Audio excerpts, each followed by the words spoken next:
Chapter 1018.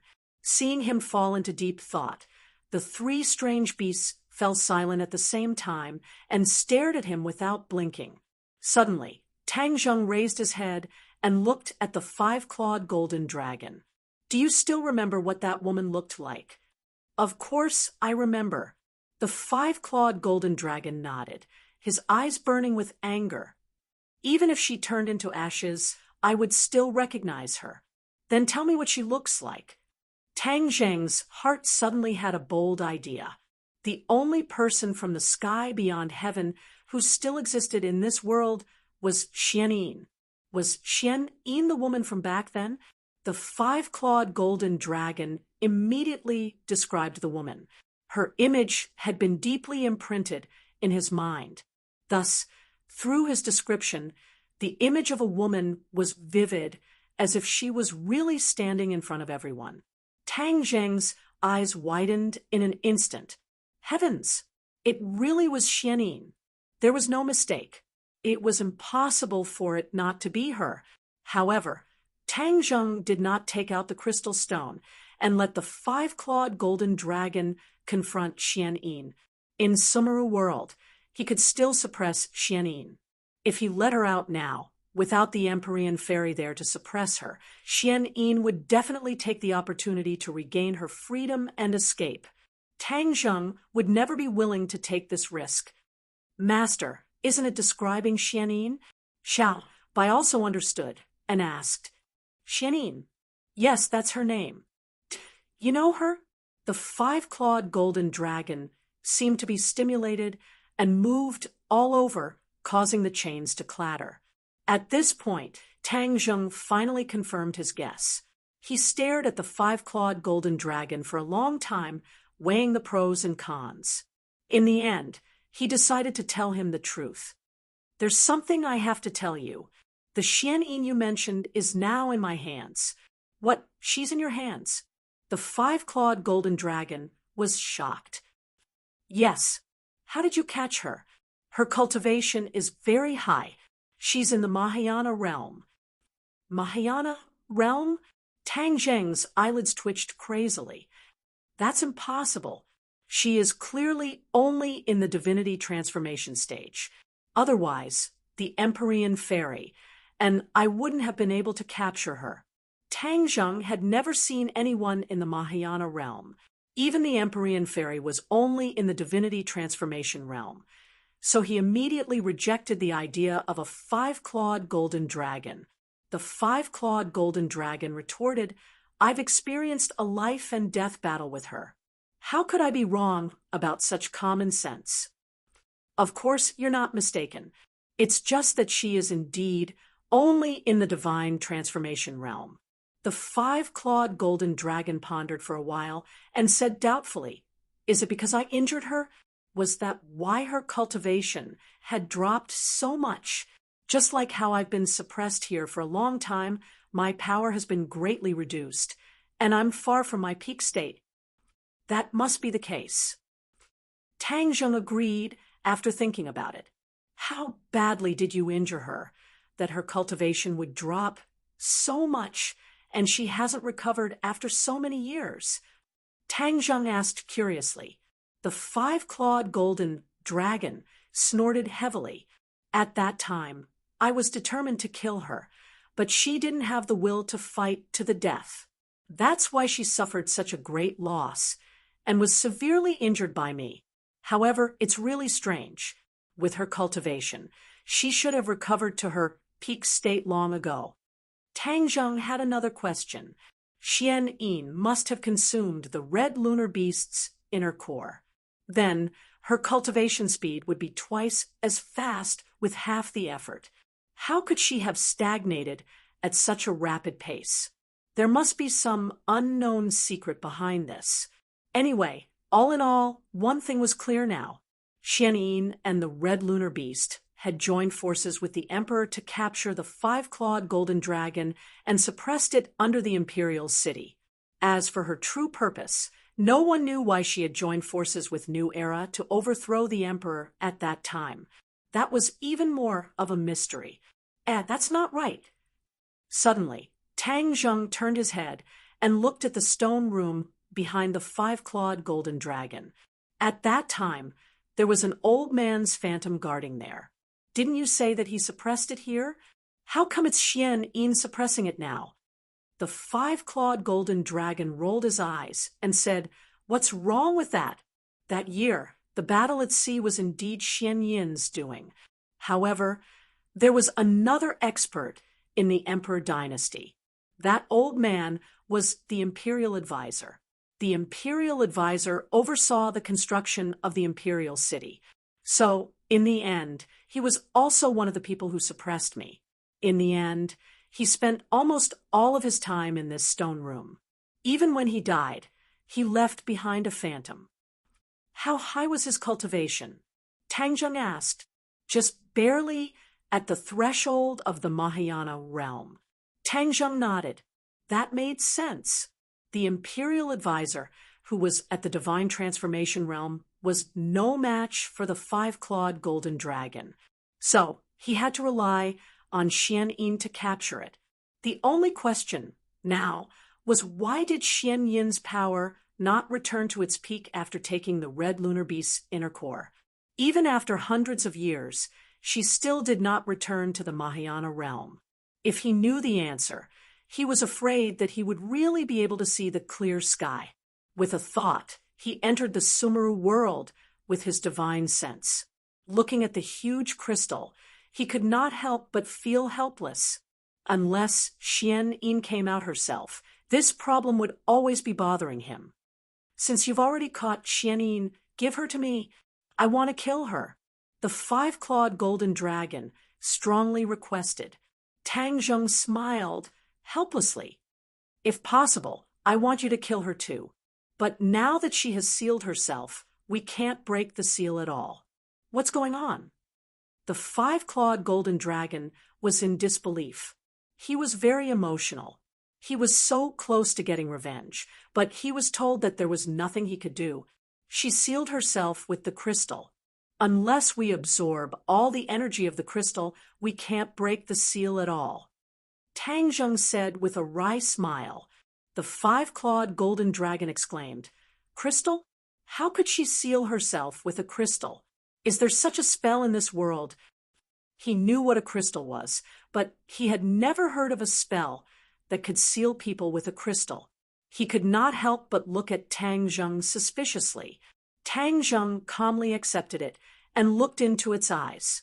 In the end, the five-clawed golden dragon had to believe what he said, but he would not be satisfied until he saw it for himself.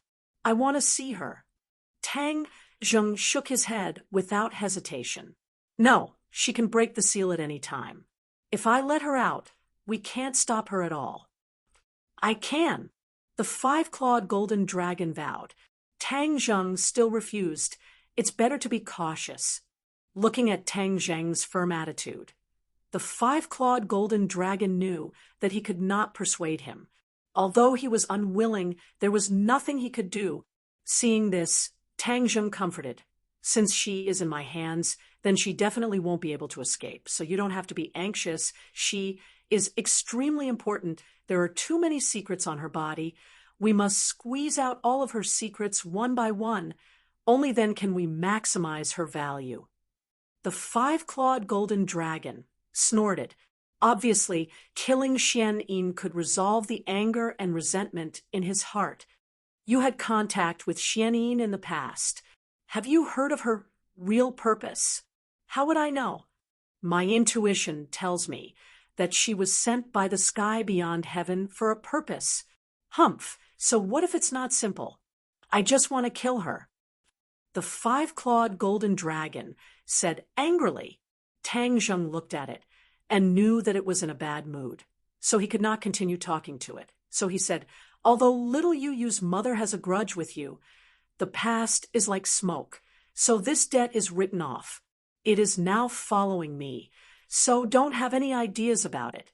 Otherwise, you will know the consequences." The five-clawed golden dragon looked at little Yu unwillingly. Finally, he lowered his head to show that he understood. "I used to think that you were very smart, Why do I feel that you are getting more and more stupid?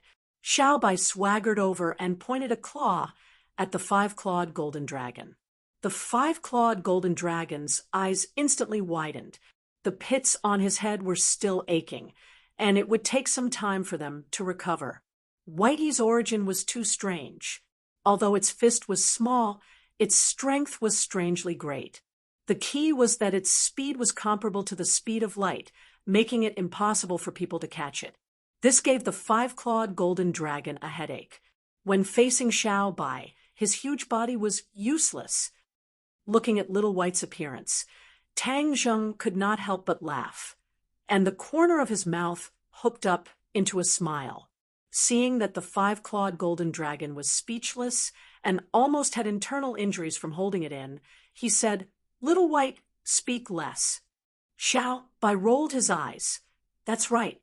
This stupid dragon is not obedient at all. It just needs to be taught a lesson. It is much worse than little Yu. Master, what do you think about the taste of a roasted dragon?" Roasted dragon? Tang Zheng was flabbergasted. He really dared to think about it.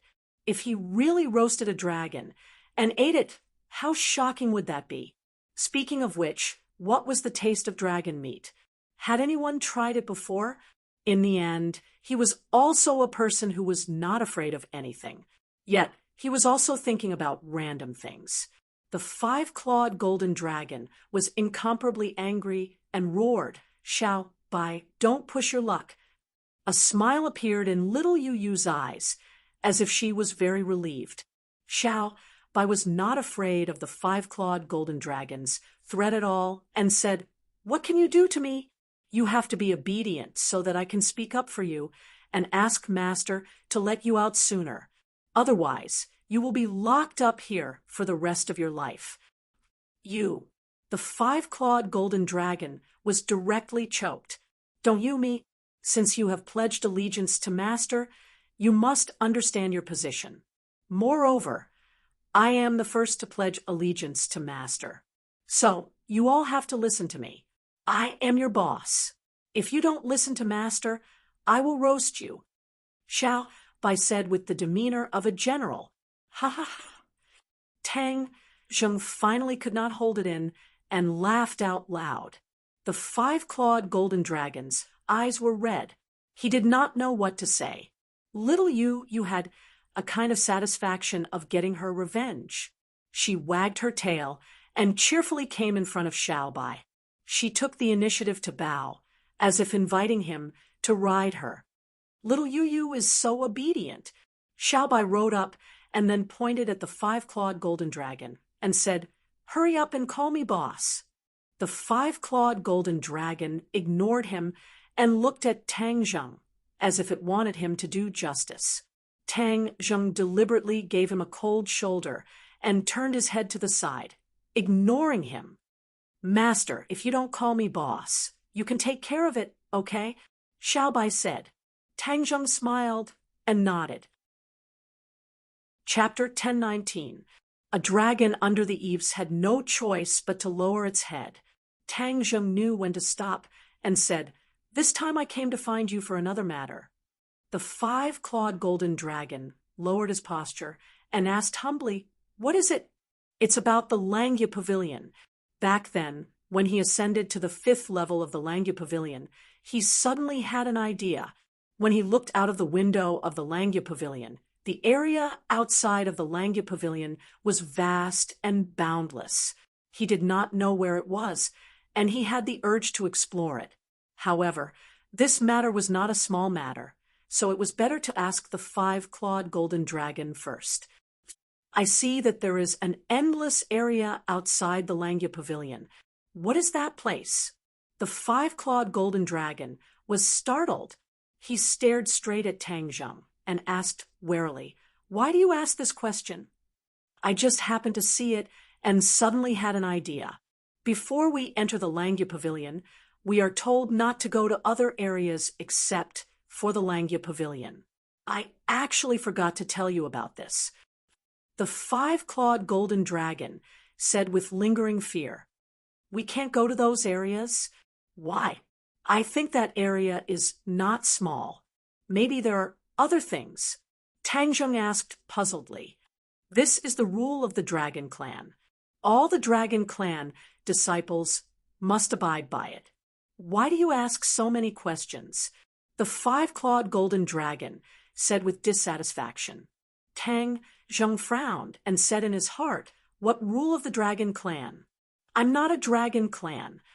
The Dragon Clan was so afraid of this area, which meant that it was not simple. It seemed that this area was worth exploring. Seeing that he did not say a word, the five-clawed golden dragon's eyes changed slightly. He exclaimed, "You don't want to go to that area, do you? I'm telling you, don't take the risk. Since the Dragon Clan has this rule, it must be for our own good."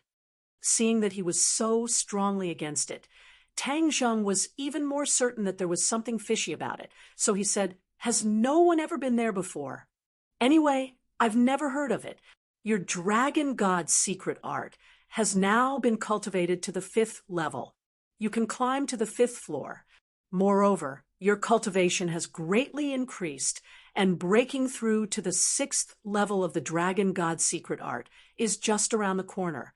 Why do you want to think about those illusory things?" The five-clawed golden dragon said earnestly. Tang Zheng looked at the five-clawed golden dragon suspiciously. Why was he so agitatedly objecting? Could there be some hidden reason? In the final analysis, he didn't completely trust the five-clawed golden dragon in the bottom of his heart.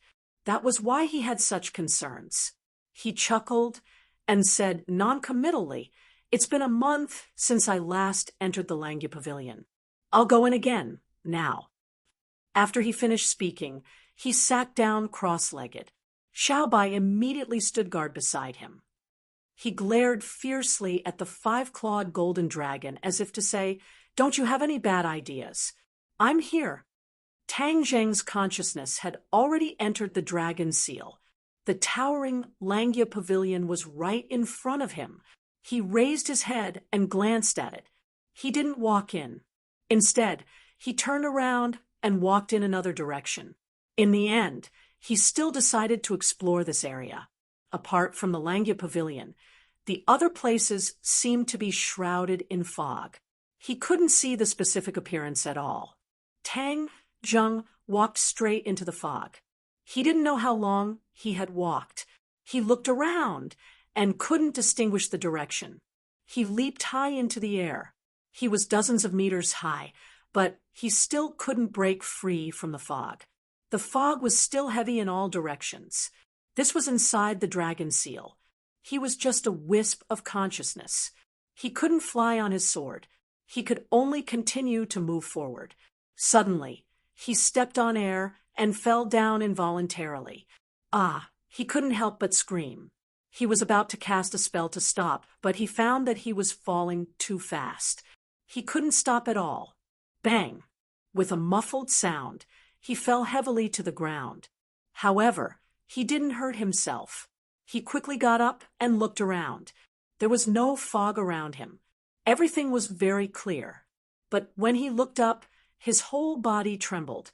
He looked at the scene in front of him as if he had seen a ghost. The Langya Pavilion. He couldn't help but shout, "Why am I back in the Langya Pavilion? I'm clearly falling down. The Langya Pavilion should be above me." He subconsciously looked up. The sky was gray, and he couldn't see anything. Only the Langya Pavilion in front of him was clear. However, the Langya Pavilion was very strange. It didn't stand toward the sky. Instead, it was an inverted triangle. The floors were downward, as if they were suspended on the ground. The three big words Langya Pavilion on the plaque left a deep impression on him. Tang Zheng definitely would not recognize it wrongly. This was the Langya Pavilion, but why did he come back? Could it be that he was going around in circles again? No, this was not the world of spirits and souls. How could there be a ghost going around in circles? Moreover, the Langya Pavilion was upside down. He was confused. He turned his head and looked around. Without the fog, He could see the end at a glance. It was completely different from what he saw before. He scratched his head. He was very troubled.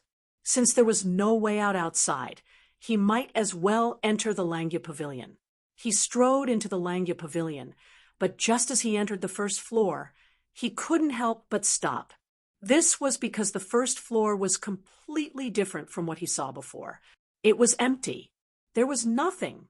However, when his feet landed on the ground, the scene suddenly changed. There was an earth-shattering change. It was not empty.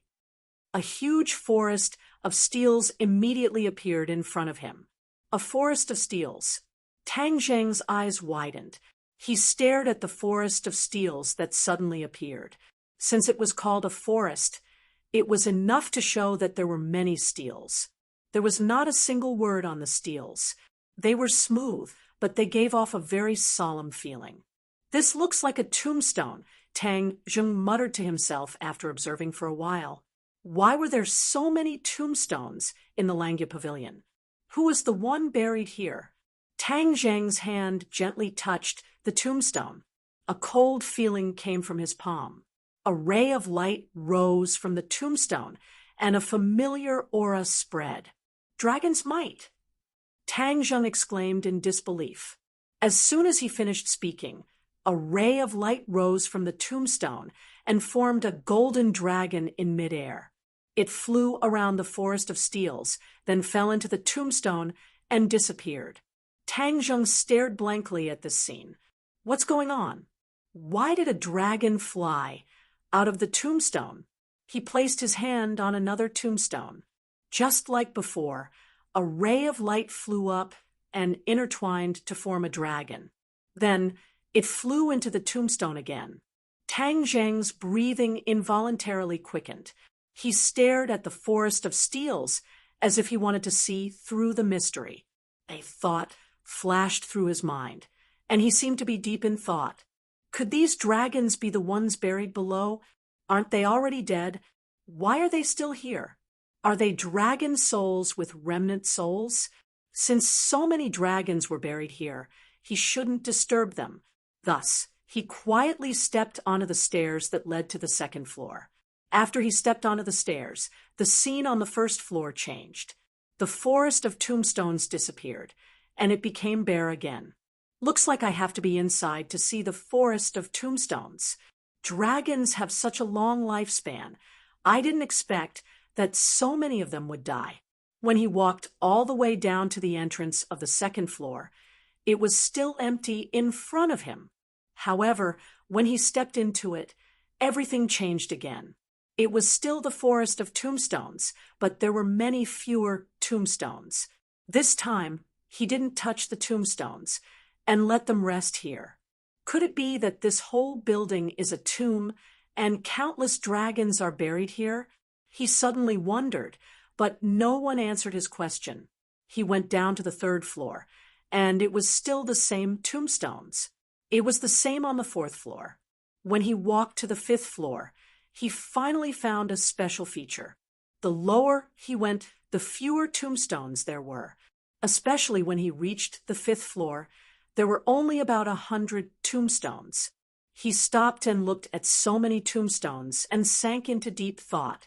If it was a normal person, they would probably be very scared when they fell into so many tombstones.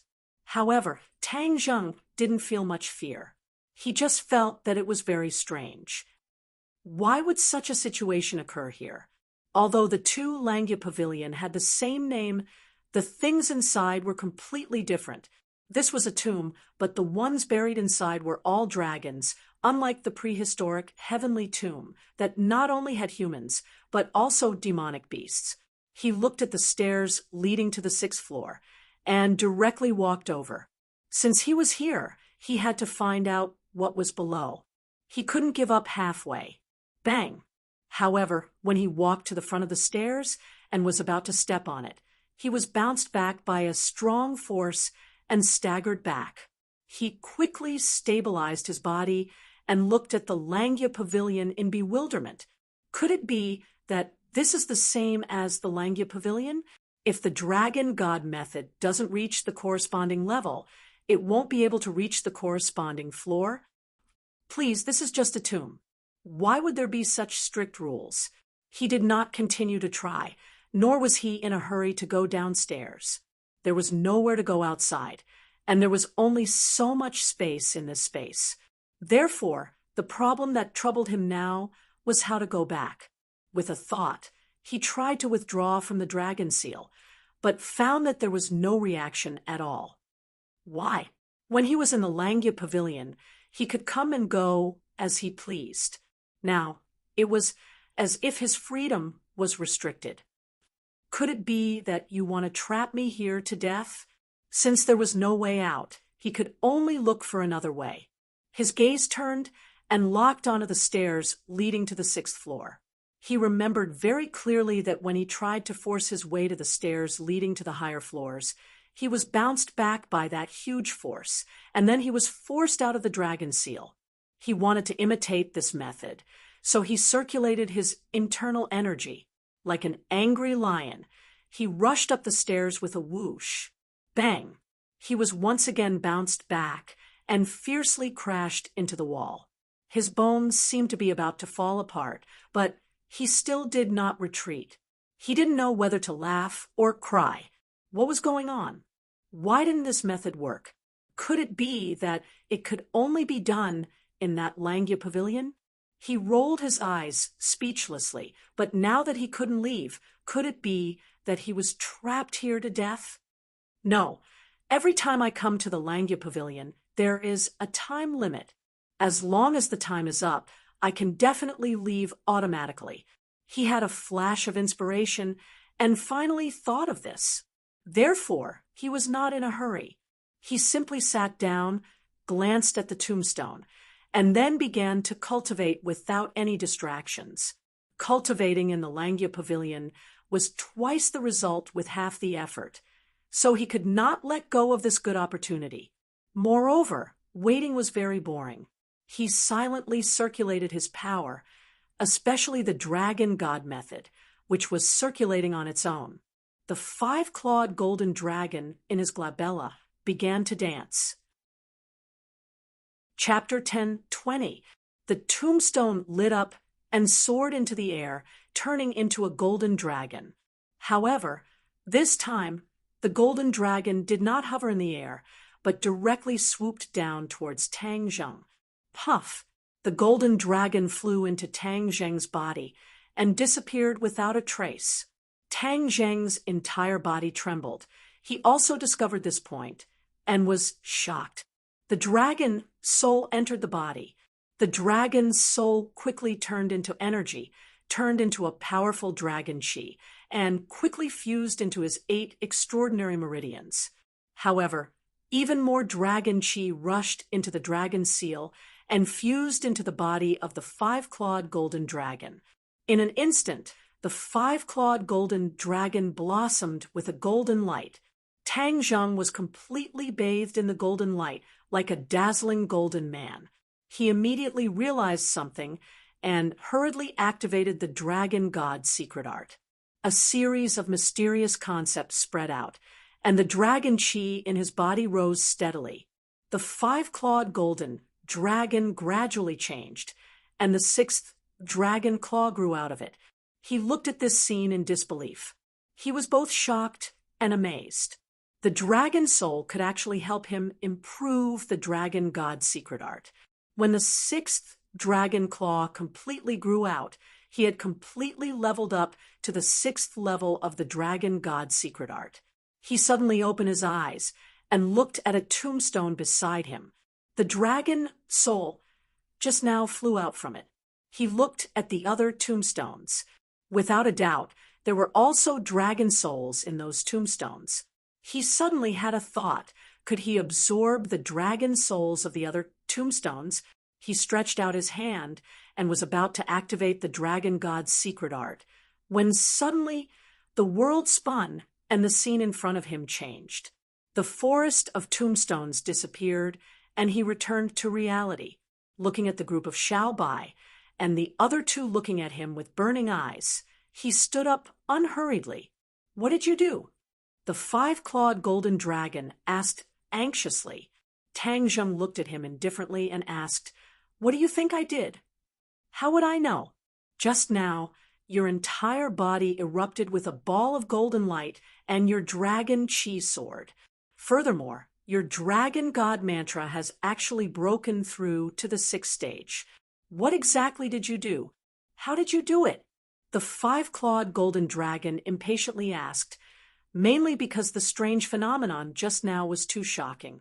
Little White and Scarlet Moon were also looking at Tang Zheng curiously, unable to take their eyes off him. Tang Zheng smiled faintly and said, "Do you really want to know that much?" "Of course. I was cultivating the Dragon God technique in the Langya Pavilion. Didn't you say that the Dragon God technique was about to break through? I coincidentally broke through this threshold. So what's so strange about that?" Tang Zheng asked with a smile. The five-clawed golden dragon thought for a while and shook his head. "No. It doesn't make sense for your body to suddenly have such a powerful dragon chi." Tang Zheng shivered. This five-clawed golden dragon's eyes were indeed shrewd. He actually saw through this. "Oh, then what do you think is going on?" Tang Zheng asked with a smile that was not a smile. The five-clawed golden dragon thought for a long time. He looked at Tang Zheng from head to toe, as if he wanted to see through him. However, in the end, he shook his head helplessly. "I don't know, but you should know very well." "Is that so?" Tang Zheng smiled meaningfully. "What should I know? Where did that dragon chi come from?" "I was in the Langya Pavilion. Where do you think my dragon chi came from?" Tang Zheng asked back. "How would I know?" Tang Zheng raised his eyebrows. He did not know if the five-clawed golden dragon was telling the truth. There was no doubt that there was another place outside the Langya Pavilion. However, the five-clawed golden dragon had always warned him not to go anywhere. This made Tang Zheng very suspicious. He wondered if the five-clawed golden dragon knew about the existence of another Langya Pavilion. "Then let me ask you another question. I'm sure you know very well." Tang Zheng changed his way of thinking and chose a roundabout strategy. "What question? How will the dragons be settled after they die?" The five-clawed golden dragon looked at Tang Zheng suspiciously and asked, "Why do you want to ask this question? This is not a very secretive question, is it?" Tang Zheng asked back. He stared at him with a burning gaze, trying to distinguish whether his reaction was real or fake. The five-clawed golden dragon said, "Of course the dragons are buried after they die. They are buried in the ground for peace. It's no different from you humans." "Then where are they buried?" "That depends on their own wishes." "Won't they be buried together?" "Why do they have to be buried together?" The five-clawed golden dragon's rhetorical question surprised Tang Zheng. Moreover, it did not seem to be lying. However, why would so many dragons be buried together in the Langya Pavilion? This was too abnormal. He really wanted to tell the five-clawed golden dragon about his discovery, but he took a deep breath and held back. He continued to ask, "Then after the dragons die, will there still be a dragon soul?" The five-clawed golden dragon raised his head high and proudly said, "The dragons are very different from you humans. After you humans die, your soul will enter the ghost realm, but we dragons will not. Our dragon soul will not be destroyed, but after we are buried, the dragon soul will be buried together in the cemetery to rest in peace." Tang Zheng was suddenly enlightened, and his heart gradually understood. So that was how it was. The dragon souls on the tombstones were the souls of the dragons buried there, but the dragon souls were not destroyed and were also buried there. But why could he absorb those dragon souls? Could it be that everyone could absorb dragon souls? He thought for a while and asked, "I guess there must be a lot of dragon chi in the dragon soul, right?" "Of course." The five-clawed golden dragon nodded. "The dragons can absorb dragon chi to improve their cultivation, right?" The five-clawed golden dragon was about to nod when he suddenly froze. He looked at Tang Zheng with a complicated expression and asked, "What do you mean? Are you talking about absorbing dragon souls and then improving your cultivation?" Tang Zheng remained calm. The five-clawed golden dragon roared angrily, "Why is your idea as despicable as the Dragon Slayer?" Dragon Slayer? Tang Zheng raised his eyebrows. This was the first time he had heard of this term. He couldn't help but stare at the five-clawed golden dragon curiously and asked, "What is a Dragon Slayer?" "A group of despicable and shameless guys." The five-clawed golden dragon wanted to say something, but hesitated. Seeing that Tang Zheng was listening attentively, he didn't dare to not say it. He thought that this wasn't a big secret, so there was no harm in telling him. Thus, the five-clawed golden dragon indignantly said, "Dragon Slayer is a general term for a group in the world. Not only are there people in this group, there are also other races, but the only thing they have in common is that they specialize in hunting dragon souls, absorbing the dragon chi in them, and then increasing their cultivation." Tang Zheng seemed to have opened the door to a new world. He curiously asked, "There is actually such a group in the world. Hasn't your dragon race always been very powerful and aloof?" The five-clawed golden dragon seemed a little embarrassed and said, "Even if it is a powerful race, it is difficult to escape the schemes of some sinister and deceitful people, especially these dragon slayers. Not only do they work together to slay dragons, what is even more despicable is that they actually absorb the dragon souls of the buried dragons." Tang Zheng couldn't help but blush. Didn't he also absorb the dragon souls? He was the despicable person that the five-clawed golden dragon said. He coughed twice to cover up the embarrassment in his heart and said, "Then how do you usually deal with these dragon slayers?" "Of course, we cut them into 8 pieces. The five-clawed golden dragon said fiercely. Tang Zheng felt a chill run down his spine, but he pretended to be calm and said, "Where are these dragon slayers?" "The dragon slayers are very cunning. In the past, it was because we were unwilling to be disturbed that a portion of our dragon race left our homeland to find a new place to live. I came to this world with the other clansmen, but in the end we found out that this was not our paradise, so we naturally left." The five-clawed golden dragon said regretfully. However, Tang Zheng's heart jumped wildly. He grasped a key point and asked, "You said that the dragon slayers forced you to leave your homeland. Then how strong are they? Even stronger than your dragon race? How is that possible?" Panic flashed through the five-clawed golden dragon's eyes as he denied it. "The dragon race is the strongest. In short, the dragon slayers are very hateful. If I were to meet them, I would definitely tear them into 10,000 pieces. Since the dragon soul is so dangerous, haven't you thought of a way? For example, if you hit the dragon soul in a certain place and then protect it, wouldn't you be able to prevent it from being taken away by the dragon slayers?" Tang Zheng asked deliberately. The five-clawed golden dragon looked at Tang Zheng in surprise and said, "You are really smart. You actually thought of the same method as us back then. However, the dragon slayers are too cunning. No matter where they hide, they can find them like a cat stealing a fish. In the end, because many dragon souls were gathered together, they took advantage of them, and their strength increased greatly. It is precisely because of this incident that the dragon slayer's strength increased greatly and posed a huge threat to our dragon race." The five-clawed golden dragon did not finish his sentence. It was precisely because they adopted this strategy that they were wiped out by the dragon slayers. As a result, a large number of dragon souls were taken away, and the dragon slayers' strength reached a peak state. They were actually able to threaten the existence of the dragon race. So the dragon race had no choice but to find another place to live. Of course, These secrets would be too embarrassing for the dragon race, so it was impossible for the five-clawed golden dragon to not say it. But what kind of person was Tang Zheng? He could see the big picture from the small details. Through analysis, he gradually comprehended a trace of clues, and his guess was not far from the truth. Immediately, he became even more curious about the dragon slayers.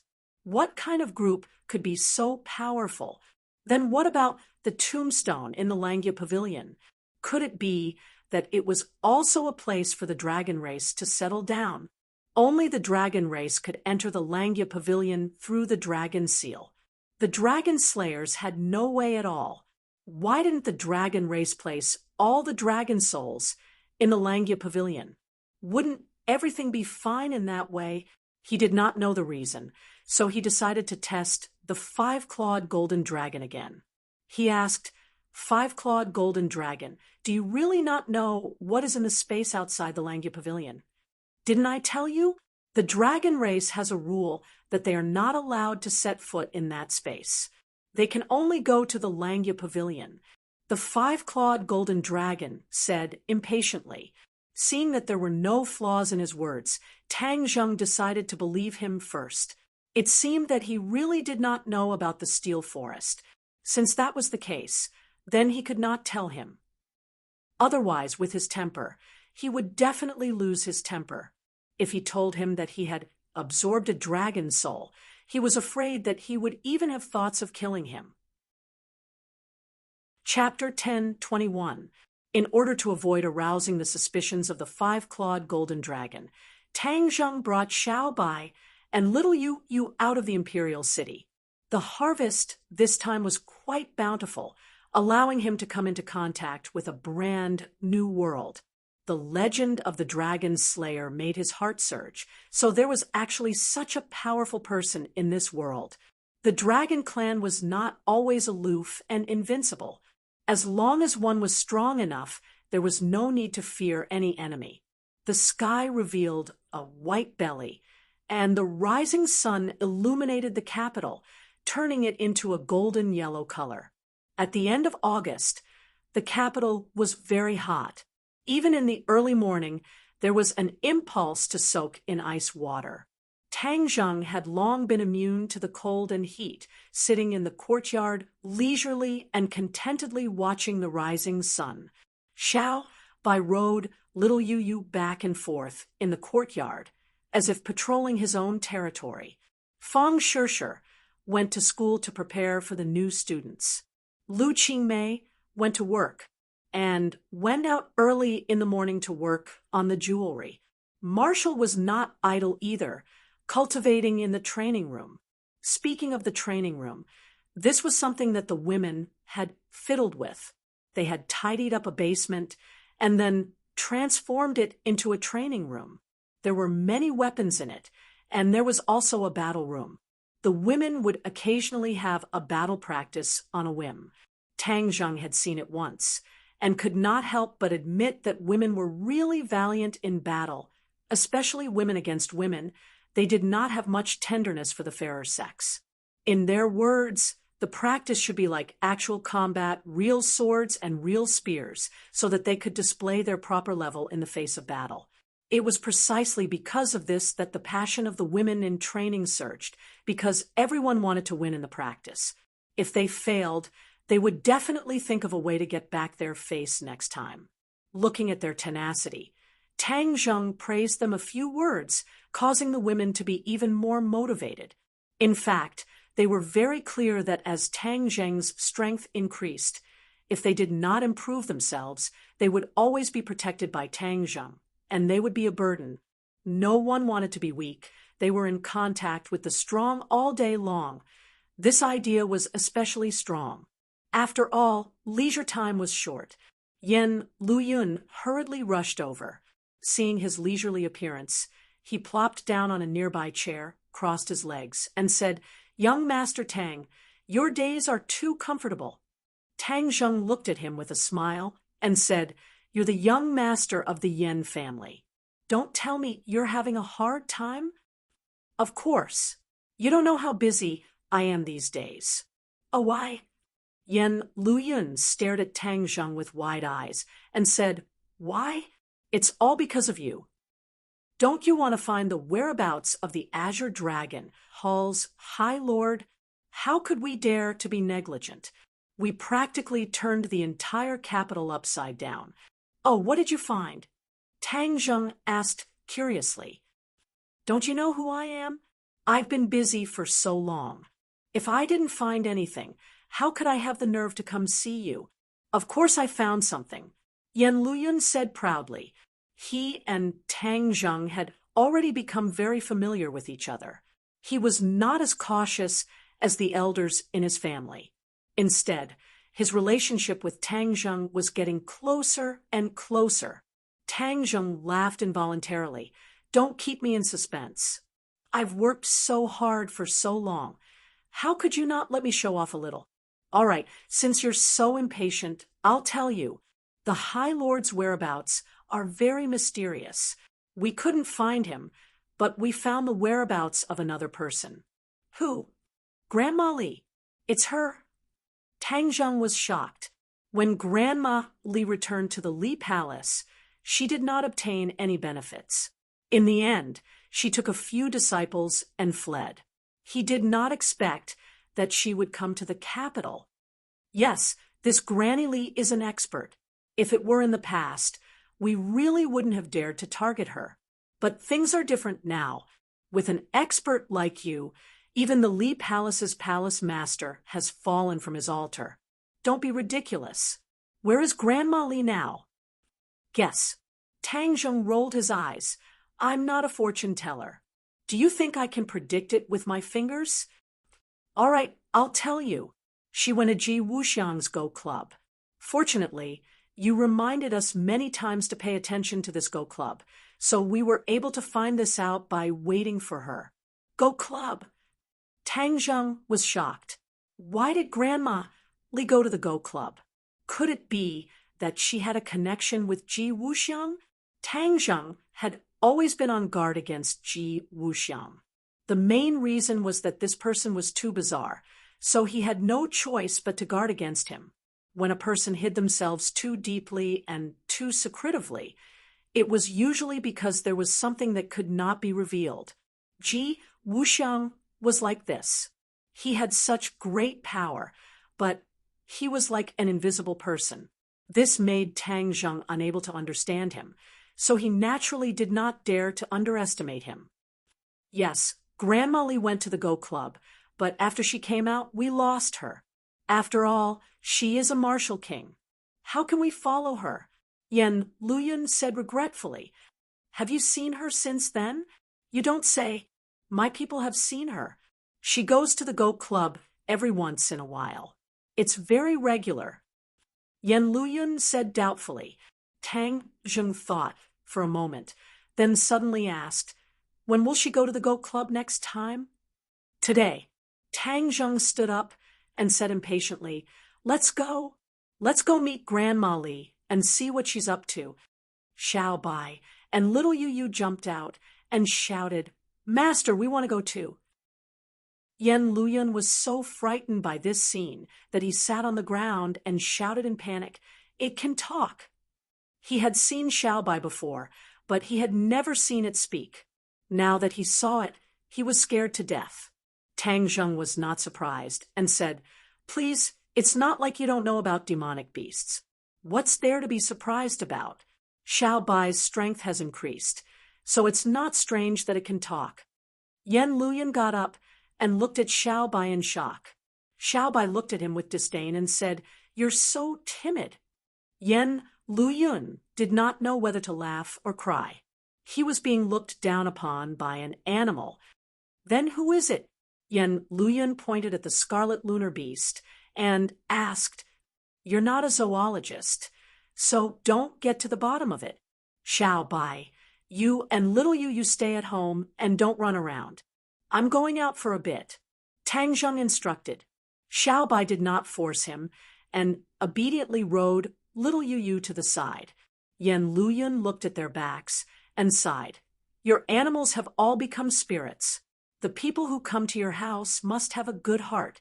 Otherwise, They will be scared to death.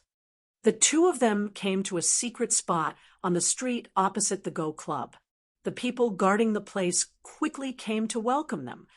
Is she here? Yen Luyun asked. Reporting to young Master Yen, she hasn't arrived yet, but she should be here soon. She's here. Tang Zheng suddenly interrupted the two of them and stared at a figure in the distance. This person was Grandma Li. She did not have any makeup on and swaggered into the Go Club. It's really her. Tang Zheng was all too familiar with Grandma Li. A person's face could be changed, but it was extremely difficult to change their temperament. What should we do? Yen Luyun asked. Tang Zheng looked at the door of the Go Club from afar and said, "Let's go in too." Just like that. Yen Luyun asked in surprise, "Shouldn't we be following her and investigating her real purpose?" Hee. Grandma Li has many tricks up her sleeve. Even I don't have absolute confidence that I can follow her. In that case, to prevent her from escaping, why don't we go in and block her and see what she's doing in the Go Club? Tang Zheng said. Seeing that he had made up his mind, Yen Luyun also nodded happily. Okay, let's go in together. Ever since I heard you say that this Go Club is not simple, I really want to go in and investigate. Then let's take a good look this time and see what kind of medicine Ji Wuxiang is selling in his gourd, Tang Zheng said. The two of them strode towards the Go Club. The doorman did not stop the two of them, but recognized them and greeted them warmly. Would the two of you like to play a game? The doorman led the two of them in and asked respectfully. Tang Zheng did not speak and secretly spread out his divine sense. He immediately found Grandma Li's aura and said, "We're looking for someone." After saying that, he walked straight in the direction of Grandma Li. The doorman's face immediately changed, and he said, "There are all Go friends here. Who are the two of you looking for? I'll go inform them." "It's none of your business," Yen Luyun said impatiently. He and Tang Zheng strode into the hall and saw Grandma Li from afar. And standing opposite her was a man, Ji Wuxiang. Tang Zheng and Yen Luyun looked at each other. Neither of them had expected to see Ji Wuxiang, whose whereabouts were uncertain, in the Go Club. "Grandma Li, I know your strength, but I am a person who stands aloof from worldly affairs. I like to play Go, and I have no interest in the grand plan you speak of." From afar, they heard Ji Wuxiang's voice full of vigor and politeness. No matter what, he always seemed to be like this, neither hot nor cold, very gentlemanly. "President Ji, I'm giving you a chance. The backer behind you is already in a precarious situation. Do you really think you can protect yourself in the future troubled times? I'm showing you the right way. Don't be so ungrateful. Others may be afraid of you, but Grandma Li, am not." Grandma Li's attitude was obviously very bad, and her tone was unkind. Ji Wuxiang did not get angry and said gently, "Of course I know Grandma Li's ability very well. You're not exaggerating at all. But Ji Wuxiang, only want things to go according to my heart. If they don't go according to my heart, I won't agree even if I have to die." Grandma Li sneered, "Go according to your heart. You have a backbone. If you die, let's see how your heart will go." "I am a person who is afraid of death, but I also want to follow my heart. Isn't there a way to get the best of both worlds?" Ji Wuxiang sighed and said helplessly. Grandma Li's face became ferocious, and she said, "How can there be such a good thing in the world? I've come to find you time and time again, because I thought you were a smart person. I wanted to save your life and point out a clear path for you. Now it seems that you refuse to realize your error, so don't blame me for being ruthless." Chapter 10:22. Tang Zheng and Yen Luyun were very surprised to see this scene. They had thought that both sides were in cahoots, but it turned out that Granny Li wanted to force Ji Wuxiang to submit. There was no doubt that Ji Wuxiang had a lot of power, and Granny Li probably wanted to take his resources for her own use. After all, Li Palace was no longer the same as before, and she was almost a commander without an army. In addition, Granny Li's action was probably not her own idea, but more likely an order from the High Lord. The High Lord must have some ulterior motive and needed Ji Wuxiang's help.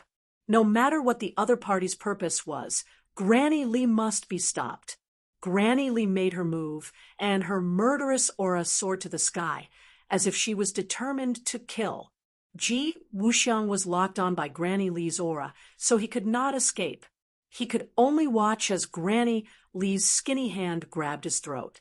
Although there were other Go players in the Go Club, they could not stop her.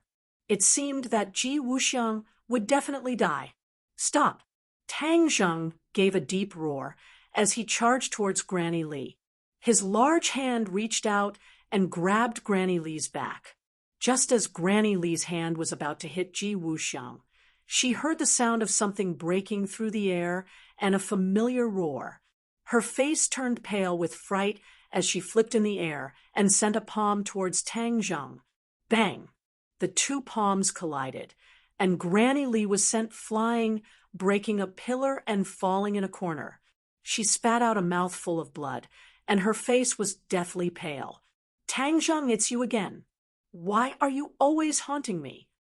Granny Li roared hysterically. Ji Wuxiang breathed a sigh of relief. His whole body went limp, and he staggered, almost falling. He looked at Tang Zheng, gasping for breath, and squeezed out a smile that was uglier than crying.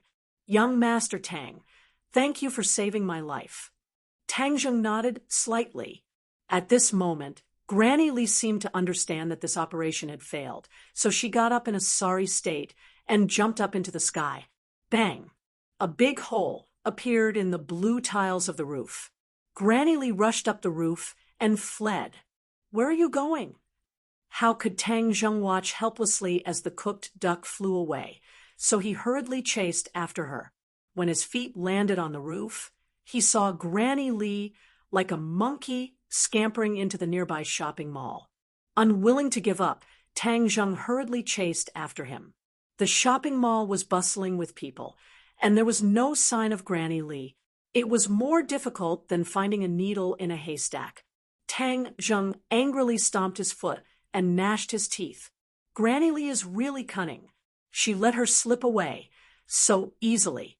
If this goat club hadn't been built in the midst of chaos, she wouldn't have been able to escape no matter what. A moment later, he returned to the Go Club. Although Ji Wuxiang was still in a state of shock, he was a tyrant after all. He quickly regained his composure on the surface and chatted happily with Yan Luyun. Seeing that Tang Zheng had returned, Yan Luyun hastily asked, "Where is Granny Li?" Tang Zheng helplessly shook his head. She escaped. Alas, that's a pity. Yan Luyun sighed. Ji Wuxiang said, "This Granny Li is very cunning. This is also the downtown area. Young Master Tang doesn't need to worry about it. She escaped this time, but it won't be so easy next time. It's all thanks to young Master Tang and young Master Yan's help. Otherwise, my life would have been lost to Granny Li's evil hands." Tang Zheng stared at Ji Wuxiang without saying a word. Ji Wuxiang was startled and fell into contemplation. After a while, he said in a deep voice, "I know young Master Tang has a lot of questions. Feel free to ask. I'll tell you everything I know." Good. Since Manager Ji is so straightforward, I won't beat around the bush. What is Granny Li's purpose for coming to Manager Ji? Tang Zheng asked straightforwardly. Ji Wuxiang smiled bitterly. What purpose could there be? They want to win me over. They want me to submit to the Azure Dragon Palace. Submit to the Azure Dragon Palace. Tang Zheng's head moved. The Azure Dragon Palace was a very strict organization. Why would they want to recruit talents? But after thinking about it, he felt relieved. The Azure Dragon Palace had lost many people at his hands. The martial organization, Li Palace, and Sword Pavilion were all out of their control. The High Lords would naturally want to add new blood and restore the Azure Dragon Palace's glory. But the Azure Dragon Palace had always attached great importance to martial strength. Although Ji Wuxiang had a lot of power, he was still just an ordinary person. What did the High Lords see in him? A man fears fame just as a pig fears being fat. I, Ji Wuxiang, have been living in seclusion for the past few years. I have tried my best not to show myself in public because I was afraid of this kind of trouble, but now it seems that my actions were not effective. In the end, I was targeted by the Azure Dragon Palace. The Azure Dragon Palace is more terrifying than the other powers. They eat people without spitting out the bones. So, how could I dare to agree to them? Ji Wuxiang was very bitter as he sighed. Tang Zheng stared straight at Ji Wuxiang as if he wanted to discern the truth in his words. But he could not find a single flaw. Director Ji, if I may ask, what did the Azure Dragon Palace see in you when they asked you to submit? Tang Zheng asked without any trace of politeness. Ji Wuxiang was slightly startled. He hesitated as his expression flickered. Tang Zheng's head trembled. His face was gloomy as he unhappily said, Director Ji, if you still have any misgivings, then we will take our leave. As for the matters between you and the Azure Dragon Palace, I will no longer ask about it. Ji Wuxiang seemed to have been poked in his weak spot. He quickly stood up and said, Young Master Tang, you misunderstand. How could I have misunderstood anything? I will say it. Tang Zheng coldly laughed. If I don't force you, you will continue to pretend. I guess the Azure Dragon Palace has taken a fancy to my Go Club. Ji Wuxiang weakly said, Go Club? Tang Zheng and Yen Luyun looked at each other in confusion. This was just an ordinary Go Club. Why would the Azure Dragon Palace take a fancy to it? Ji Wuxiang smiled and said, I did not tell you the truth before. Actually, this Go Club is not as simple as you think. What you see is only the surface. Oh, then I am interested to hear more. Tang Zheng's sword-like eyebrows rose as he said with interest, I don't know if you two still remember the words I said last time. The world is a Go game. Ji Wuxiang asked. Tang Zheng thought for a moment and nodded, I still have a bit of an impression. Yen Luyun had long forgotten, but there was nothing wrong with these words. He did not understand why Ji Wuxiang would mention these words again. The world is a Go game. Each of us is a Go piece. If we can comprehend the profound meaning of this Go game, then we can play this Go game. Ji Wuxiang spoke tirelessly. Tang Zheng nodded inwardly. He still had a bit of an impression of these words. At the time, he thought that they were exaggerations, but now it seemed that there was a deeper meaning to them. I have been obsessed with Go since I was young. These years, I have spent a great deal of energy studying Go. Finally, I have made some progress and comprehended the profound meaning of the Go game. Last time, you also saw that the Go pieces of my Go players are very special. They are as heavy as 1,000 pounds, but in their hands, they can lift them as if they were light. They are no different from ordinary Go pieces. This is because I have comprehended the profound meaning of the Go game. Yen Luyun listened to these mysterious words and felt that it was inconceivable. He could not help but interrupt. Director Ji, we all know that you are very powerful and very smart, but what you said is too mysterious. It sounds like a myth. Myth, huh? Hee. Ji Wuxiang gave a deep smile and looked at Tang Zheng. Young Master Tang, you are a cultivator, so of course you are aware of the many mysterious techniques and methods cultivators have. Although my words are inconceivable, do you think that they are true? Tang Zheng's experience was much more abundant than Yen Luyun's. When he heard these words, he did not deny it and instead said, Director Ji, please continue. Yen Luyan saw Tang Zheng's reaction and knew that he believed most of what he said. There was nothing he could do, so he could only continue to listen to Ji Wuxiang talk nonstop. The Go game that I have comprehended is called Heaven's Go. If one is placed in it and is unable to solve the Go game, then they will be trapped in the Go game and never be able to rise again. Ji Wuxiang said, "Never be able to rise again. What a big tone." Yen Luyun disapprovingly curled his lips. Tang Zheng's head moved. Could it be that Ji Wuxiang really created this kind of Go game? If the power was, as he said, then it was really terrifying. The Heaven's Go game is very complicated and cannot have the slightest mistake. Otherwise, the slightest mistake will lead to a huge error. Only someone who is very familiar with Go games can set up this Go game. And in this world, only I can do it. I don't know how the Azure Dragon Palace got this information, so I guess they came for this Heaven's Go game. Since you have this kind of method, why didn't you resist? Could it be that you want me to just watch as Granny Li kills you? Tang Zheng asked. Ji Wuxiang smiled bitterly. How could I resist?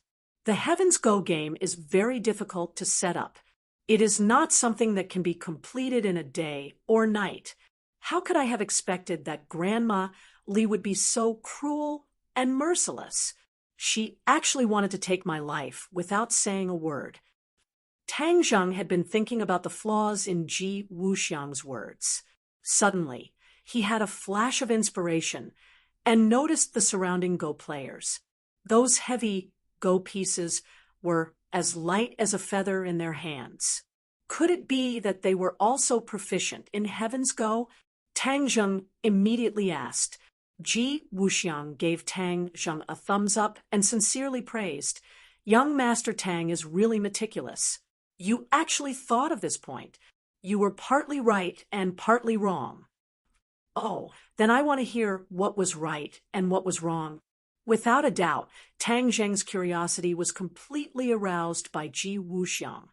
Those Go players are indeed proficient in the way of Heaven's Go, but they are not proficient in it. They only know a part of it.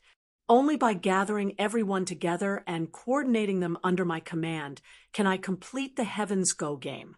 I am the core of the Heaven's Go game. These Go players are the ones I have nurtured for many years. They practice the Heaven's Go game every day so that they can play a role in the future when I set up the Heaven's Go game. Hearing this, Tang Zheng and Yen Luyun couldn't help but look at those Go players with calm expressions. Every Go player needed to be calm when playing so that they could deal with possible dangers and not lose the game because of their emotions. These Go players were even more so. Chapter 10:23. In the eyes of Tang Zheng and Yen Luyun, these seemingly mediocre and powerless chess players immediately grew in stature.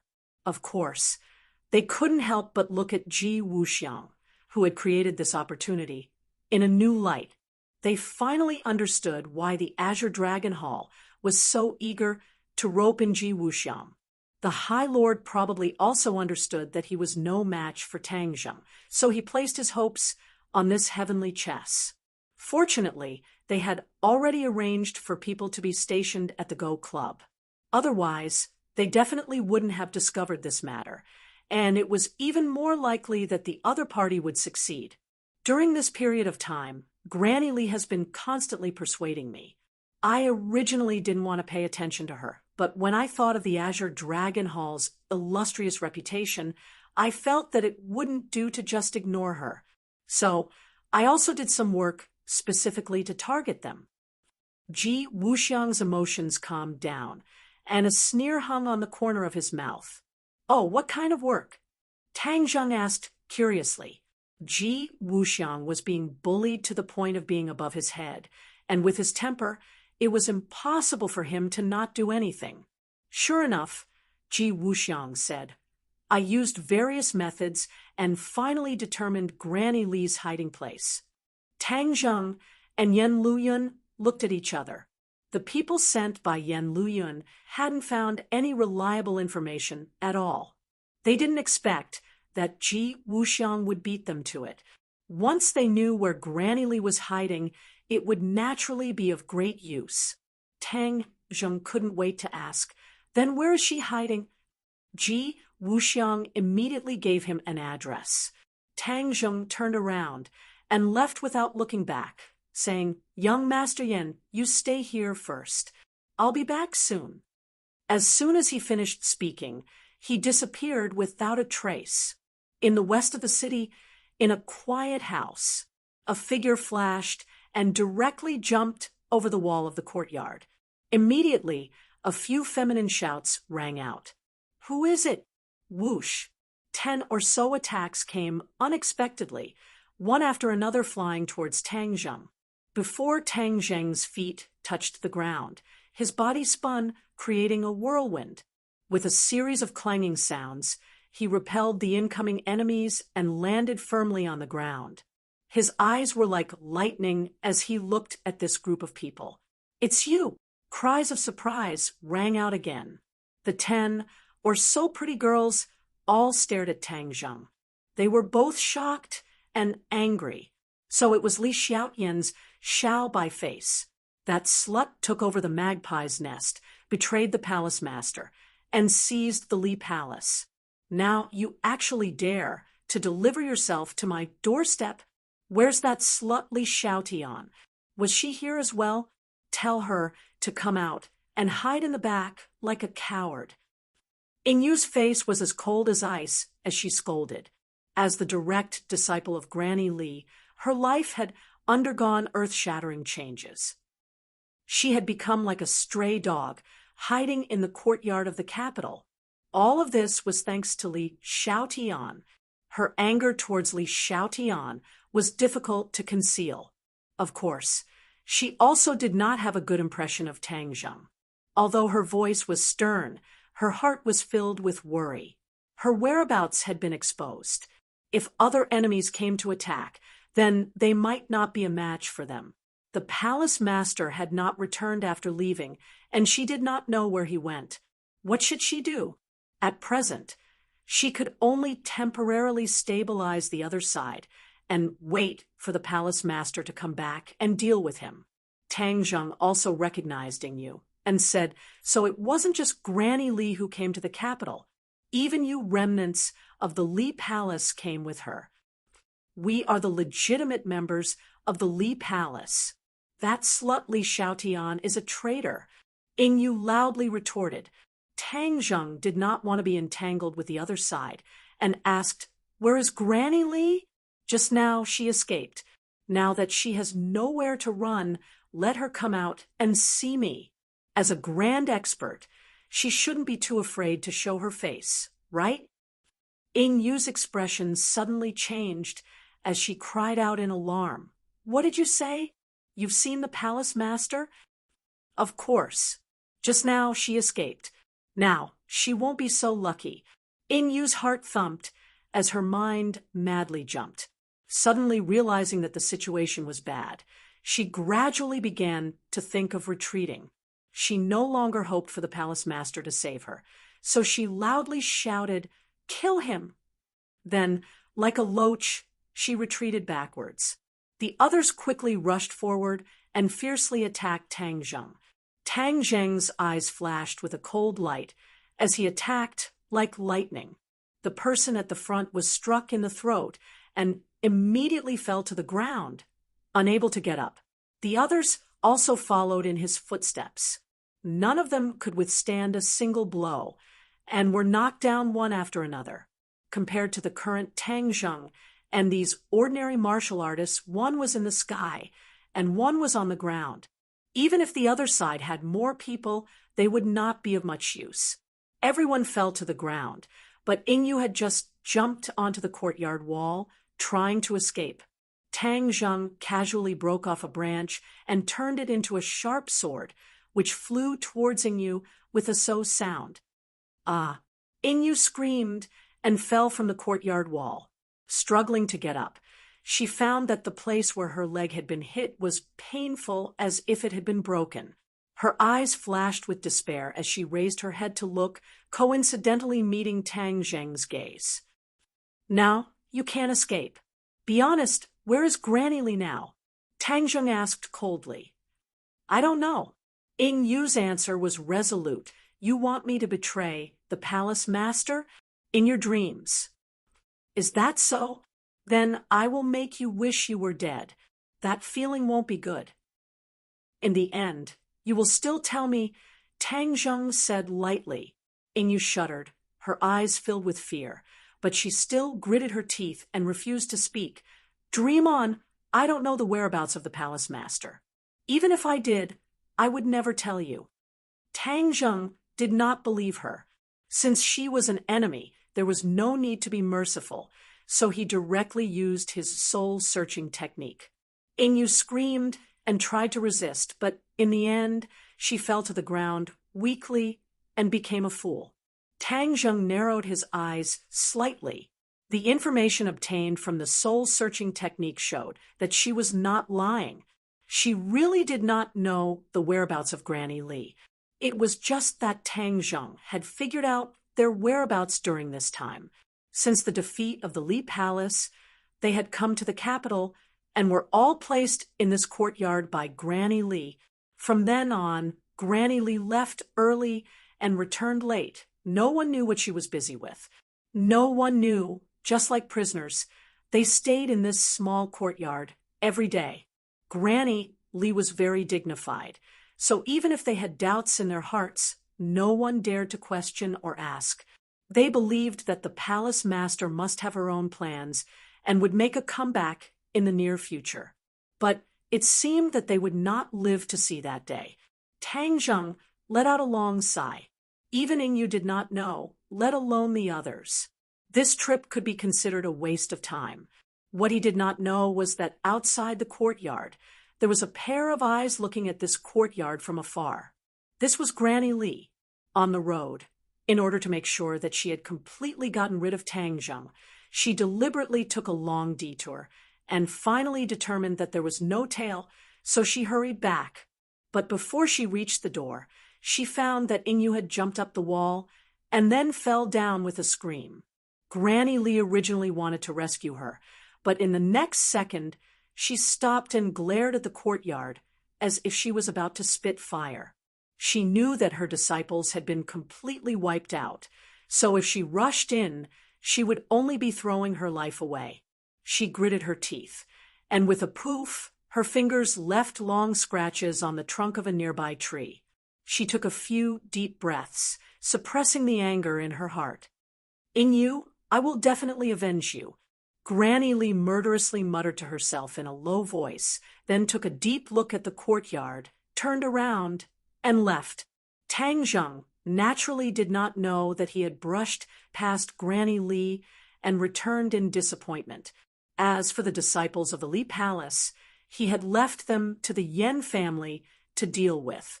When Ji Wuxiang saw Tang Zheng return, his butt seemed to have been installed with springs, and he jumped up from the chair and anxiously asked, Young Master Tang, did you catch Granny Li? Tang Zheng shook his head. I didn't see her. She must have known that the matter was exposed, so she ran away and only caught some small fish and shrimps. Ji Wuxiang was extremely disappointed and sighed.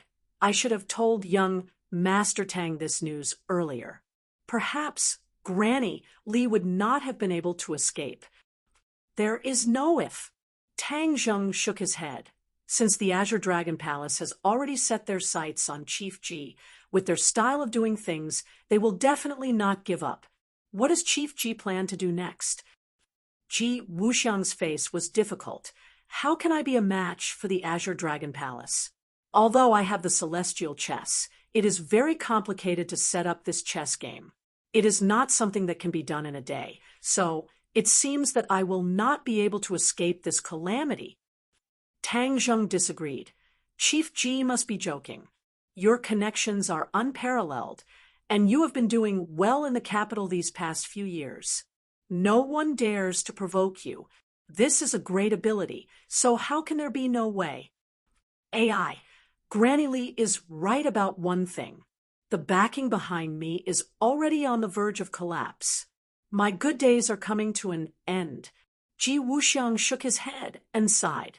Tang Zheng and Yan Luyun looked at each other, their eyes flashing with a strange light. There was no doubt that Ji Wuxiang was extremely mysterious to the public. Even the great families knew very little about him. They only knew that he had a lot of power, and that there were very few things that he could not handle. Everyone guessed that he had a great backer, but no one knew who it was. Ji Wuxiang looked at the two and smiled bitterly. I know how you guys usually guess about me. In my line of work, the more mysterious and unpredictable I am, the better. This is my best protection. Since I am indebted to the two of you for saving my life, I, Ji Wuxiang, will not hide anything from you. I, Ji Wuxiang, have always been clear about gratitude and grudges. So, there is no harm in telling you. Tang Zheng and Yan Luyun both opened their eyes wide in curiosity, waiting for his answer. When they heard Ji Wuxiang say a name, Tang Zheng and Yan Luyun's faces changed dramatically, because this name was too famous. It was a person who was as famous as the chief in power, and even more senior. Ji Wuxiang seemed to have expected the two's reaction. He continued, "These years, I have obtained too many benefits for him. So, in the eyes of the upper class, I am a thorn in their side. Many people want to take me down. My backer is old enough, and he is at a disadvantage in this power struggle. His butt is not clean either. In recent years, the tiger hunting operation has been in full swing, and he is lacking a real tiger. So, I am afraid that my backer will become this tiger and be knocked off his pedestal." Tang Zheng was overwhelmed with shock. There were actually so many secrets that no one knew. Chapter 10:24. In order to avoid arousing the suspicions of the five-clawed golden dragon, Tang Zheng brought Xiao Bai and little Yu out of the imperial city. The harvest this time was quite bountiful, allowing him to come into contact with a brand new world. The legend of the dragon slayer made his heart surge. It turned out that there were such powerful people in this world. The dragon clan was not always high and mighty and invincible.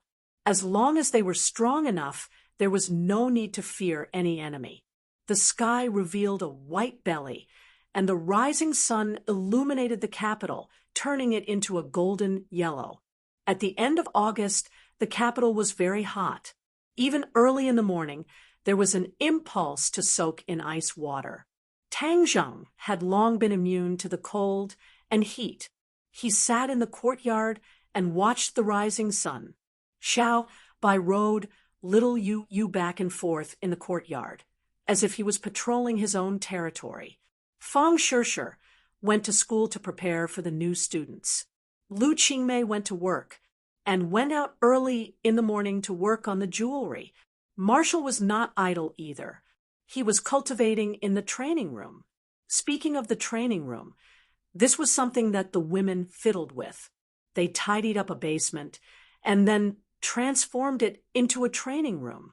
There were many weapons in it, and there was also a battle room. The women would occasionally have a battle practice on a whim. Tang Zheng had seen it once and could not help but admit that when women fought, they were really valiant. Especially when women fought against women, they did not have much tenderness for the fairer sex. In their words, practice should be the same as actual combat, with real swords and real spears. Only then would they be able to display their full potential. It was precisely because of this that the women's passion for training was high, because everyone wanted to win in the training. If they failed, they would definitely think of a way to get back at them next time. Looking at their tenacity, Tang Zheng praised them a few times, causing the women to be even more motivated. In fact, they were very clear that as Tang Zheng's strength increased, if they did not improve themselves, they would always be protected by Tang Zheng. If they were powerless, they would be a burden. No one wanted to be weak. They were in contact with the strong all day long, so this idea was especially strong. After all, leisure time was short. Yen Luyun hurriedly rushed over. Seeing his leisurely appearance, he sat down on a nearby chair and crossed his legs. "Young Master Tang, your days are too comfortable." Tang Zheng looked at him with a smile and said, "You're the young master of the Yen family. Are you having a hard time?" "Of course. You don't know how busy I've been these days." "Oh, why?" Yen Luyun stared wide-eyed at Tang Zheng and said, "Why? It's all because of you. Didn't you want to find the whereabouts of the Azure Dragon, Hall's High Lord? How could we dare to be negligent? We practically turned the entire capital upside down." "Oh, what did you find?" Tang Zheng asked curiously. "Don't you know who I am? I've been busy for so long. If I didn't find anything, how could I have the nerve to come see you? Of course I found something." Yen Luyun said proudly. He and Tang Zheng were already completely familiar with each other. He was not as cautious as the elders in his family. Instead, he was getting closer and closer to Tang Zheng. Tang Zheng laughed involuntarily. "Don't keep me in suspense. I've worked so hard for so long. How could you not let me show off a little?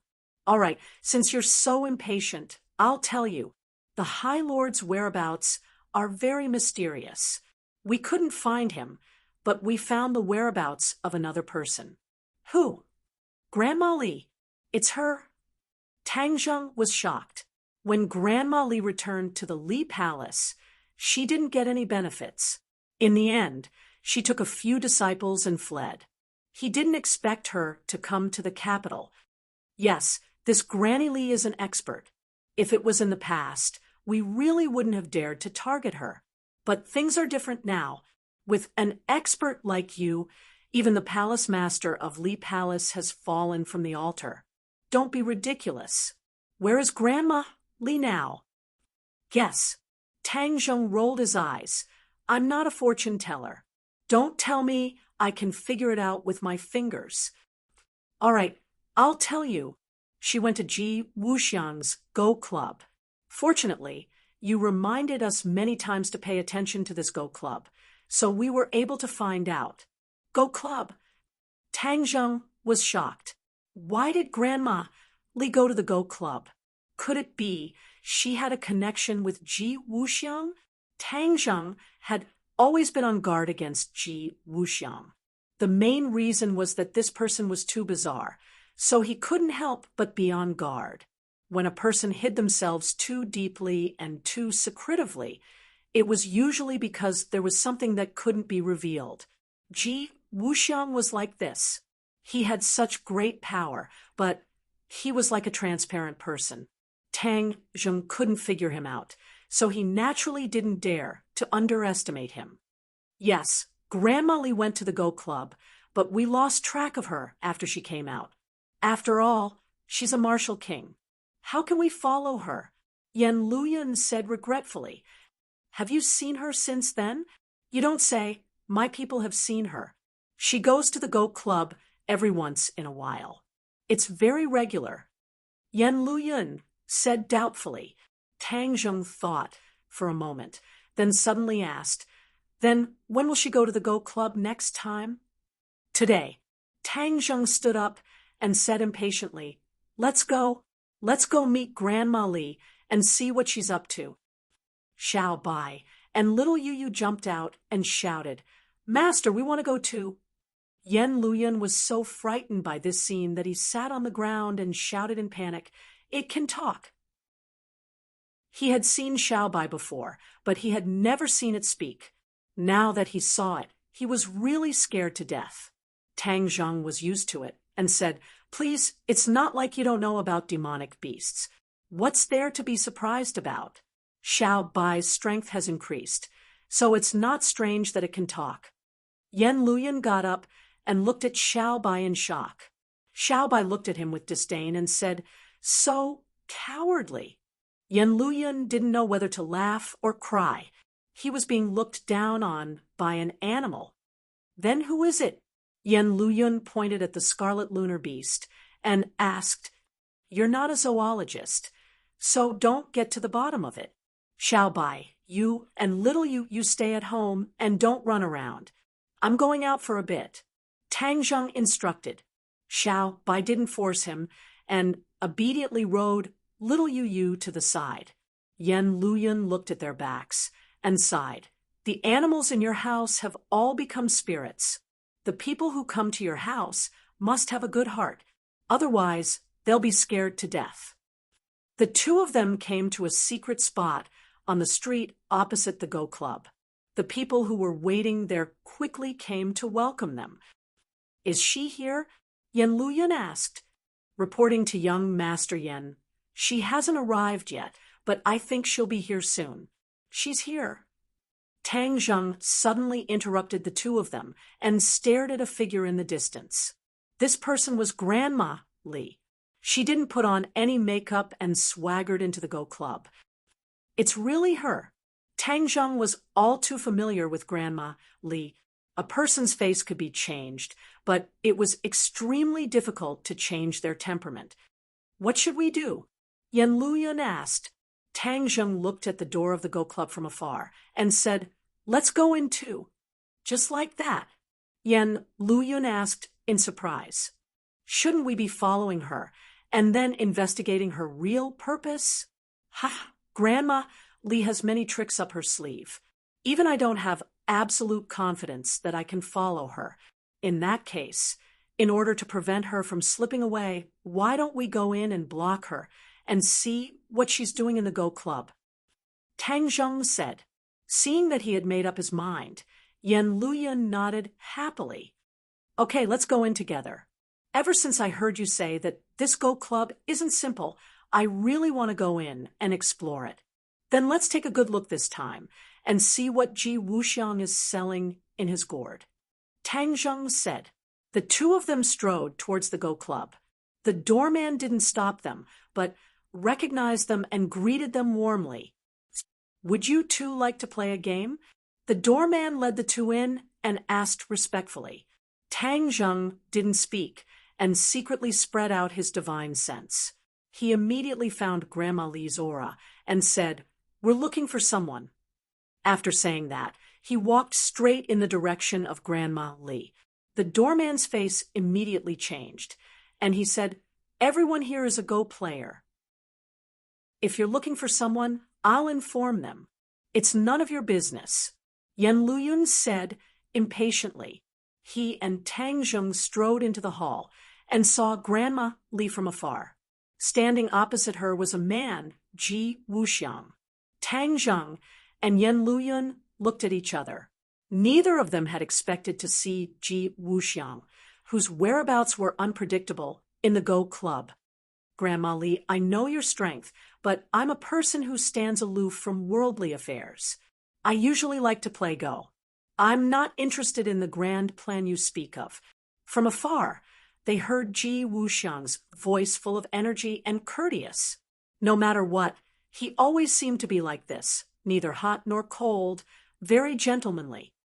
"President Ji, I'm giving you a chance. The backer behind you is already in a precarious situation. Do you really think you can protect yourself in the future troubled times? I'm giving you a clear path. Don't be ungrateful. Others may be afraid of you, but I, Grandma Li, am not afraid of you." Grandma Li's attitude was obviously very bad, and her tone was unkind. Ji Wuxiang did not get angry, and gently said, "I'm very clear about Grandma Li's ability. These words are not exaggerated at all. But I, Ji Wuxiang, only want things to go according to my heart. If they don't go according to my heart, even if I die, I won't agree." Grandma Li sneered, "Go according to your heart. You have a backbone. If you die, I'd like to see how your heart will go. I'm a person who is afraid of death, but I also want to go according to my heart. Is there no way to get the best of both worlds?" Ji Wuxiang sighed and said helplessly.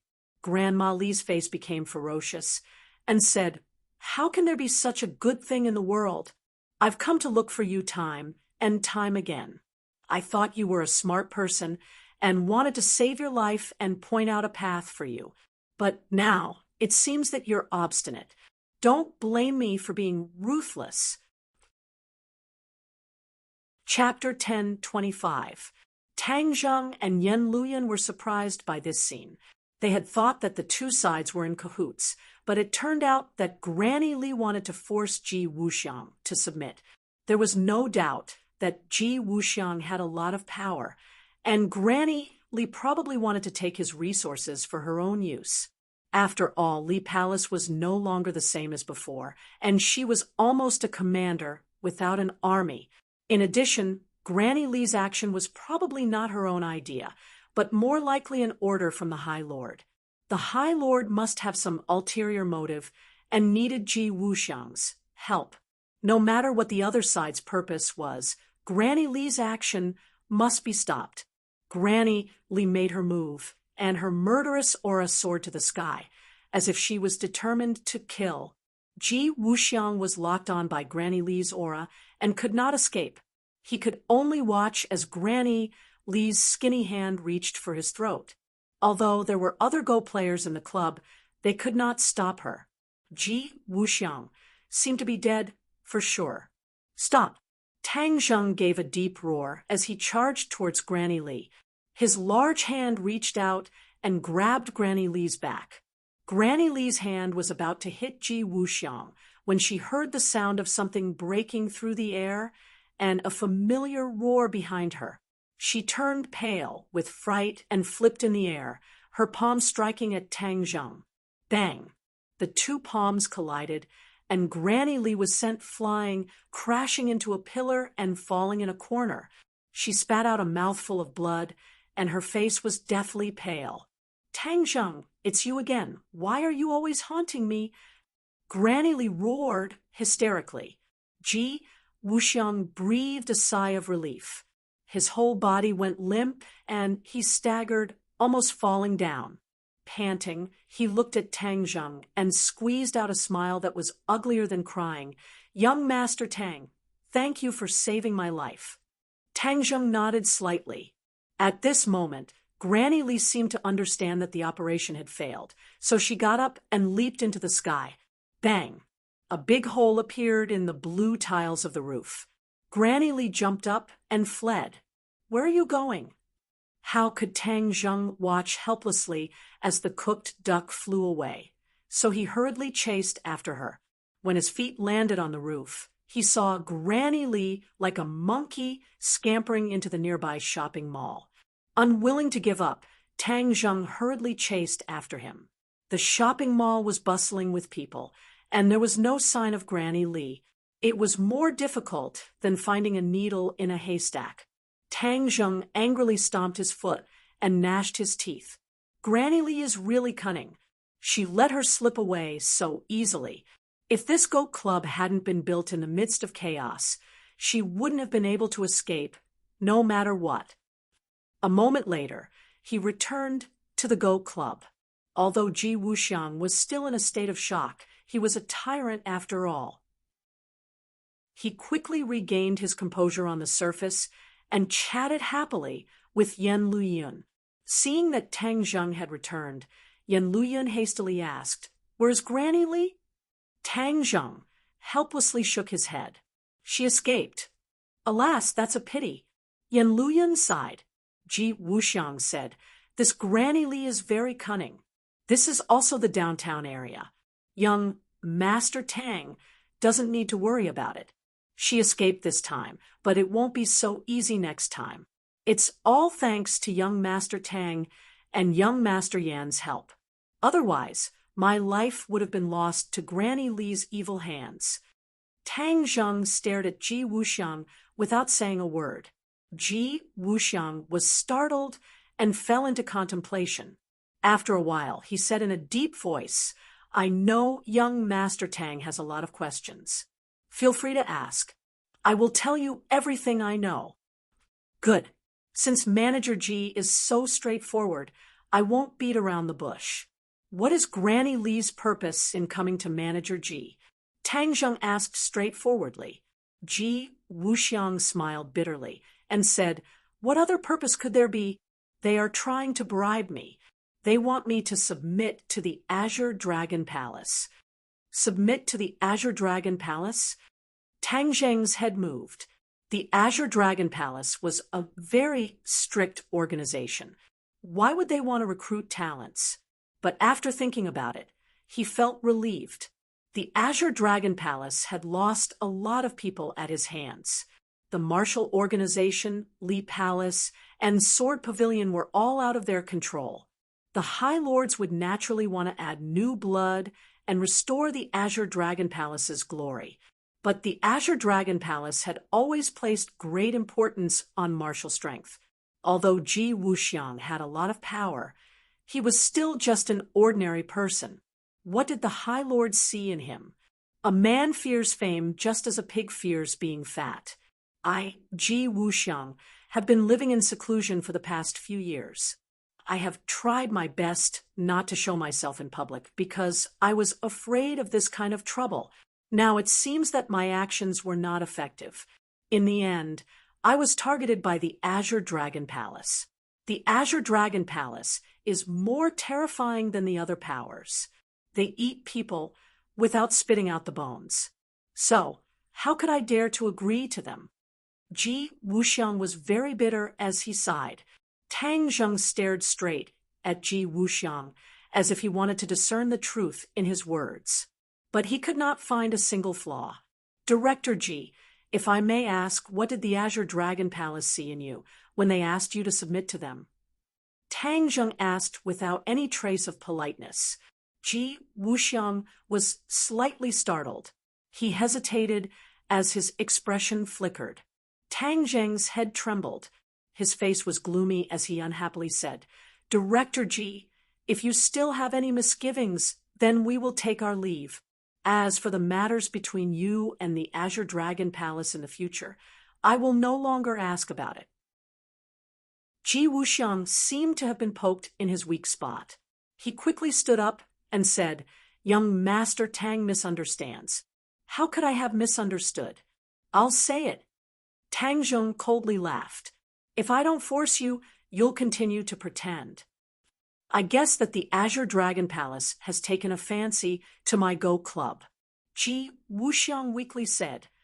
Go Club? Tang Zheng and Yen Luyun looked at each other in confusion. This was just an ordinary Go Club. Why would the Azure Dragon Palace take a fancy to this place? Ji Wuxiang smiled and said, I didn't tell you the truth before. Actually, this Go Club is not as simple as you think it is. What you see is only the surface. Oh, then I'm interested to hear more. Tang Zheng raised his eyebrows and said with interest, I don't know if you two still remember what I said last time. The world is a Go game. Ji Wuxiang asked. Tang Zheng thought for a while and nodded, I have a bit of an impression of it. Yen Luyun had long since forgotten, but there was nothing wrong with this sentence. He did not understand why Ji Wuxiang would bring it up again. The world is a Go game. Each of us is a Go piece. If we can comprehend the profound meaning of this Go game, then we can play this Go game. Ji Wuxiang spoke tirelessly. Tang Zheng nodded inwardly.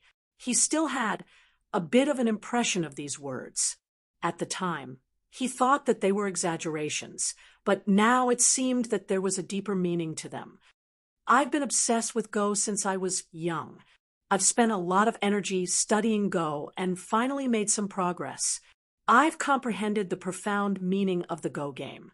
Last time, you also saw that the Go pieces here are very special. They are as heavy as 1,000 pounds, but in their hands, they can lift them as if they were light. They are no different from ordinary Go pieces. This is because I've comprehended the profound meaning of the Go game. Yen Luyun listened to these mysterious words and felt that it was inconceivable. He could not help but interrupt. Director Ji, we all know that you are very powerful and very smart, but what you said is too mysterious. It sounds like a myth. Myth, huh? Hee hee. Ji Wuxiang smiled meaningfully and looked at Tang Zheng. Young Master Tang, you are a cultivator. Of course, you are aware of the many mysterious techniques and methods cultivators have. Although my words are inconceivable, do you think it is possible for them to be true? Tang Zheng's experience was obviously much richer than Yan Luyun. After hearing these words, he did not deny it. Instead, he said, "Director Ji, please continue." Yan Luyun saw Tang Zheng's reaction and knew that he was 70 to 80% convinced. There was nothing he could do, so he could only continue to listen to Ji Wuxiang talk nonstop. The Go game that I've comprehended is called Heaven's Go. If you are placed in it and are unable to solve the Go game, then you will be trapped in the Go game forever. Ji Wuxiang said, "Forever unable to turn over. What a big tone." Yan Luyun disapproved as he curled his lips. Tang Zheng's head moved. Could it be that Ji Wuxiang had really created this kind of Go game?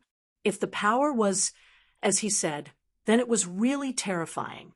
The Heaven's Go game is very complicated. There can't be the slightest mistake. Otherwise, the slightest mistake will lead to a huge error. Only people who are very familiar with Go games can set up this Go game. And in this world, only I can do it. I don't know how the Azure Dragon Palace got this information, so I guess they came for this Heaven's Go game. Since you have this kind of method, why didn't you resist? Could it be that you want me to watch as Granny Li kills you? Tang Zheng asked. Ji Wuxiang smiled bitterly. How could I resist? This Heaven's Go game is very difficult to set up. It's not something that can be completed in a day or night. How could I have expected that Grandma Li would be so cruel and merciless? She actually wanted to take my life without saying a word. Tang Zheng had been thinking about the flaws in Ji Wuxiang's words. Suddenly, he had a flash of inspiration and noticed the surrounding Go players. Those heavy Go pieces were as light as a feather in their hands. Could it be that they were also proficient in Heaven's Go? Tang Zheng immediately asked.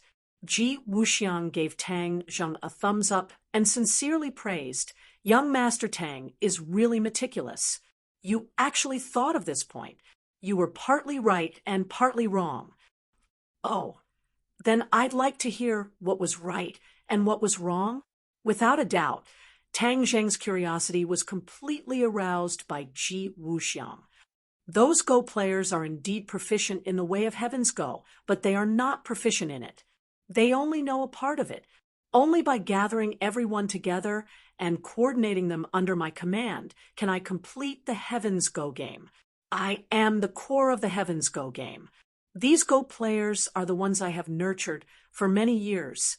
They practice the Heaven's Go game every day so that they can play a role in the future when I set up the Heaven's Go game.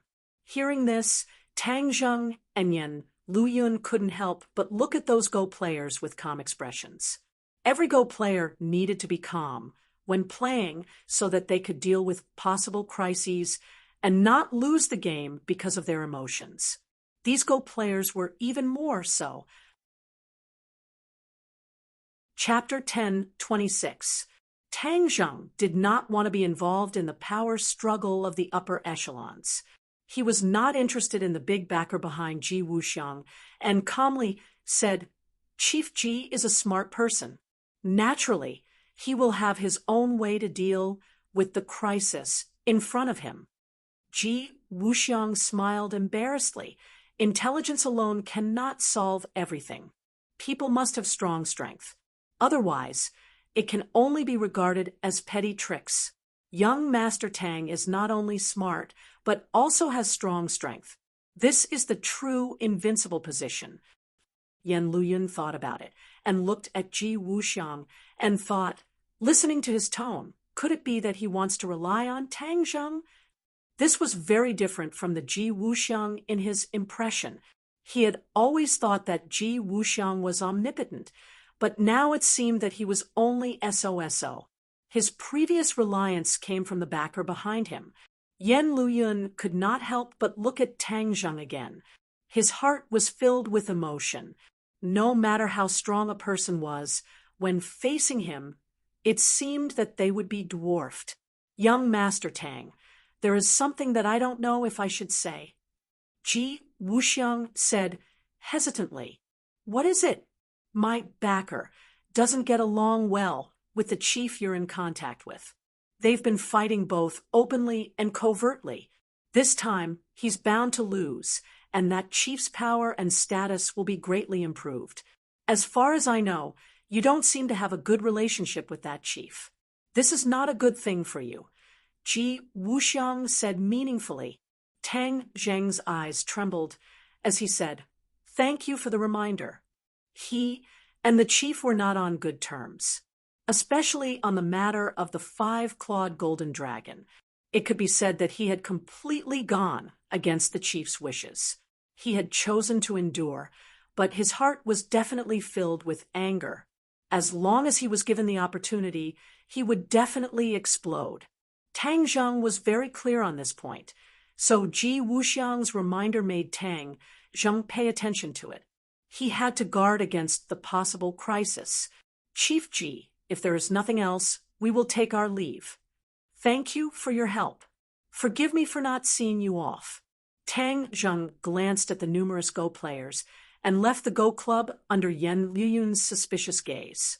After walking across a street, Yan Luyun finally could not help but ask, Young Master Tang, Ji Wuxiang obviously wants to rely on you. Why don't you accept his offer? Tang Zheng shook his head. We don't know how trustworthy Ji Wuxiang's words are. Besides, he's not at the end of his rope yet. There's no need for us to intervene so early. Then aren't you worried that the heaven's chess piece in his hands will fall into the hands of others? Tang Zheng smiled and said, Even though he brags to the heavens, but in the end, what you hear is false and what you see is true. Your people continue to keep an eye on him and see what other tricks he has up his sleeve. Yan Luyun nodded and said regretfully, It's a pity that Granny Li escaped this time. She's also a big scourge. Compared to the High Lord, she's just a small character. The most important thing now is to find the High Lord. He hasn't shown himself yet, so I suspect that he's brewing some big scheme. This is the calm before the storm. Tang Zheng said earnestly. Yan Luyun's face darkened as he nodded heavily. That's reasonable. What about the 100 Faces, Star Sovereign? Is there any movement from him? Tang Zheng asked. We suspect that he's returned to the island nation, but he hasn't shown himself since. In a foreign country, it's not as easy for our people to investigate. Yan Luyun said somewhat helplessly. Tang Zheng nodded and said, with the 100 Faces Star Sovereign's personality, he definitely won't keep hiding. He's definitely plotting something. It doesn't matter if he doesn't show himself now. As long as we keep an eye on him, we'll find some clues. Yan Luyun explained, and then the two of them parted ways. At the same time, Granny Li arrived at a quiet place after escaping. She respectfully knocked on the door, and the door opened. She restrained her angry expression and calmed down a little. Then she walked in with heavy steps. A moment later, she came in front of a person and bowed respectfully. High Lord, I failed. Not only did I fail to take Ji Wuxiang for my own use, but I also attracted Tang Zheng. If I hadn't escaped fast enough, I'm afraid I wouldn't have been able to come back to see the High Lord. The High Lord's eyes flickered under the mask, making people shudder. He stared at Granny Li for a long time. Granny Li didn't dare to meet his eyes and lowered her head. It's all the subordinate's fault. Please punish me, High Lord. The High Lord looked at her with burning eyes and finally opened his mouth. This is an uncontrollable factor. Tang Zheng is my biggest enemy. The capital city is his base camp, and he has many eyes and ears. It's not surprising that he ruined our plan. Not only did he ruin our plan, but he also made me lose a lot of disciples. He's really hateful. Granny Li's eyes were almost spitting fire as she said hatefully. The High Lord was surprised. You lost all your disciples? Yes, I couldn't protect them. I'm really ashamed. Granny Lee said dejectedly. Raise your head. This is not your fault. You just have to put it on Tang Zheng's head. The High Lord said in a powerful voice. Granny Lee restrained her emotions and asked, High Lord, Ji Wuxiang's plan is ruined. What should we do next? Humph, ruined? Who said so? He's already cornered. If he still dares to persist, I'll make him wish he was dead. The High Lord's voice was gloomy to the extreme, making people shudder. Granny Lee nodded in agreement. The High Lord is wise.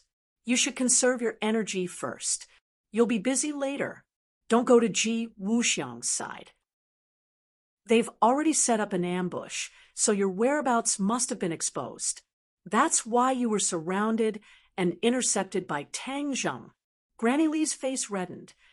I did notice people following me a few times, but I thought they were Ji Wuxiang's men.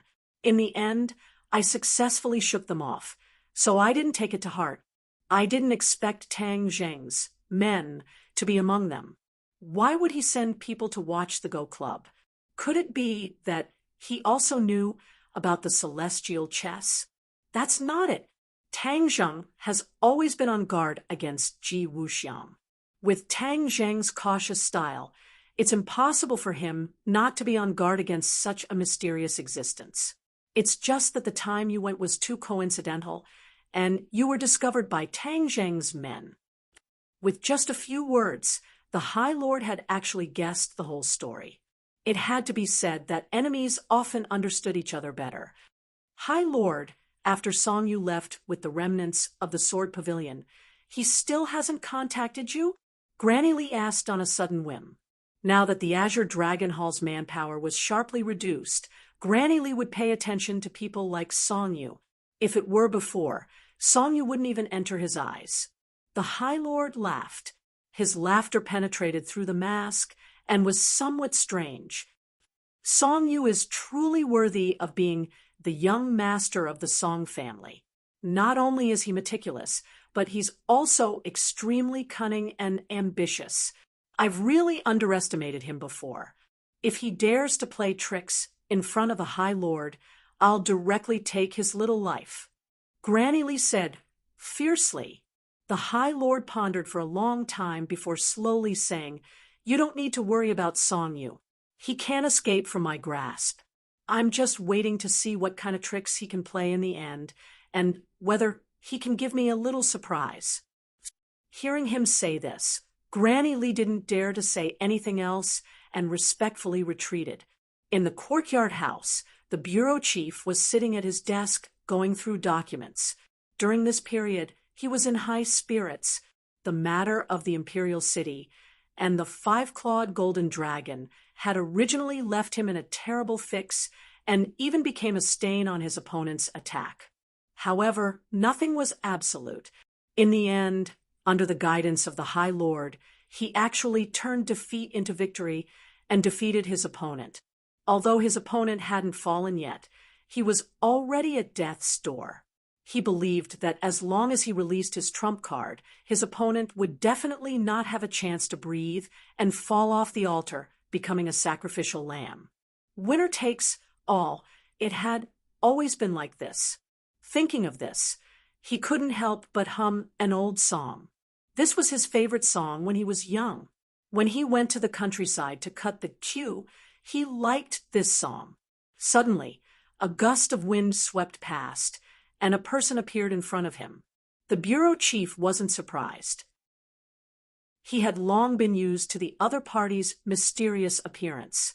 He put down the pen in his hand and raised his head. Sure enough, he saw the familiar mask of the High Lord. He was very wary of the High Lord in the beginning and used each other. However, now that the Azure Dragon Palace had suffered a great loss in the hands of Tang Zheng, the bureau chief was surprised, but also had an unexpected surprise. That was the High Lord, who was at his wit's end, actually helped him greatly. This action against his opponent was a gift that made the bureau chief very satisfied. He often thought proudly in his heart, no matter how powerful the High Lord was, he still had the last laugh.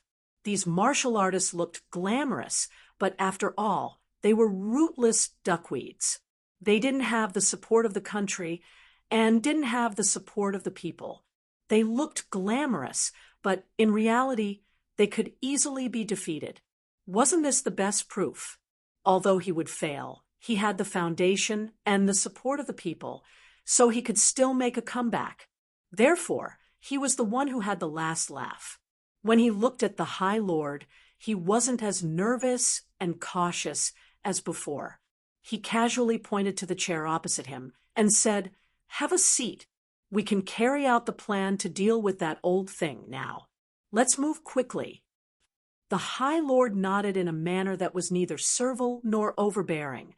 "Ha! That old thing probably wouldn't even dream that I know so many dirty things about him. Ji Wuxiang, that white glove, has done so many dirty things for him. It seems like there's no evidence against him, but in fact, there are many things that can be used against him.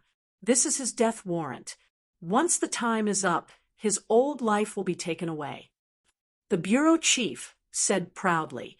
After a pause, the bureau chief continued, "Ji Wuxiang can't be allowed to continue living in this world. He knows too many things. You know what to do, right?" The High Lord nodded lightly.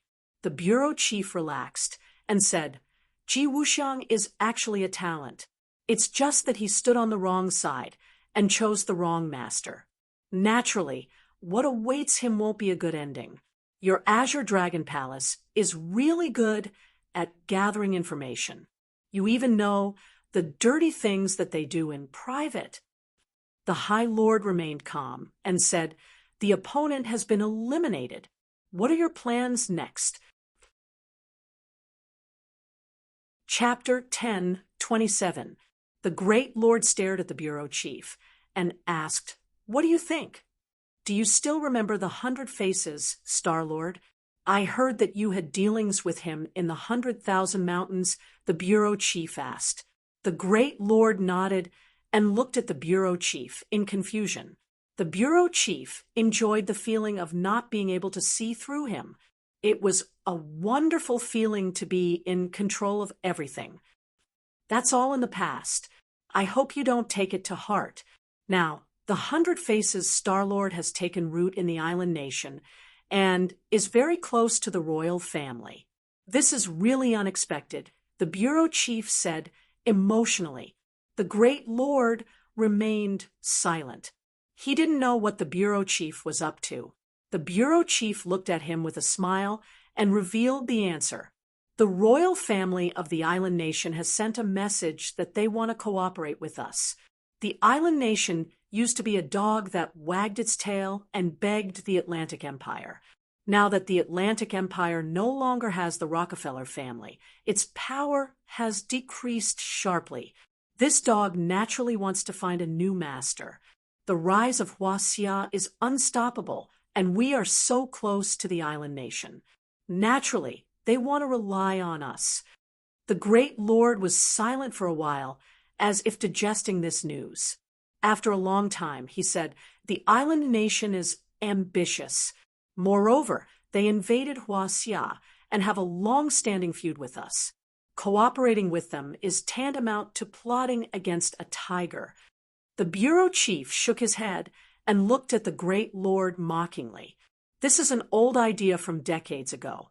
Our ideas must keep pace with the times to be the best.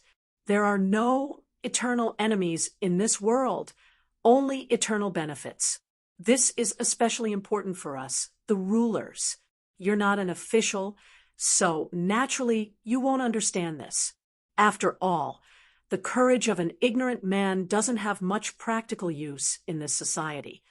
As he spoke, the bureau chief bent his finger and knocked on the table. Dong, dong, dong. The crisp sound seemed to remind the Great Lord. The Great Lord's eyes didn't change at all. He said softly, "Understood." The bureau chief knew when to stop and continued, "We can use the island nation's resources to deal with Tangzheng." Tang Zheng has many experts around him. It's not so easy to deal with him, the great lord reminded. The bureau chief pursed his lips and said disapprovingly, no matter how strong an individual is, there is a limit. It's the new era now. How can we still use those old ideas to deal with things? Tang Zheng's business was so big, and this was his weakness. If the government made a move, it would be criticized by others, thinking that they were deliberately suppressing him. But if it's a threat from the outside world, then no one can say anything. The great lord's gaze turned cold. He stared at the bureau chief and said thoughtfully, "That makes sense. But what was the breakthrough point? We have to find a place to bite. Only then can we kill him. He has already delivered a breakthrough for us." "Oh, what breakthrough?" "They've recently developed a new drug, and they're bragging about it. They're sending it for approval. If there's a problem at this time, then we can break through their layers of protection. Of course, this kind of thing is best left to the people of the island nation." "How do I operate it?" The bureau chief smiled mysteriously and said, "There are specializations in every field. The people of the island nation are the best at scheming. They will naturally think of a specific solution. We just need to provide them with a breakthrough point." The great lord didn't ask further. The sun shone brightly in Beijing in September. Yenqing University was bustling with people, and there were many new faces. It was time for the students to return to school. For Tang Zheng and the rest, they had already advanced from university rookies to second-year veterans. Their dresses were fluttering in the wind. Pairs of fiery eyes were searching for a target in the crowd. Fire, theft, and seniors. This group of seniors who were welcoming new students naturally wouldn't miss this opportunity, because this was a rare opportunity to get rid of being single. Tang Zheng didn't want to join in the fun at first, but he couldn't resist Yi Dingdang and Fang Shishi's persuasion and was dragged to school. Looking at the lively new faces, Tang Zheng couldn't help but think of the time when he first entered the school. At that time, he was just like them. The only difference was that his goal was more clear, or it could be said that he was more free and easy. One on the left and one on the right, two beauties accompanied each other, occasionally accompanied by some intimate actions. Without a doubt, this scene immediately attracted the attention of many people, especially the freshmen. All of them looked at him as if he was a monster. Whether it was Fang Shishi or Yi Dingdang, they were undoubtedly top-grade beauties, each with their own merits. As long as one could get the favor of one, then his life wouldn't be in vain, let alone two. The key was that the relationship between the three was too intimate, and it made people's imaginations run wild. "Senior, who is that person? So awesome?" A quick-witted freshman pulled the senior aside and asked, his eyes constantly wandering between Fang Shishi and Yi Dingdang. He was indignant and wanted to poach them. The senior rolled his eyes and looked at the junior like he was looking at an idiot. He patted him on the shoulder and said, "Don't say that I didn't take care of you. The first thing you should do after entering school is not to know who the principal is, but to know the person in front of you." The junior disagreed. "Senior, you're exaggerating. Who is he so awesome?" "You just have to remember that he's called Tang Zheng. Stay as far away from him as you can, and don't provoke him." The senior warned earnestly. Tang Zheng's fame in school was unmatched, and he was simply a living legend. The junior stared at Tang Zheng for a while, but he couldn't see anything different. He thought to himself, "Senior isn't lying to me, right? Or maybe Senior is interested in these two beauties, so he deliberately wants me to back off, so that there will be one less strong competitor like me." Just as this junior was daydreaming, a black Mercedes-Benz and a white luxury limousine drove over at lightning speed. A few students who were dragging their suitcases screamed in fright and were almost hit by the limousine. They were battered and exhausted. But a thin boy didn't dodge in time and was hit by the RV and fell to the ground. Too hateful, driving so fast in school. They don't care about other people's lives at all. It's simply murder. Someone was filled with righteous indignation. Bang, bang, bang, bang. The sound of the door opening and closing rang out. For strong men in black suits got out of the Mercedes-Benz and looked like bodyguards. They quickly moved to the door of the RV and respectfully opened the door. Ding, ding, ding. The crisp sound of high heels hitting the ground rang out, and a tall beauty walked out. Immediately, everyone was attracted by this beauty, and the angry voices came to an abrupt stop. Wow, beauty! Who is this? Why does she look like a man-made beauty? Hey, you don't say. The more I look at her, the more she looks like our neighbor from Korea. She's definitely a man-made beauty. Look at her nose. It's definitely been done. She even had double eyelids and a sharp chin. Although I can't see her chest through her clothes, it's most likely fake. Brother, you have sharp eyes. You're an expert. My family runs a plastic surgery hospital. I can tell at a glance. Hearing the discussions of the crowd, everyone was guessing who this man-made beauty was and why her entrance was so flashy. The beauty ignored the boy who fell to the ground as if he didn't exist. She turned to the RV and said a few words. A light cough came from the RV, and then another person walked out. This person had a greasy hair and a powdery face. His body was thin like a bamboo pole. He wore earrings and dyed yellow hair. He had an unruly and frivolous appearance. He raised his head high and looked diagonally upwards. Wow, it's Park Si-hoon, Appa. A few women screamed in the crowd, and then they rushed toward the man as if they were possessed. But without exception, they were all stopped by the 4 bodyguards. They couldn't get close to the man. Park Si-hoon casually waved his hand, causing the women to scream crazily. Their screams were as loud as a loudspeaker, causing many people to frown. The discussion in the crowd grew louder. He's indeed a Korean. Park Si-hoon, an actor, is very popular now and is known as the national idol of Korea. TSK, an idol like him? He's more like a bamboo pole. I don't know what's wrong with these women's taste to fall for this kind of man. Someone snorted. When the women heard this, their faces changed. They became very ferocious and crazy, as if their ancestors' graves were dug up. They pointed at the boy and shouted at the top of their lungs, "What do you know? How can you compare with our Appa? You're just a pile of cow dung, and our Appa is the star in the sky. You don't have the right to talk about him." The boy was shocked, as if he didn't expect that his words would cause such a big reaction. His face turned red, and he didn't know what to do. It was as if the women had met the enemy who had killed their fathers. One after another, they began to crusade against him, talking nonstop. Ouch, my leg hurts. A weak groan resounded. The boy who was hit by the car had a pale face as he touched his leg in pain. You guys hit me. Don't go. My leg hurts, and it seems to be broken. Park Si-hoon.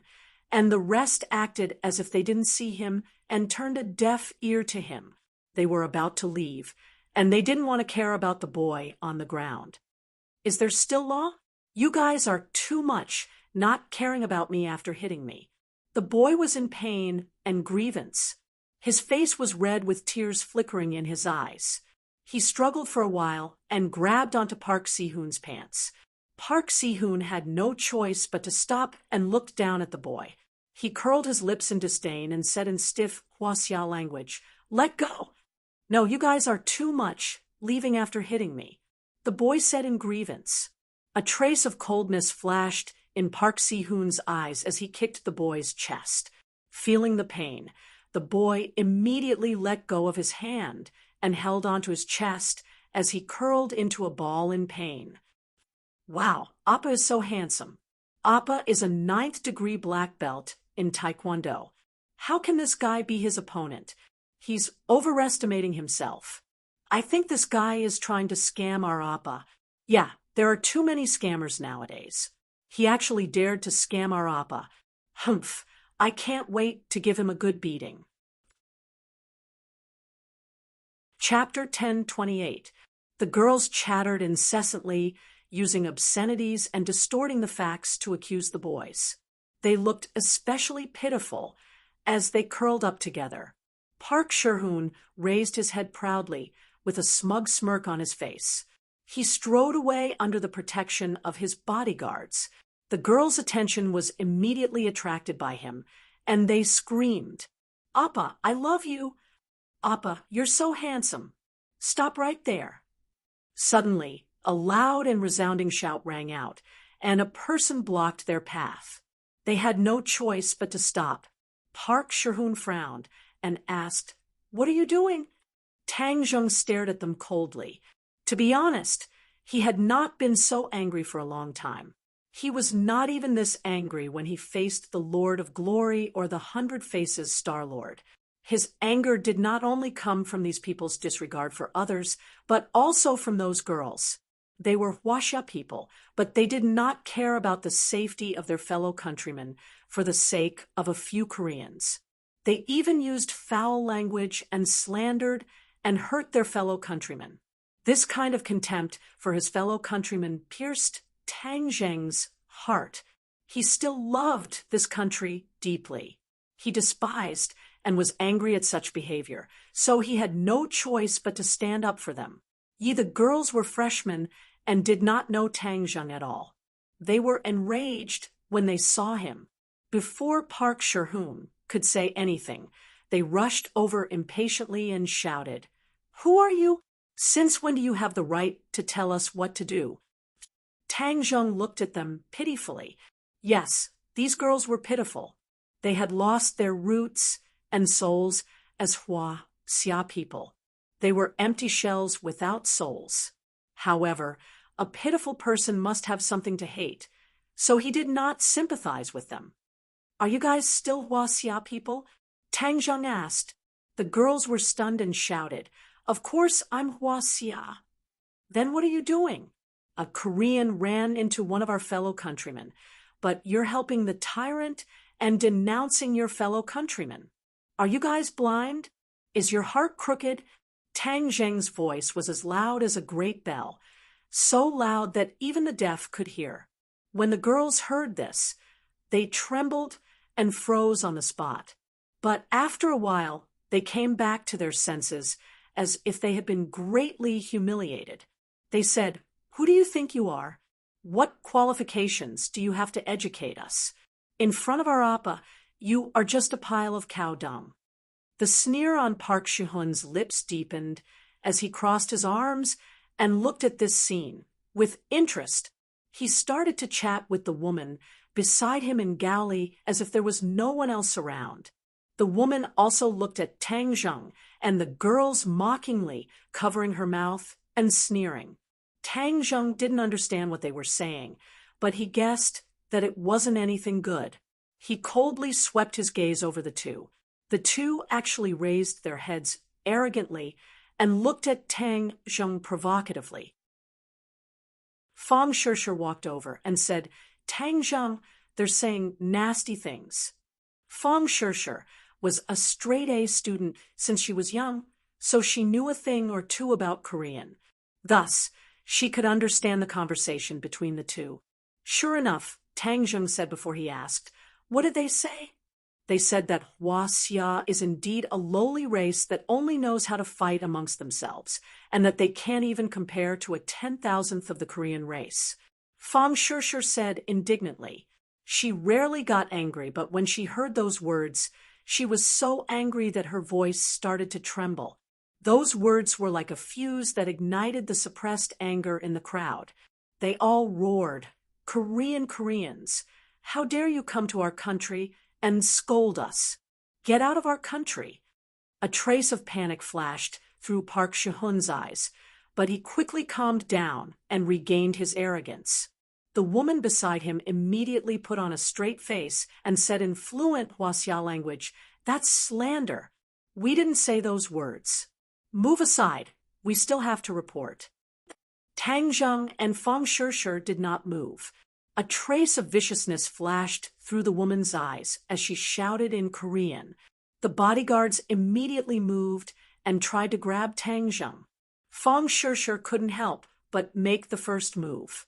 Her fair hand grabbed onto the bodyguard's wrist and pushed, causing the bodyguard's arm to bounce back.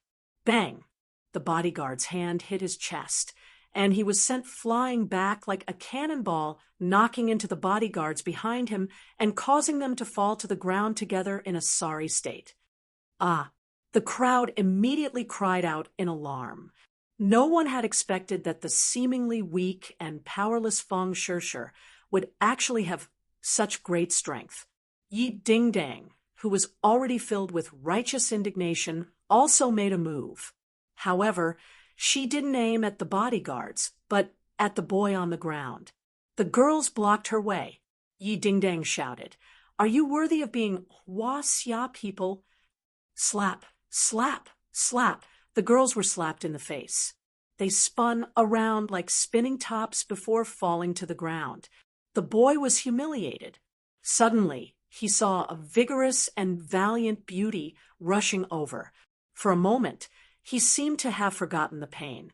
There was only this figure left in his eyes. Even many years later, this figure would often reverberate in his mind. "How are you?"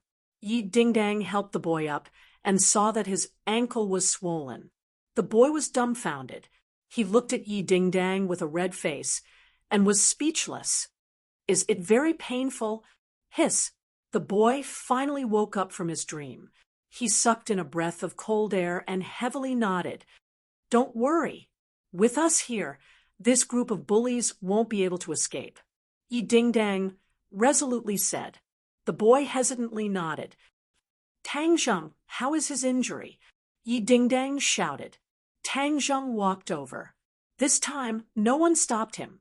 He bent down to check the injury. He frowned and said, "It's dislocated. Bear with it for a while. I'll set your bone right now. It'll be fine in a moment." Oh. The boy was a bit confused and didn't know what to do. Just at this time, he suddenly felt a piercing pain. He wanted to scream, but he found that a warm feeling wrapped around the injury and the pain immediately disappeared. "Why don't you try it now?" The boy seemed to wake up from a dream as he blankly looked at his leg. The place that was swollen just now had actually recovered.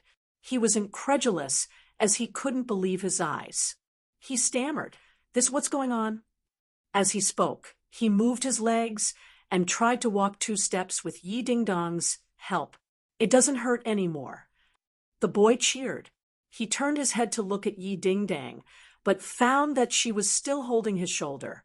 Immediately, his cheeks flushed red, and his eyes became flustered. He didn't know what to do. When the other boys saw this scene, they all cried out in their hearts, "Brat, why are you so lucky? Let me do it. I'll suffer a little and get to enjoy this treatment." Yi Dingdang casually let go of her hand and said, "It's good that you can walk." When she finished speaking, she turned around and walked towards Park Shihun and coldly said, "We should deal with him now." Feng Shishir blocked the path of the Koreans, but they did not force their way in. Park Shihun looked at Feng Shishir with interest. Her clean move just now was an eye-opener for him. His heart was moved. This girl was both beautiful and skilled. Wasn't she my type? Thus, he revealed a smile that once charmed thousands of fans and said to Feng Shishir, "Beauty, my name is Park Shihun. Can we be friends?" Feng Shishir looked at him with disgust and said, "A person like you is not fit to be my friend." "Great." The crowd immediately cheered. "Beauty, well done. A heroine among women, a heroine." That woman finally couldn't hold it in and reprimanded, "Who do you think you are? How dare you speak to our Park Shihun with such an ugly face? He's our national idol. TSK, are you blind? She's 100 times prettier than you, right? A man-made beauty who has undergone plastic surgery. She still doesn't know how troubled she is and dares to come out and make a fool of herself. Meiji, don't lower yourself to their level, Park Shihun said arrogantly. Right, how can I, Jean Meiji, lower myself to their level? Wouldn't that lower my own level? Shihun, let's go and report first. Don't let these people delay our work. Jean Meiji urged. I'll remember you, Park Shihun said to Fang Shishir. Stop. Are you guys deaf? Tang Zheng stood in front of them and asked with an unfriendly expression. Park Shihun was amiable towards Fang Shishir, but not towards Tang Zheng. He waved his hand in disgust and said, Get out of the way. The other two bodyguards' fists simultaneously struck towards Tang Zheng's chest. Tang Zheng's eyes flashed with an ominous glint as he struck out with lightning speed. Kacha! The two bodyguards' arms were immediately broken, revealing eerie white bones. Screams immediately burst out from their lungs and throat and soared into the sky. When the others saw this, their hearts trembled, but they felt relieved. These people from different races dared to behave atrociously. This was what they deserved. Among them, those who had seen Tang Zheng deal with the island nation's students had their eyes lit up. They knew that there was a good show to watch. This group of Koreans didn't know the immensity of heaven and earth. They actually dared to provoke Tang Zheng. This time, they really couldn't bear the consequences. Seeing that the galley people were unlucky, they all felt proud and elated. In an instant, they had a backbone and looked at Tang Zheng with burning eyes. Park Shihun looked at Tang Zheng in astonishment. He couldn't see through Tang Zheng's strength, so he was surprised by his skills. However, he thought highly of himself and didn't put Tang Zheng in his eyes. He looked at him with contempt and said, I recently learned a new idiom from your Huaxia, bring shame upon yourself. You're bringing shame upon yourself right now. How can a foreigner like you understand the profound Huaxia language? How dare you use this idiom so shamelessly? Humph, since you brought it up, then I'll let you understand the essence of this idiom. Tang Zheng approached the other party step by step. Shihun, teach him a lesson. Let him know how powerful you are. Jean Meiji instigated. Park Shihun sneered and walked over. He stretched his body and said, You asked for it. Before he finished speaking, he sent a kick towards Tang Zheng. Clearly, he wanted to gain the initiative by striking first. As expected of a 9th-degree black belt, Tang Zheng also sent out a kick as fast as lightning. Pa! Chapter 10:29. A heart-wrenching scream filled the air as Park Shihun's face made contact with the ground. 2 streams of blood spurted out from his nostrils, making him look battered and exhausted. Good. It was unknown who cheered, but immediately cheers and shouts of praise rose and fell one after another. Clearly, Park Shihun's actions earlier had aroused public anger. The few girls who were clamoring earlier no longer dared to shout. Instead, they glared at the crowd with eyes that seemed to be spitting fire. It was as if they were enemies who killed their fathers. Tang Zheng's impassioned speech did not touch their hearts in the slightest. They continued to do as they pleased. Jean Meiji stared blankly at the scene. This had never happened before. In the past, when they came to Huaxia, they were always welcomed with open arms. Initially, they were at a loss for what to do, but later they got used to it. No matter what they did, the Huaxia people would still treat them like gods. They were even more important than their ancestors and parents. In the beginning, they were very careful as they were afraid of offending the huge Huaxia market. However, they later realized that their worries were unnecessary. No matter what mistakes they made, they were still unique and cool in the eyes of the fans. If anyone dared to make irresponsible remarks, the fans would gang up on them without them needing to say anything. Their vulgar words were unbearable to the ears, causing them to avoid them as if they were rabid dogs. After enjoying this kind of treatment a few times, they felt that the Huaxia market was too good. It was tailor-made for them. It was even better than Korea. That was why they were so arrogant and bossy. This was something they did not dare to do in China, but they could do it openly in Huaxia. However, everything was overturned today. Someone actually hit Park Shi-hoon in front of everyone. Wasn't this overturning the heavens? What was Park Shi-hoon doing at Yenching University? This was the right to study abroad exchange that he had fought for. In order to expand the Huaxia market, artists had no choice but to learn the Huaxia culture. Especially learning a few sentences of Huaxia language was very necessary. If they spoke a few sentences of stiff Huaxia language during a concert or program, it would win waves of screams from the fans, as if it was a climax. But to be beaten up before he even entered the school was simply too vile. Jean Meiji was not afraid, only angry. She rushed toward Tang Zheng without any scruples, baring her fangs and brandishing her claws as if she was crazy. She was Park Si-hoon's manager. In fact, she used to be a Huaxia citizen as well. After she migrated to Korea, she considered herself to be a Korean. She even hated it when people said that she used to be a Huaxia citizen.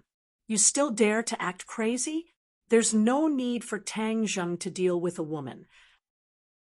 Watch how I ding-dang teach you how to be a woman today. Yi Ding-dang shouted and stopped Jean Meiji, giving her a slap. She spun around, and before she could regain her balance, Yi Ding-dang gave her another slap, causing her to spin around again. She was dumbfounded.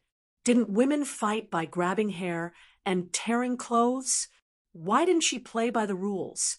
It wasn't that Jean Meiji had not fought with women before, but she had never encountered such a situation.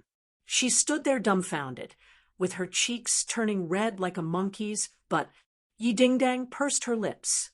You dare to make a scene in Huaxia and Yenching University with such little ability?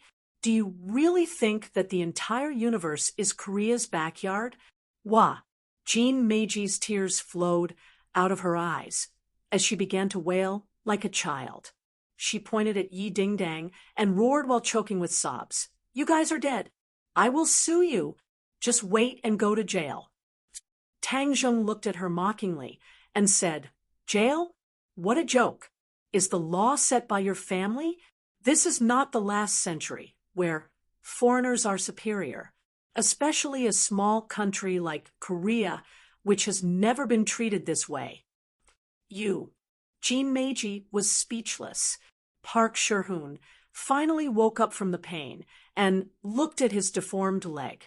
His eyes were bloodshot, and he roared, My leg is broken. You have to go to jail. Hurry up and inform the embassy to arrest them.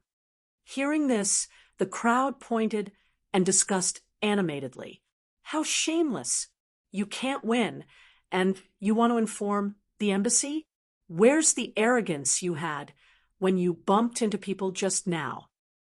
That's right, bullying the weak and fearing the strong. How dare you bully our fellow countrymen? We can't compromise. Down with the Korean Bangzi.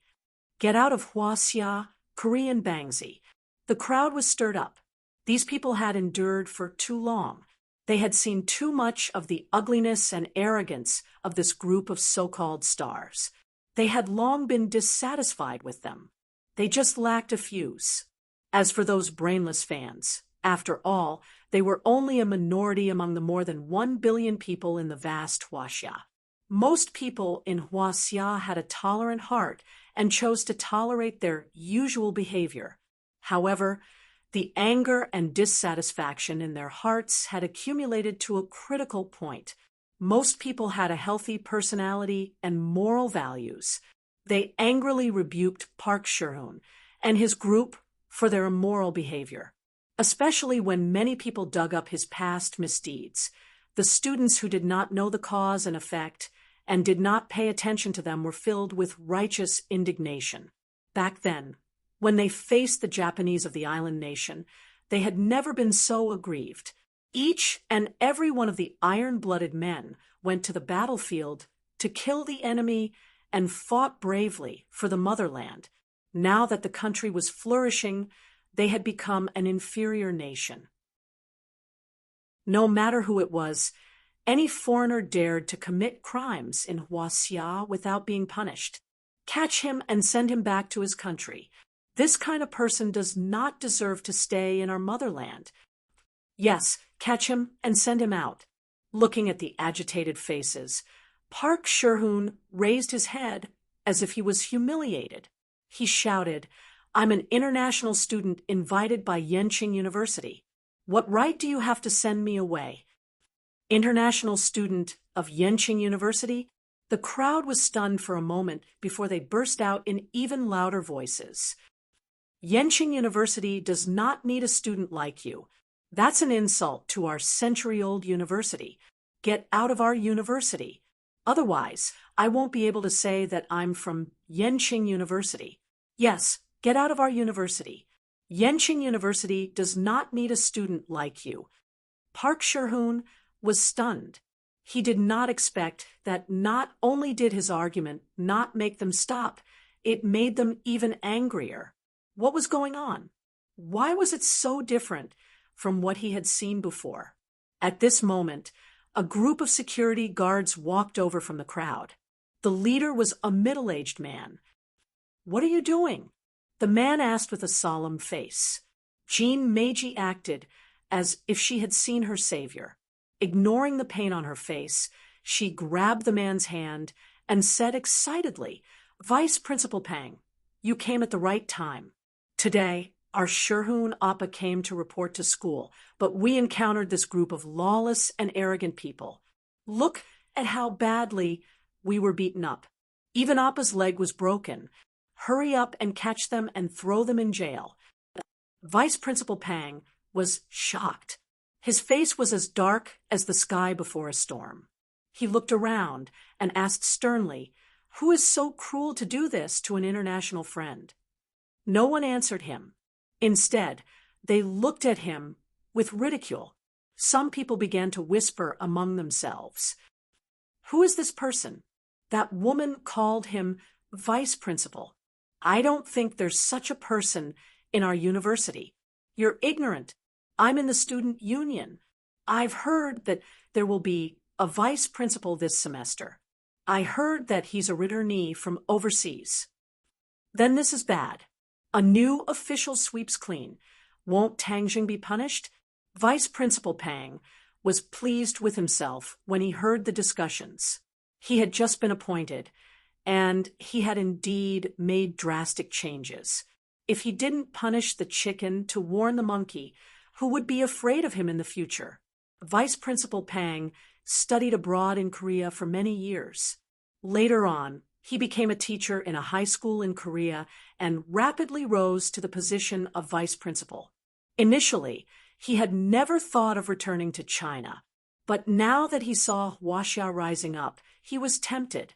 After all, a small country like Korea was not as good as China, and his development potential was limited.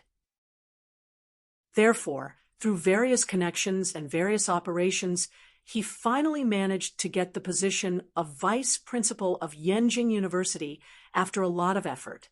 He was the one who invited Park Si-hoon. As his first action, he hoped to use Park Si-hoon's influence to attract more young people to apply to Yenching University.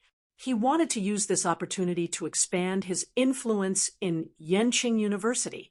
He was delayed by some matters today, so he was a little late to welcome Park Si-hoon. He never expected that something like this would happen. Naturally, he was shocked and furious. How dare someone hit someone he invited? Wasn't this a slap to his face? How could he tolerate this? He had to punish the chicken to warn the monkey. Wasn't this just a chicken? Who hit him? Come out. Vice Principal Pang roared with his hands on his waist and his belly bulging. "I hit him." Tang Zheng took a step forward and said indifferently. He didn't take a new principle to heart. Moreover, everything was about reason. These Koreans were clearly in the wrong, so why should he be afraid of them? Vice Principal Pang was arrogant as he coldly looked at Tang Zheng and said, "You don't have the slightest bit of remorse for hitting someone, and you're still so arrogant. Which class are you from?" "I'm a second-year student of Yenching University's archaeology department." Tang Zheng. Tang Zheng replied without batting an eyelid. "Archaeology department, second year? Humph, how arrogant. How did Yenching University produce a student like you? Do you know what kind of behavior this is? I just beat up a few self-righteous Koreans who dare to not treat Chinese people as people on Chinese soil." Since the other party was not prepared to speak properly, Tang Zheng did not hesitate to retaliate. "Audacious! You're slandering an international friend and tarnishing the country's image. Can you bear this responsibility?" Vice Principal Pang had seen his fair share of storms and did not place Tang Zheng in his eyes at all. Even though the other was indifferent, in his heart, as long as he flipped out and put a big hat on the other, he would teach the other a lesson. Then the other would definitely be uneasy and kneel down to beg for mercy. Tang Zheng flung his lips and snorted, "You think you're worthy of mentioning the country's image." Chapter 10:30. Vice Principal Pang's face turned red as he roared, "You're Tang Zheng, right? Not only did you disregard the law, but you also dared to talk back to me. As the vice principal, I can tell you right now that Yenching University doesn't need students like you." Tang Zheng sneered. "Is that so?" "Yes. Yenching University doesn't need students like you who disregard the law, disrespect, and violence. Just you wait to be expelled." Vice Principal Pang's voice became louder and louder. It was even a little shrill. It seemed that this was the only way to show off his power. "I also hit someone. Expel me too." Fang Shishir stepped forward and stood beside Tang Zheng. Her face was full of anger. Seeing her beloved being wronged, one could imagine the anger in her heart. "I also hit someone. Expel me if you dare. If you don't expel me, you're a coward." Yi Dingdong's small face was red from anger.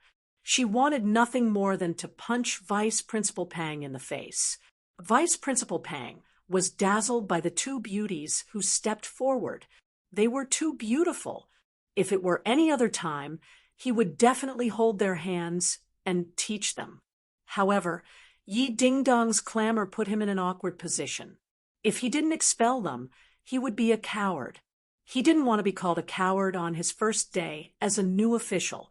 He was about to passionately reprimand them to let them know their mistakes. However, he didn't expect someone to come out of the crowd. The person's body was as tall as a mountain. He shouted angrily, "I also hit someone. Expel me too." Tang Zheng turned his head and looked. It was his second brother, Sinosaurus, and the others were also welcoming the new students. When they heard the commotion, they ran over and happened to see this scene.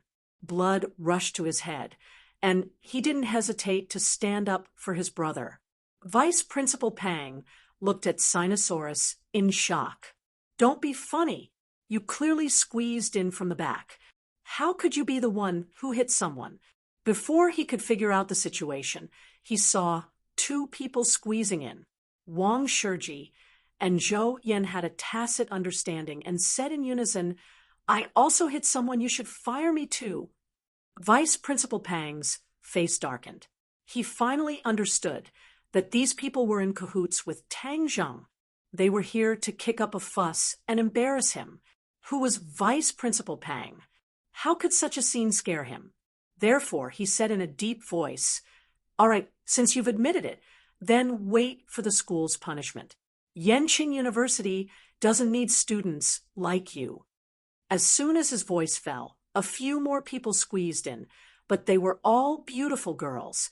Each of them was like a fearless warrior, standing behind Tang Zheng without hesitation, and said in a loud and resonant voice, "I also hit people. You should fire me too."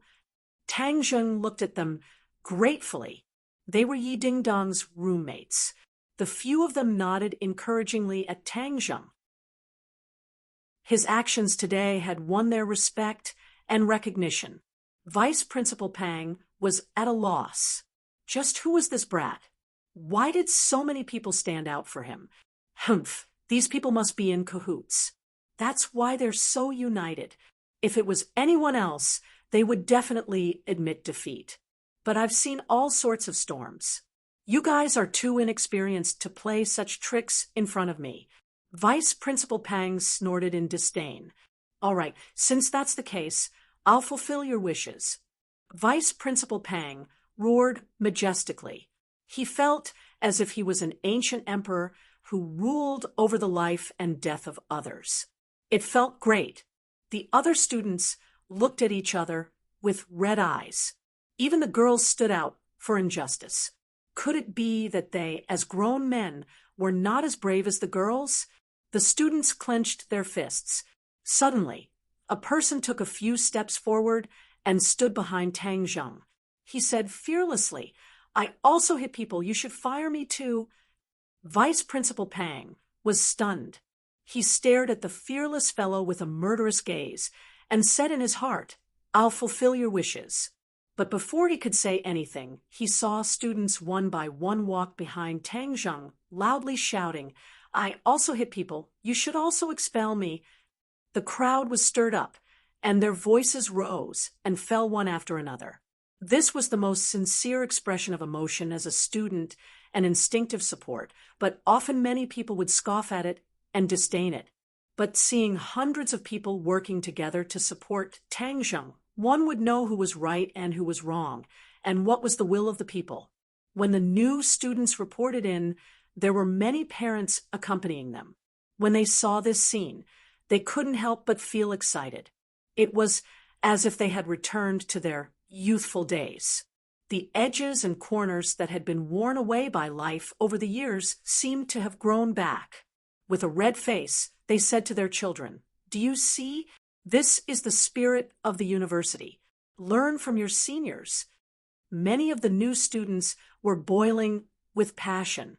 They threw down their suitcases and rushed behind Tang Zheng. They shouted, "I also hit people. You should fire me too." When the parents saw their children's actions, they didn't blame them. Instead, they revealed gratified expressions. Most Huaxia people had such genes and blood in their bones. They just needed an opportunity to trigger it. There was no doubt that this accidental incident had become a trigger, arousing their long-hidden hot blood. Vice Principal Pang was dumbfounded. He looked at the scene in disbelief. He never expected the students to be so united. This kind of strength made his heart tremble. He felt a long-lost fear. However, he immediately suppressed this absurd thought. His face darkened, and he thought to himself, "Fanning the flames, these students can't be allowed to stay. The law doesn't punish the majority of the people. As long as I tell them the pros and cons, these people will naturally know to be afraid." But he couldn't see the people behind him. His voice couldn't be heard. Suddenly, he had an idea. Suddenly, he saw the Mercedes-Benz and quickly climbed up to the roof of the car. Looking down at the crowd, he waved his hand and shouted, "Quiet! Everyone be quiet! Listen to me. I know that most of you are good students. Don't be fooled by a bad student. This is irresponsible to yourself and to your parents. Everyone disperse, disperse. We were not bewitched by others. We have our own judgment and sense of right and wrong. We are doing this to be responsible for ourselves and our parents." Someone refuted loudly, "That's right. I make my own decisions. It's not up to you to tell me what to do. Get lost. Yenqing University doesn't need a leader like you. That's right. This kind of leader is the shame of Yenqing University. He's helping outsiders to suppress his own students. Shameless. Vice Principal Pang panicked when he heard the complaints. Things seemed to be out of his control. What right do you have to be so high and mighty? What right do you have to tell us what to do? You're nothing. You don't have the right. The students were even angrier when they saw him looking down at them. Suddenly, a loud and clear voice sounded. Rise up, people who don't want to be slaves. The voice ignited everyone's emotions. It was as if they had returned to the Xia era. Everyone's eyes were red. They looked at Vice Principal Pang as if he was an invader. Rise up! Rise up! Rise up! We're united, braving the enemy's gunfire. Advance! Advance! Advance! Advance! The voice seemed to come from the chest and heart. It was filled with endless power. It made people's blood boil, and tears filled their eyes. Every time the last 3 lines of advance was sung, all the students took a step forward. The uniform footsteps were like the sound of iron hooves, trampling on Vice Principal Pang's heart, making his heartstrings tremble and his face turn pale. The Korean people were scared out of their wits. The overwhelming momentum and the loud and clear voice made them see the spirit of the Xia people. It was the soul of the Xia people. Park Sherhoon didn't have time to care about his pain. He quickly hid in the car and didn't dare to show his face. The arrogance he had just now was gone. What was left was deep shock and fear. The few of them huddled together and looked at each other while trembling. Vice Principal Pang's face turned pale. He didn't expect the students in China to be so powerful. Listening to the deafening voice, he felt as if thousands of knives were falling on his head. He suddenly had an ominous feeling. It seemed that things weren't as simple as he thought. Looking at the high and mighty Vice Principal Pang, the students' emotions once again reached a peak. One of them yelled, "You're standing so high up. Do you think you're so high and mighty? And those Korean people, do you think everything will be fine after they hide in the car? Smash the car and drag them out." Everyone echoed, "Yes, smash their car and drag them out. Let's see how they're going to act, all high and mighty." Hundreds of people rushed toward the 2 luxury cars. Bang! Everyone picked up their tools and smashed them on the car. The glass shattered and the car was dented. It looked like the surface of the moon. Vice Principal Pang stood on the roof of the car. He was still in shock. He felt like he was a small boat in the middle of the ocean that could be overturned by the waves at any time. At this time, he didn't have the energy to rebuke. Even the security guards were scared. They kept retreating and didn't dare to stop them. Vice Principal Pang scrambled down from the roof and hid in the security guards' encirclement. He trembled in anger and fear as he watched the scene. "Come out! Are you a coward?" Hiding in the car, Park Sherhoon and the rest hid in the car. They didn't dare to come out. "If you don't want to come out, then drag them out and smash the car door." Bang, bang, bang. The sound of the car door knocking was like knocking on their hearts. They were scared to the extreme and huddled together. Without a doubt, this would be a nightmare that would follow them for the rest of their lives. "Let me do it." Chapter 10:31. Park Sherhoon and the rest were dragged out of the car. Then, huge fists rained down on them. They only had time to clench their fists and huddle together. They were no longer as arrogant as before. Seeing this, Vice Principal Pang was so scared that he shouted, "Run!" He tried to leave this place under the protection of the security guards. However, the eyes of the crowd were sharp. Immediately, someone shouted, "Don't let him escape!" Sinosaurus dashed forward and pushed the security guards away. He grabbed Vice Principal Pang's collar and flung him back. He immediately fell into the sea of people. Ah! Screams were heard immediately. *MBR** Tang. Zheng did not expect things to turn out this way, but he did not stop them immediately. They asked for it. If they had not angered the crowd, they would not have ended up like this. Stop hitting them! Stop hitting them! The commotion finally attracted the attention of the principal. He brought a group of security guards and stopped them from afar. The students were still in awe of the principal. They stopped after a few more punches. They were rescued from the encirclement in a sorry state. Park Shihun's face was bruised and bruised. He no longer looked like a celebrity.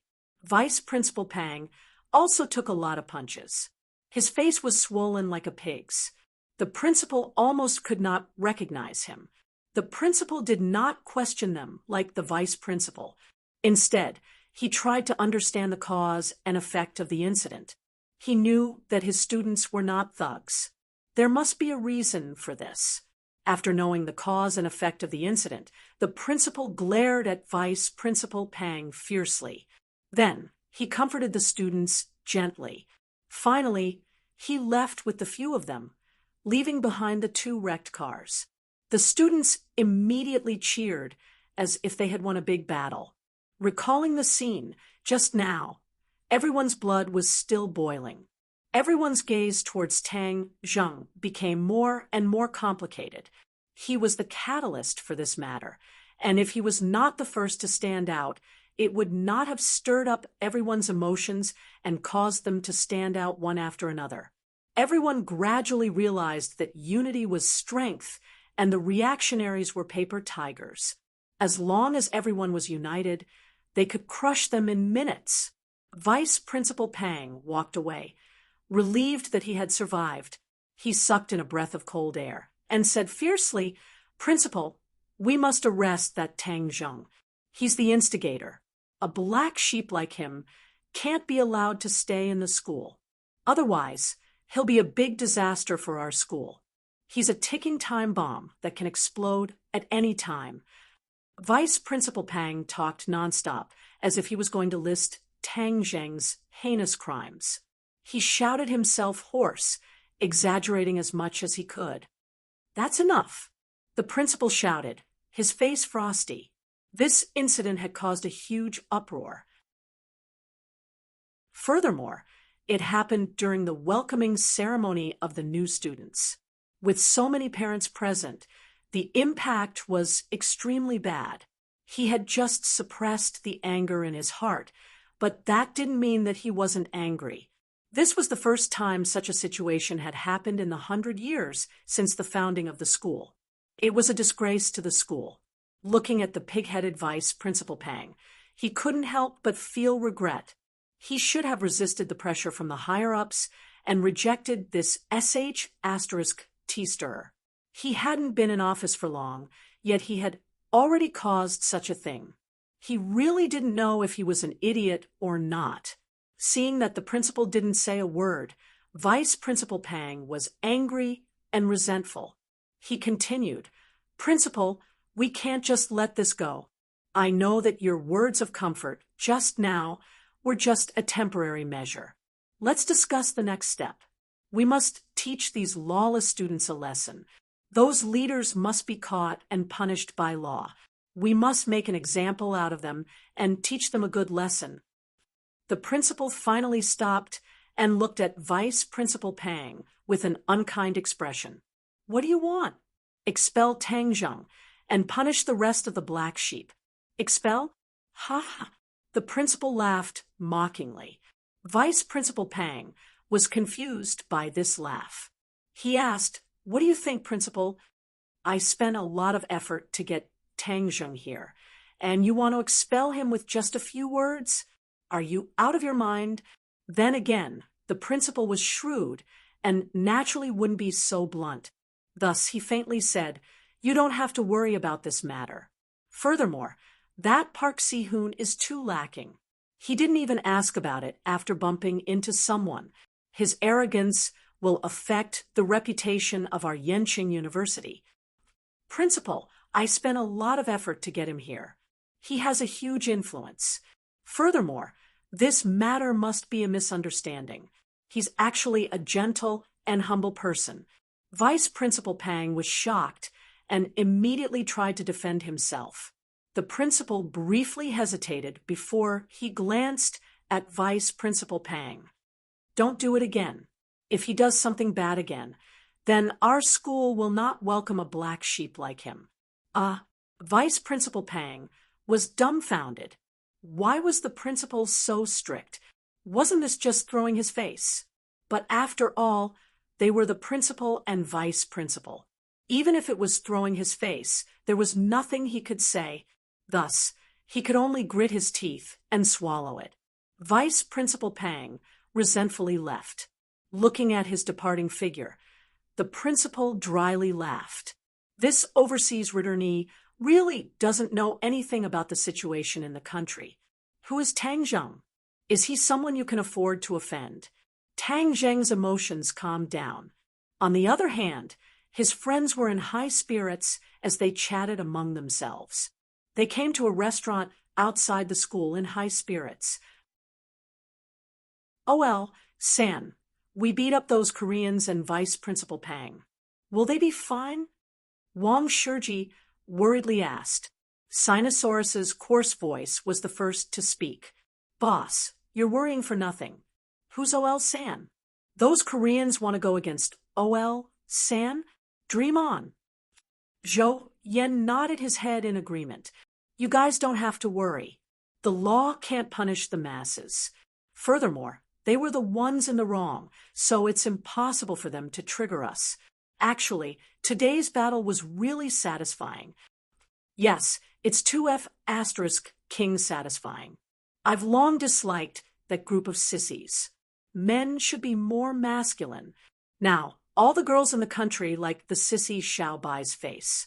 It's completely distorted aesthetics. Sinosaurus stretched his arms and displayed a very manly action, feeling indignant. The other girls also nodded in agreement. Men still have to be more manly. Haha, this is a good young woman with good taste. I really didn't make friends with you guys in vain. Sinosaurus laughed loudly. This is a world that looks at faces. Even if you don't like sissies, you're too ugly. A few bad friends immediately attacked. Sinosaurus didn't mind. You guys are just jealous. I already have a girlfriend, so I'm not afraid of you guys attacking me. After saying that, he hugged his girlfriend with a complacent look on his face. OL 3, we were shocked when we heard that you weren't going to school anymore. Now that you're back, our dorm mates can be together again. Wang Shiji changed the topic. Tang Zheng gave his roommates a deep look. He had already imparted the cultivation method to them, allowing them to benefit a lot. Even though they were not as fast as Fang Shishir and the others, they still had a small harvest. It was clear that they did not stop cultivating during the summer vacation. OL 3 definitely can't bear to part with us, right? Sinosaurus said. Tang Zheng nodded his head and said with a smile, yes, the school is a peaceful harbor. Actually, school life is really not bad. I'll try to stay in school for a while longer. Zhou said, OL 3 is a busy person. Anyway, when you have nothing to do, just come back and see us brothers. That's for sure. All right, have you guys heard? Goddess Tang Linger is coming to Beijing for a concert. Sinosaurus suddenly lowered his voice and winked. Really? Wang Shiji was shocked and full of interest. Tang Linger is too beautiful, and her singing is also very good. Although she hasn't been in the industry for long, she already has a lot of fans. I'm afraid the concert tickets must be very expensive. After saying that, his expression darkened. His family condition was the worst in the dorm, so he usually scrimped and saved.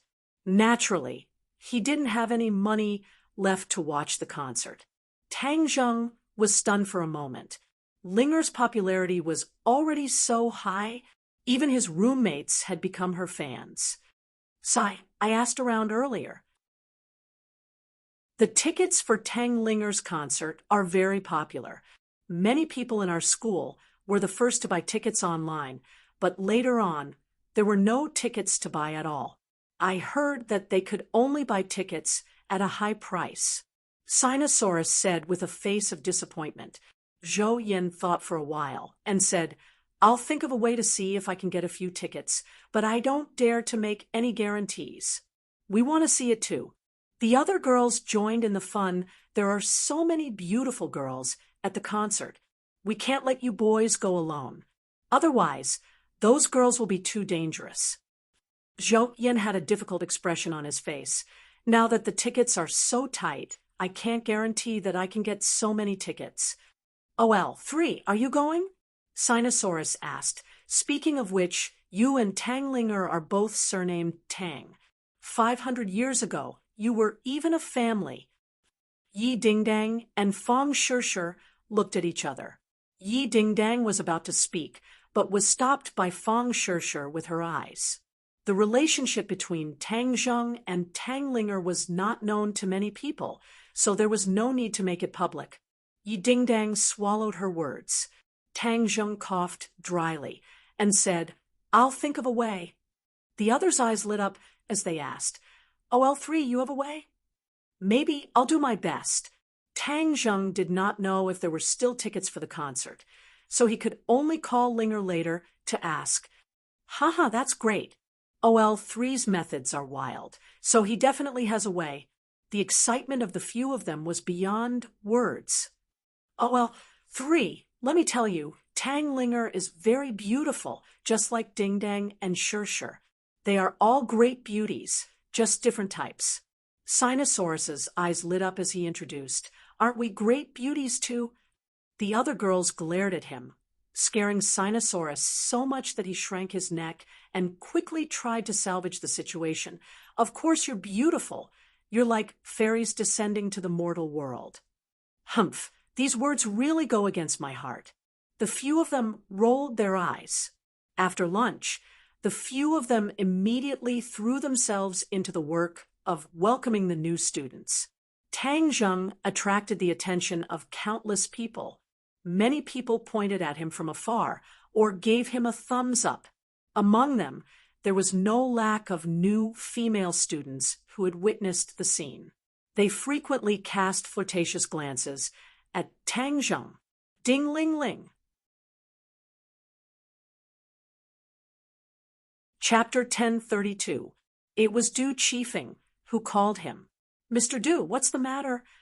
Hearing Du Chifeng's anxious voice, Tang Zheng went straight to the point. Mr. Tang, I wouldn't have bothered you if it wasn't so urgent, Du Chifeng said in fear and trepidation. Tang Zheng nodded secretly and asked, The King of Medicine should have gone to your house. How is your wife? That's why I'm calling. Alas, I can't explain it clearly in a few words. Let the senior king of medicine explain it to you. Du Chifeng sighed and said wearily, Master. The king of medicine's voice came. Tang Zheng had been used to this cheap apprentice's name. He asked, King of medicine, what's the problem? Master, Mrs. Du's condition is very strange. I've controlled her condition after taking medicine, but it flared up again the next day. And then it became more and more serious. The medicine didn't work at all. The king of medicine's voice was a little low. He was very interested in difficult and complicated diseases, and he had conquered many difficult and complicated diseases. However, the situation this time made him a little confused, so he had to call Tang Zheng for help. Oh, Tang Zheng's head sank. If the king of medicine couldn't do anything, then what kind of strange disease did Mrs. Du have? Master, I don't know what to do. Can you come here? The king of medicine found it difficult to speak, and he was a little ashamed. Hearing this, Tang Zheng's curiosity was aroused. He asked, My treatment skills are not as good as yours. If you can't do anything, I may not be able to do anything. Master, Madame Du doesn't seem to be sick. The medicine king stuttered, hesitating to speak. Tang Zheng moved his head and frowned. He asked, If she doesn't seem to be sick, then what is it? I don't know, but it's a little similar to the folklore about being possessed by evil spirits. I'm not sure. After all, there's no scientific basis for this kind of thing, and I've never seen it before. The king of medicine's voice also lowered, as if he was not confident in his judgment. Tang Zheng was a cultivator. He knew very well that not everything in the world could be explained by current scientific knowledge.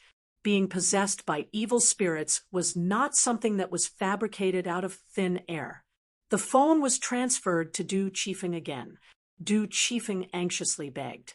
Young Master Tang, I know this is too much, but for the sake of my wife's life, I really beg you. You are my last hope. Tang Zheng had thought that the king of medicine would be able to cure him, but now it seemed that he was too optimistic. Moreover, Du Qifeng had helped him before, so he couldn't stay out of this matter no matter what. Now that school had just started, there was not much to do, so he could take the opportunity to go to Du Qifeng's house. Okay, send me the detailed address. I'll be there today. Du Qifeng was overjoyed and said gratefully, Thank you, young Master Tang. Thank you so much. I'll book a plane ticket for you right away. You don't have to book a plane ticket. I have a way to get there. Tang Zheng declined Du Qifeng's kindness. Since he could fly freely on his sword, he realized more and more the convenience of flying on his sword. It was faster than taking a plane, and he didn't have to wait for a plane. He could stop and go as he pleased. Du Qifeng didn't get to the bottom of it and quickly told him the address. His house was in Shanghai, which was not too far from Beijing. It would take nearly 2 hours by plane. Tang Zheng estimated that he could get there in more than an hour. He didn't leave in a hurry, but dialed Ling Er's phone first. The girl was very excited when she received the call from Tang Zheng. She jumped up and said, Master, you finally called Ling Ling are you tired from the concert rehearsals? Tang Zheng asked with concern. I'm tired, but after receiving Master's call, Ling is not tired at all. I'm full of energy again. Hee. Ling said excitedly. If you're tired, then rest. Don't tire yourself out, okay? Yes, Ling knows. Ling, do you still have tickets for your concert? Tickets? I don't know. I'll ask. After saying that, her voice came from the phone. Sister, do you still have tickets for my concert? My lady, the tickets for your concert are selling like hotcakes.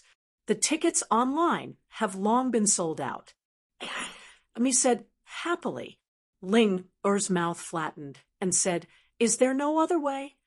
Do you have a friend who needs tickets? Master does. Ami quivered and quickly said, Yes, of course. What a joke. If her boss doesn't have tickets, then she doesn't need to work anymore. Ling beamed with joy. Thank you, Sister Ami Master. I still have tickets. The corner of Tang Zheng's mouth raised as he gave a knowing smile and said, I heard it. Just remember to leave me a few. When the time comes, I will go to your concert. Really? Ling was surprised and happy. Master, don't worry. Ling will practice harder. I won't disappoint Master. Tang Zheng said a few more words of concern and hung up the phone. He said goodbye to his family and went to the suburbs. He flew to Shanghai on his sword. After passing through the thick clouds, Shanghai was right below him. He landed in the suburbs. He took a taxi and went straight to Du Qifeng's house. This was a seaside villa area. The scenery was very charming.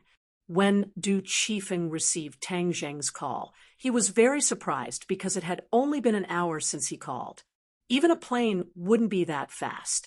Could it be that Tang Zheng was already here? When he saw Tang Zheng standing in front of him alive, he couldn't help but feel deeply shocked. He couldn't believe his eyes and asked, Young Master Tang, how did you get here so quickly? Tang Zheng didn't answer and asked, Where is the patient? Du Qifeng woke up from his dream and felt a little more confident. Tang Zheng's methods were more powerful than he thought. Then wouldn't his wife have a greater chance of being saved? Young Master Tang, please come with me. Du Qifeng led Tang Zheng into the villa area and to his house. The king of medicine was already waiting at the door. He greeted him from a distance, grabbed Tang Zheng's hand, shook it a few times excitedly, and said, "Master, you're finally here. It's good that you're here." Looking at the king of medicine's excited look and the two words "master" that came out of his mouth, Du Qifeng thought that he was dreaming. Although he was mentally prepared when he called before, he still couldn't hide the shock in his heart when he saw this scene with his own eyes. This was mainly because the king of medicine's position in the apricot forest was too high. No one could surpass him. Now seeing him call Tang Zheng master sincerely, no matter who it was, they would have the same feeling in their hearts. "Thank you for your hard work." Tang Zheng nodded to the king of medicine. He personally contacted the king of medicine some time ago and told him about Du Qifeng. That was why he came to Shanghai. Otherwise, with Du Qifeng's reputation, he couldn't even see the king of medicine. It's not hard. The king of medicine quickly shook his head and said bitterly, "I'm ashamed. I originally thought that the medicine would cure the disease, but I didn't expect it to be so different from what I imagined. Until now, I still haven't determined what disease she has." This was a situation he had never encountered before. Naturally, he was very distressed. "Let's go see the patient first." Tang Zheng recalled that Qin Baishan's wife had been possessed by the evil spirit in the Millennium Blood Jade, so he wasn't too worried. "Young Master Tang, king of medicine, please come in." Du Qifeng came to his senses and quickly opened the door. He respectfully invited them in and went straight to his wife's room. After pushing the door and entering, Tang Zheng saw a person standing in front of the windowsill. When she heard the sound, she turned her head. It was the face of a middle-aged woman. She was well-maintained and full of charm. She glanced at Tang Zheng lightly and said to Du Qifeng, "Qifeng, who is this?" Tang Zheng frowned. This person looked no different from a normal person. She didn't seem to be possessed. "Let me introduce you. This is young Master Tang, and this is my wife." Du Qifeng quickly introduced them. Tang Zheng nodded slightly. "Mrs. Du, nice to meet you."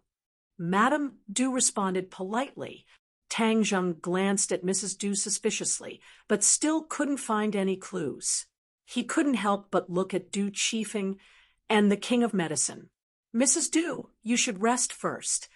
Du Qifeng closed the door and whispered to Tang Zheng, "Young Master Tang, when she's not ill, she's no different from a normal person.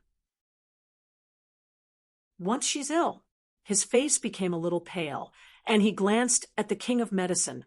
"Senior king of medicine has seen it. It's really strange." What kind of evil technique is this? Du Qifeng thought for a while and organized his words. "It's as if she's a different person. It's a strange feeling. I've lived with her for decades, so I know it very well. I've never had that strange feeling, except when she's ill." The king of medicine also nodded. "I thought it was a split personality, but later it was confirmed that it wasn't. That's why I suspect that she's possessed." Du Qifeng's face was pale, and he asked, "Young Master Tang, is there any way?" Tang Zheng didn't express his opinion, but asked, "When will she be ill?" "At night." Tang Zheng looked out of the window. It was still a few hours away from night. It seemed that they had to wait. "Can I check now?" "Yes. Thank you so much, young Master Tang." Du Qifeng said excitedly. They entered the room again. Mrs. Du was still standing quietly in front of the window, overlooking the blue sea in the distance. "Mrs. Du, please sit down. Let me feel your pulse," Tang Zheng said. Mrs. Du turned around and said calmly, "Sorry to trouble you." Tang Zheng deeply looked at her, 2 fingers pressed down on her wrist. Her pulse was very strong, but Tang Zheng knew very little about the pulse, so he could not determine if there was a problem. So he urged his true qi, and a trace of true qi flowed from her wrist along her meridians into her body. Now Tang Zheng's control of genuine qi had reached the peak, so he didn't have to worry that the genuine qi would hurt the patient as before. Even the patient herself wouldn't notice anything strange with the trace of genuine qi. This was a big advantage of his increasingly excellent skills. Seeing him feel her pulse, Du Qifeng's heart was in his throat. He didn't know what the result would be. Chapter 1033. Tang Zheng let go of his hand, his eyebrows tightly knitted together. Mrs. Du looked at him with a bitter smile and said, "Young Master Tang, is there any cure for my illness?" Tang Zheng stared at her and shook his head slightly. "It's too early to say." He found that the vitality in her body was very weak, but he couldn't find the root of the illness. A touch of disappointment flashed in Du Qifeng's eyes. "Young Master Tang, please go to rest first. We'll try again in the evening." They left the room.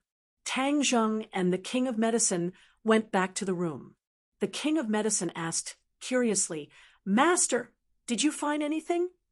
Tang Zheng shook his head. The King of Medicine's face became strange. Even Tang Zheng didn't find anything. This illness was really strange. Night fell. They had dinner and waited for the moment when Mrs. Du had an attack. Tang Zheng sat opposite her and didn't miss any chance to observe. The moonlight shone on the bed and fell on Mrs. Du's body. Suddenly, a strange scene happened. A touch of darkness flashed in Mrs. Du's eyes. Her breath suddenly changed and became very cold and horrible. Her face was ferocious. "Well, her illness seems to have changed." The King of Medicine exclaimed, "Why do you say that?" She used to tremble all over when she had an attack, as if she had epilepsy. But this time she seemed very calm. Except for the change in her complexion and breath, there were no other symptoms. The King of Medicine said, puzzled. Tang Zheng shook his head. "I'm afraid this is a sign that her illness is getting worse. Mrs. Du, let me feel your pulse again." Whoosh! Seeing Tang Zheng's hand reaching out, Mrs. Du suddenly stepped back and dodged. Her reaction was so fast that even Tang Zheng didn't expect it. It didn't match her weak appearance at all. Tang Zheng's eyes flashed with a bright light as he stared at her. Du Qifeng hurried to persuade her. "Mrs. Du, let young Master Tang feel your pulse and treat you." Bang! Once he finished his words, Du Qifeng was pushed away by Madame Du's palm. Du Qifeng's tall and sturdy body flew out like a piece of paper and heavily hit against the wall. "Madam, you—" Du Qifeng clutched his chest and gasped for breath, looking at his madam in disbelief. Madame Du's eyes flashed with a cold light as she coldly glanced at Du Qifeng. Then she stared at Tang Zheng with an unkind expression. Her voice changed quite a bit as it became the voice of another woman. It was very sharp and gave people a feeling of fear. "Who are you?" Tang Zheng stared at her and asked, "Who are you?" "You don't have the right to ask for my name," Madame Du said arrogantly. Du Qifeng and the King of Medicine were dumbfounded when they heard the conversation between the two. It was as if they were two completely different people. "Madam, what's wrong with you?" Du Qifeng turned pale with fright. Ignoring the pain, he threw himself at Madame Du. Tang Zheng hurriedly stopped him and advised, "Mr. Du, calm down. Let me deal with her." The King of Medicine was dumbfounded and said resentfully, "Possessed. She really is possessed. It is her good fortune that I am possessing her body. What do you ignorant people know?" Madame Du was proud of herself, and her entire body was exuding evil energy. "Let me catch you first." Tang Zheng reached out his big hand and rushed to her. Madame Du flew back, tiptoed on the wall, flipped in the air, and threw herself at Tang Zheng. Bang, bang, bang. In a flash, the two exchanged several moves. However, Tang Zheng's fighting ability was much stronger. Madame Du had a strong momentum at first, but in the blink of an eye, she could only retreat. Bang! Tang Zheng put one hand on her shoulder and immediately restrained her. She tried to resist and screamed. Tang Zheng was unmoved. He activated his true qi and immediately sent it into her body. A cold and ruthless aura instantly came back from his true qi. His eyes lit up. He thought, "I finally found you." It turned out that there was a soul hidden in Madame Du's body. It was very hidden during the day, and even Tang Zheng couldn't find it. But at night, when the yin qi was strong, she would show up. Tang Zheng had seen Tian Chanzi do the possession and rebirth with his own eyes. However, he possessed a dead body, while this guy in front of him came for a living person. There was a world of difference between the two actions. This kind of forceful possession of another person's body was very bad. Tang Zheng couldn't do anything about it. Moreover, there were so few cultivators today. It was rare to find someone who had the ability to possess and rebirth. This was because, according to the Heaven Monk, one had to be above the nascent soul stage in order to be able to possess a body and be reborn. Furthermore, there were very few people above the nascent soul stage in this world. So who was this person? He had to find out. "Who are you? How dare you be so rude to me?" Madame Du screamed at the top of her voice. She stared at Tang Zheng angrily, as if she wanted to eat him alive. Tang Zheng wasn't afraid at all. He activated his genuine qi and immediately found the culprit in Madame Du's brain. This soul was hidden in the depth of her brain. It was a cloud of black gas. He could vaguely see a ferocious face hidden in the black gas. The ferocious face was opening its mouth and roaring. It seemed that it wanted to scare Tang Zheng away. "Who are you?" Tang Zheng asked. "You are not qualified to know my name." "Really? Then I'll destroy your soul." Tang Zheng used his genuine qi to stab the cloud of black gas like a sword. The other party immediately shrank back, but it didn't help. Her voice became more and more shrill, as if she was suffering endless pain. Seeing this scene, Du Qifeng's heart trembled. He wanted to persuade her, but was stopped by the King of Medicine in time. "Director Du, if you want to save your wife, don't disturb my master." Du Qifeng was resentful. He was as anxious as an ant on a hot pan, spinning around in circles. I'll talk. Mrs. Du seemed to be unable to endure the torture and finally compromised. "I escaped from the prehistoric heavenly tomb." Prehistoric heavenly tomb? Tang Zheng was shocked. What does this have to do with the prehistoric heavenly tomb? After the restrictions of the prehistoric heavenly tomb were completely broken, many of the creatures or magic treasure that were imprisoned in the prehistoric heavenly tomb took the opportunity to leave that damned place and regain their freedom. What? Tang Zheng was shocked. He was actually one of the people who knew about this matter. Back then, in order to regain his freedom, the 100 Transformations Star-Lord had broken through the restrictions of the Buzhou Mountain, which was equivalent to breaking through all the restrictions of the prehistoric heavenly tomb. That was why the Thundercloud Beast was able to leave the prehistoric heavenly tomb as it pleased. However, the side effect was that without the restrictions, any living being could leave the prehistoric heavenly tomb. Back then, he, Tian Chanzi, and the others had personally seen tens of thousands of rays of light soaring into the sky. Tian Chanzi had once said that those rays of light were countless magic treasure, or Yin generals. In any case, they were living beings imprisoned in the prehistoric heavenly tomb. The people buried in the prehistoric heavenly tomb were all experts from the ancient era. Due to that restriction, the souls of these people did not enter the cycle of reincarnation, but were instead imprisoned in the prehistoric heavenly tomb. After tens of thousands of years, these souls interacted with the Yin Qi, and in the end, many of them became Yin generals. They lost their nature and became bloodthirsty people. Back then, Tang Zheng had met this kind of Yin general. Other than that, there were also magic treasurettes. The mountain-shattering meteor hammer that Sinosaurus had coincidentally obtained was one of them. It was just that Tang Zheng did not pay too much attention to this matter in the past, and had almost forgotten about it. This was because, other than Sinosaurus, there was no other similar news.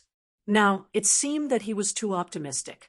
In fact, many changes had already happened, but they were hidden under a calm appearance, confusing his eyes.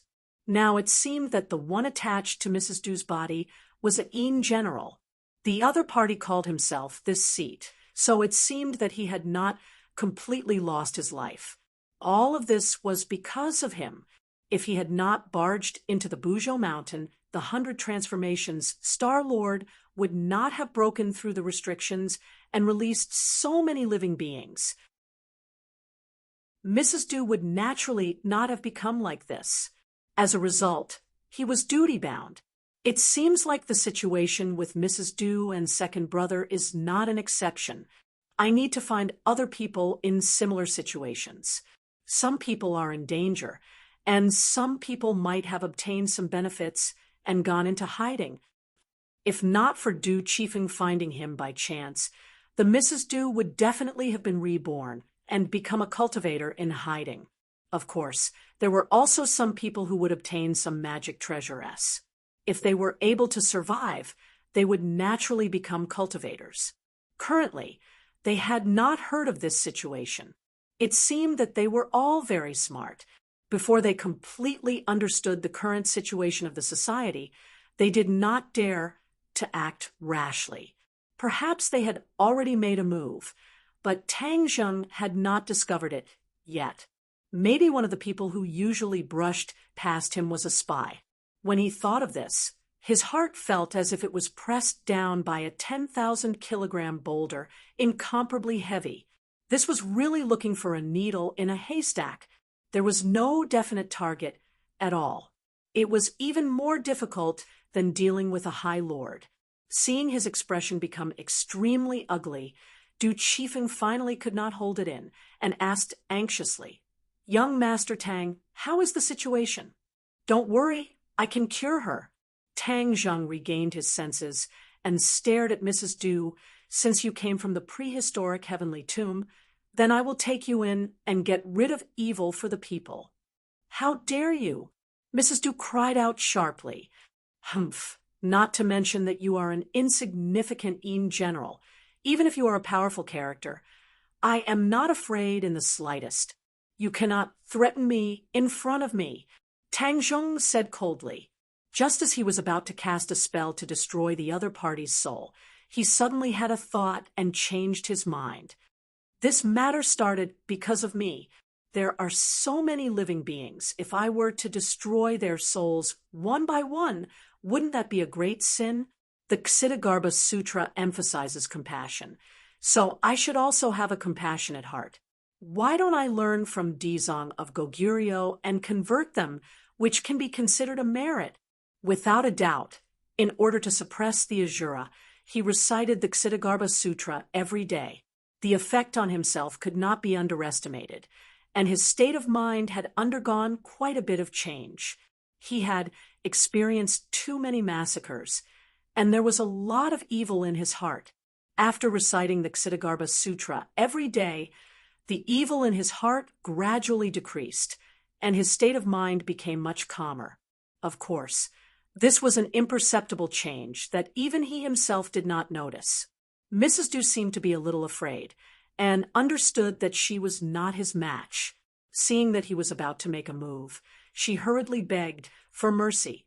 "Please let me go. I will never do this again." Chapter 1034. In the past, when Tang Zheng recited the Ksiddhagarbha Sutra, there was no strange phenomenon, nor would there be golden Sanskrit words flying out of his mouth. However, when Ksitigarbha Bodhisattva recited, there was this scene. But this time, something like this happened, which surprised him. He immediately understood that his recitation day after day finally worked. His understanding of the Ksitigarbha Sutra had reached a new level. So he could reach this level. The Ksitigarbha Sutra has such power. It's incredible. Dizong of Goguryeo is really a genius. Chiyu's voice suddenly sounded above Tang Zheng's head. The inner demon's voice followed. The Ksitigarbha Sutra is specially used to deal with souls. Do you think Suddenly he realized something and stopped talking. Chiyu also seemed to think of something and stopped talking at the same time. Tang Zheng naturally heard the conversation between the two. His heart moved, and he hurriedly calmed down. He quietly felt this mysterious feeling. Seeing the Sanskrit words fly into Madame Du's body, she immediately calmed down. The madness in her eyes and the ruthlessness on her face gradually faded. The king of medicine and Du Qifeng looked at this scene in horror. For them, this was the work of immortals. After listening to Tang Zheng's recitation, even they themselves became calm. Du Qifeng, who was originally anxious, also calmed down a lot. What's going on? Du Qifeng turned to the king of medicine and asked. The king of medicine shook his head. The golden Sanskrit flew straight into Mrs. Du's brain, covering the black gas like a golden coat. The ferocious face in the black gas was suddenly startled, and the grimacing look was gone. It became very peaceful. Tang Zheng was delighted. The Ksitigarbha Sutra was really extraordinary. It could purify the ghosts in the 9 serenities, hell. The Yin general's soul could also be purified, and it was more useful than other magic. It was the only magic to deal with them. A golden light shone on Mrs. Du's forehead. Then, the golden light gradually left her forehead and flew out. Mrs. Du felt weak all over and fell on the bed. They could vaguely see a mass of black gas within the golden light. The 3 of them stared at it without blinking. They saw the golden light flash and shrink rapidly. Finally, it turned into a fingernail-sized golden bead and fell to the ground. Tang Zheng hurriedly caught it and looked at it. This golden bead was very round. The outer layer was gold, and the inner layer was black. What is this? Tang Zheng was shocked and did not understand the situation. Du Qifeng ran to the bedside to check on his wife. The king of medicine hurried over and asked, Master, what is this? Tang Zheng pondered for a while and said, Madame Du had a strand of soul in her body. I converted her, and then she became like this. As for what this is, I don't know. Oh, what does this do? I don't know for the time being. Put it away first. Tang Zheng said that he could only ask the Dizong of Goguryeo for advice when he met him in the future. Madam, you are awake. That's great. Du Qifeng hugged his wife and was overjoyed. He cheered like a naughty child. Master, is Madame Du well? The king of medicine asked curiously. Tang Zheng nodded. She is not sick. It is because an Yin spirit entered her body. If it is delayed for a while, there will be no way to save her. The Yin general did not really succeed in the possession, but if she was given a few more days, it would be hard to say. Young Master Tang, thank you so much. I, Du Qifeng, will never forget your great kindness. If you have any orders, I will do it. Du Qifeng said solemnly. Tang Zheng shook his head. He did not save Madame Du to ask for repayment. Moreover, this matter was caused by him. Of course, he did not point it out. He just said lightly, Madame Du's soul is hurt. She needs to rest and calm her soul so that she can recover as soon as possible. King of medicine, just prescribe some recovery medicine for her. Yes, master. I will write the prescription now. The king of medicine wrote the prescription quickly and handed it to Du Qifeng. Du Qifeng kept nodding to express his gratitude. Mr. Du, We will not disturb you. We will go back to our room first. Okay, please go ahead. I am sorry for neglecting you. Du Chifeng was immersed in strong joy. He held his wife's hand and was reluctant to let go. Master, I have something to report to you. They left, and the King of Medicine said. Tang Zheng nodded and signaled the King of Medicine to go to his room. After they sat down, the King of Medicine said with emotion, "This is really an eye-opener. Master's method is like the magic. I am far behind you. I don't know when I can have this kind of supernatural power." Tang Zheng thought that since he called him master, he could not say nothing. He asked, "King of Medicine, do you want to learn the art of cultivation?" The Medicine King was stunned. He never thought that happiness would fall from the sky so quickly. After a while, he regained his senses and hurriedly nodded. "Yes, this way I can have master celestial methods." "Yes. In fact, this is not a magic power. As long as you practice hard, you will reach this level sooner or later." "Master, don't worry. I will practice hard. When I was learning medicine, I was not very talented. But in the end, I stood out because of my persistence and persistence. Although I am old, this state of mind has never changed." The King of Medicine said solemnly. Tang Zheng nodded his head in gratification. "But what you are learning is the art of healing the world. The only thing I have right now is the God-killing scroll. Its killing intent is too heavy, and the wondrous intent technique was created specifically for women. So wait a few days, and I will teach you a suitable cultivation technique." There were many cultivation methods in the Langya Pavilion. He could only go there to find them.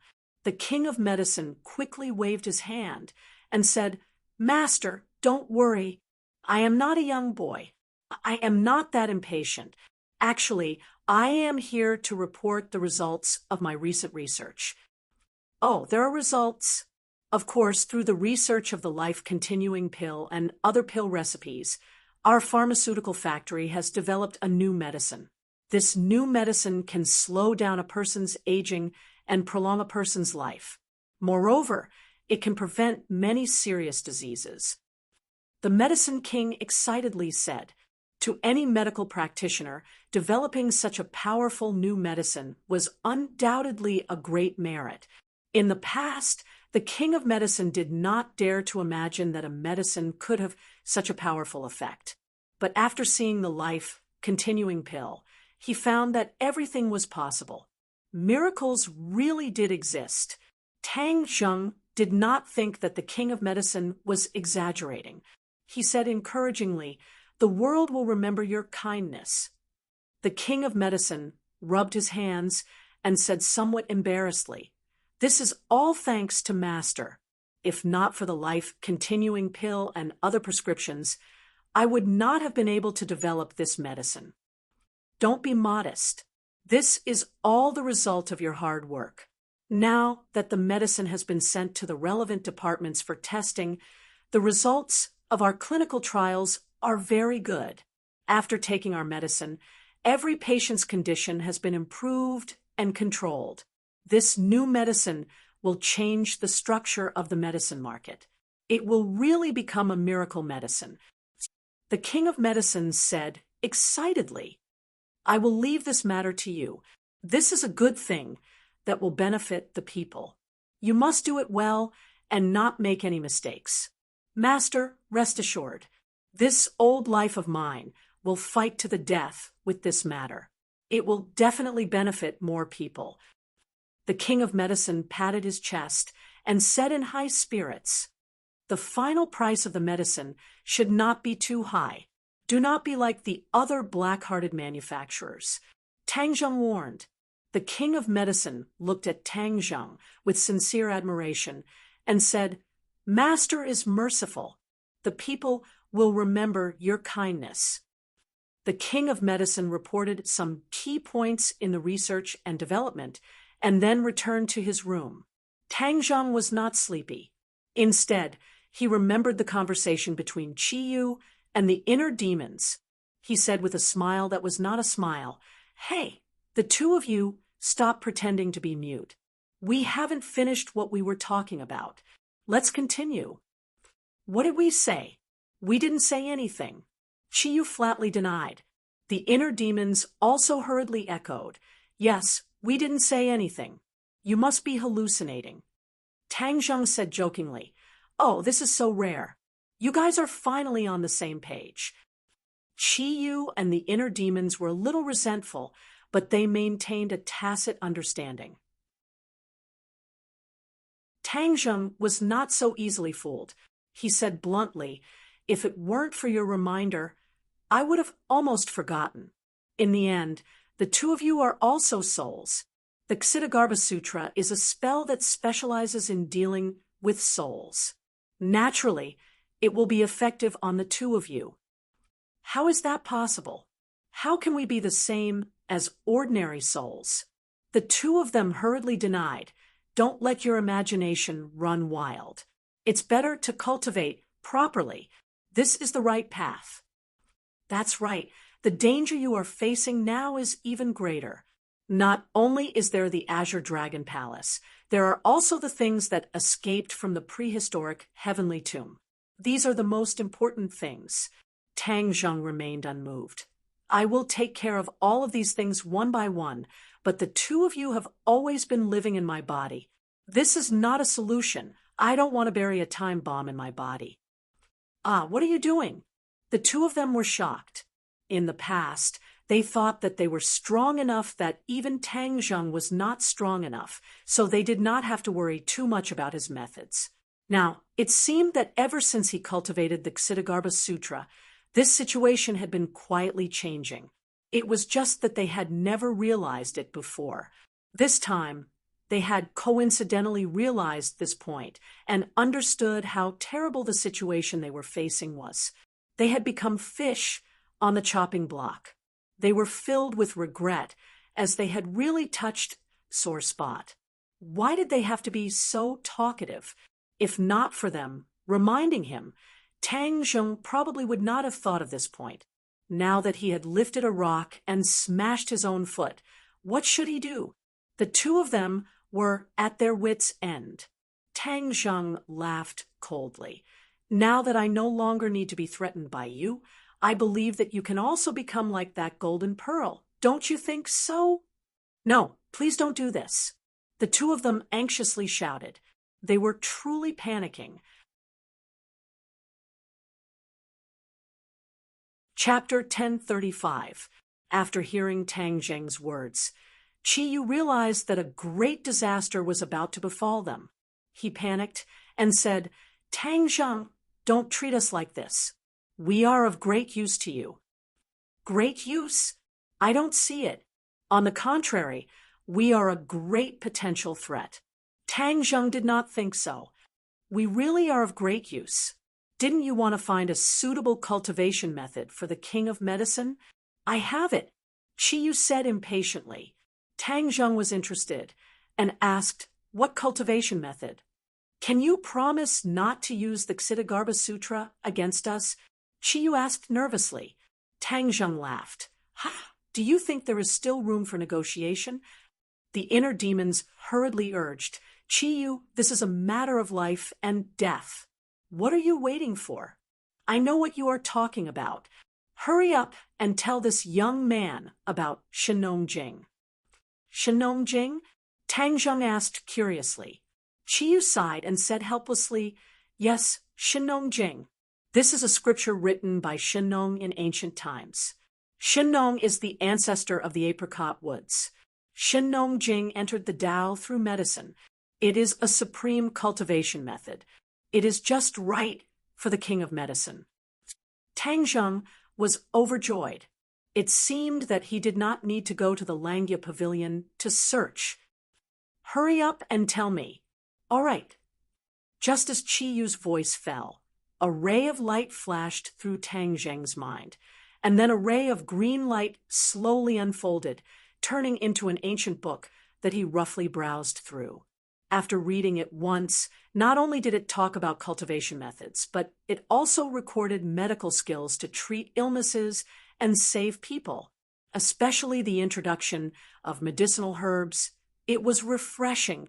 There were many things that he had never heard of before. Shen tasted hundreds of herbs and cured countless people. Just now, he wrote this Shen Jing. It is the most precious treasure of the apricot woods. Of course, this is a healing spell. There are very few offensive spells, Qiyu explained. Tang Zheng realized that he had overlooked a problem. The king of medicine was a warrior, so he couldn't practice magic. That's not a big deal. The inner demons quickly said, as if they didn't want Qiyu to take all the credit. Oh, is there any solution? Why don't we just cripple his martial arts and make him start learning magic from scratch? That's one way. However, most people wouldn't be willing to throw away everything they've learned and start from scratch after cultivating for most of their lives. Tang Zheng said worriedly, if you gain something, you lose something. Besides, Shen Jing was made just for him. It is many times better than his half-baked martial arts. If he doesn't know how to calculate this, then he is a complete idiot. The inner demons said.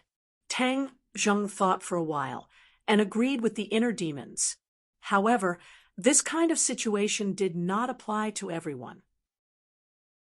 This was because it was not so easy for ordinary people to find a cultivation technique that was so suitable for them. Tang Zheng, don't you think the two of us are very useful? In the future, you will encounter more problems and more difficulties. We can still give you advice, which is definitely more useful than making us disappear. Qiyu said with a bashful face. Tang Zheng frowned. He was not someone who was so easily fooled. These two fellows were indeed a treasure trove, but they were also very dangerous. He would not let them go just because of a set of Shen Jing. So he said, you want to bribe me with a set of Shen Jing? You're underestimating me too much. What are you doing? Are you going to stubbornly deal with us? What do you think? No way. The inner demons hurriedly stopped him. Young man, didn't you want to deal with those things that escaped from the prehistoric heavenly tomb? We can help you. Yes, we can help you. This is a huge project. You can't do it alone. We can lend you a hand. Qiyu hurriedly chimed in as if he was grasping at a life-saving straw. Tang Zheng's head moved. This was a good idea. In fact, ever since he found out that the Ksitigarbha Sutra could balance Qiyu and the heart demon, he was not so worried about these two people, because with the Ksitigarbha Sutra, they would not be able to make any big waves, and they were a huge treasure trove. He could get many useful things from them. Hastily making them disappear from this world would not do him much good. However, in order to make them obediently submit, he had to scare them as much as possible. As expected, not only did they blow up Shen Jing this time, they even had a way to find the things that escaped. This was something worth celebrating. Tell me in detail. Tang Zheng said with a cold face. Yes. The inner demons smiled bitterly. He had been wise for his entire life, and no one could kill him. He never thought that he would be controlled by a young man in the end. Those things that escaped are divided into two types. Some of them are Yin soul generals, and some of them are magic treasures. These magic treasures are of different levels, and our focus should be on the Yin soul generals because they have their own consciousness and are more dangerous than magic treasures. Hearing the inner demons' analysis, Tang Zheng secretly nodded his head, thinking that it made sense, but he still retorted, but we can't give up on the magic treasure. After all, OL2 encountered the mountain-shattering meteor hammer and almost lost his life. All right, we'll do our best. The inner demons was helpless. These things actually have a strong prehistoric aura. As long as we grasp this clue, it will be very easy to find them. Prehistoric aura? Tang Zheng frowned. Yes, it is extremely difficult for others to discover this aura, but Qiyu and I can discover it. The inner demons vowed. Tell me what kind of aura it is. I'll find it myself. No. Only we can discover this kind of aura. Although your cultivation isn't bad, you can't discover it because we are people from the ancient era. That's why we have this kind of ability. The inner demons argued. Right, right. Chi-Yu hurriedly agreed. We have been in the prehistoric heavenly tomb for tens of thousands of years and have long known about this kind of aura. No one else has this kind of ability. Really? Tang Zheng half believed and half doubted. Chi-Yu and the inner demons said at the same time. On this matter, the two of them maintained a high degree of consistency.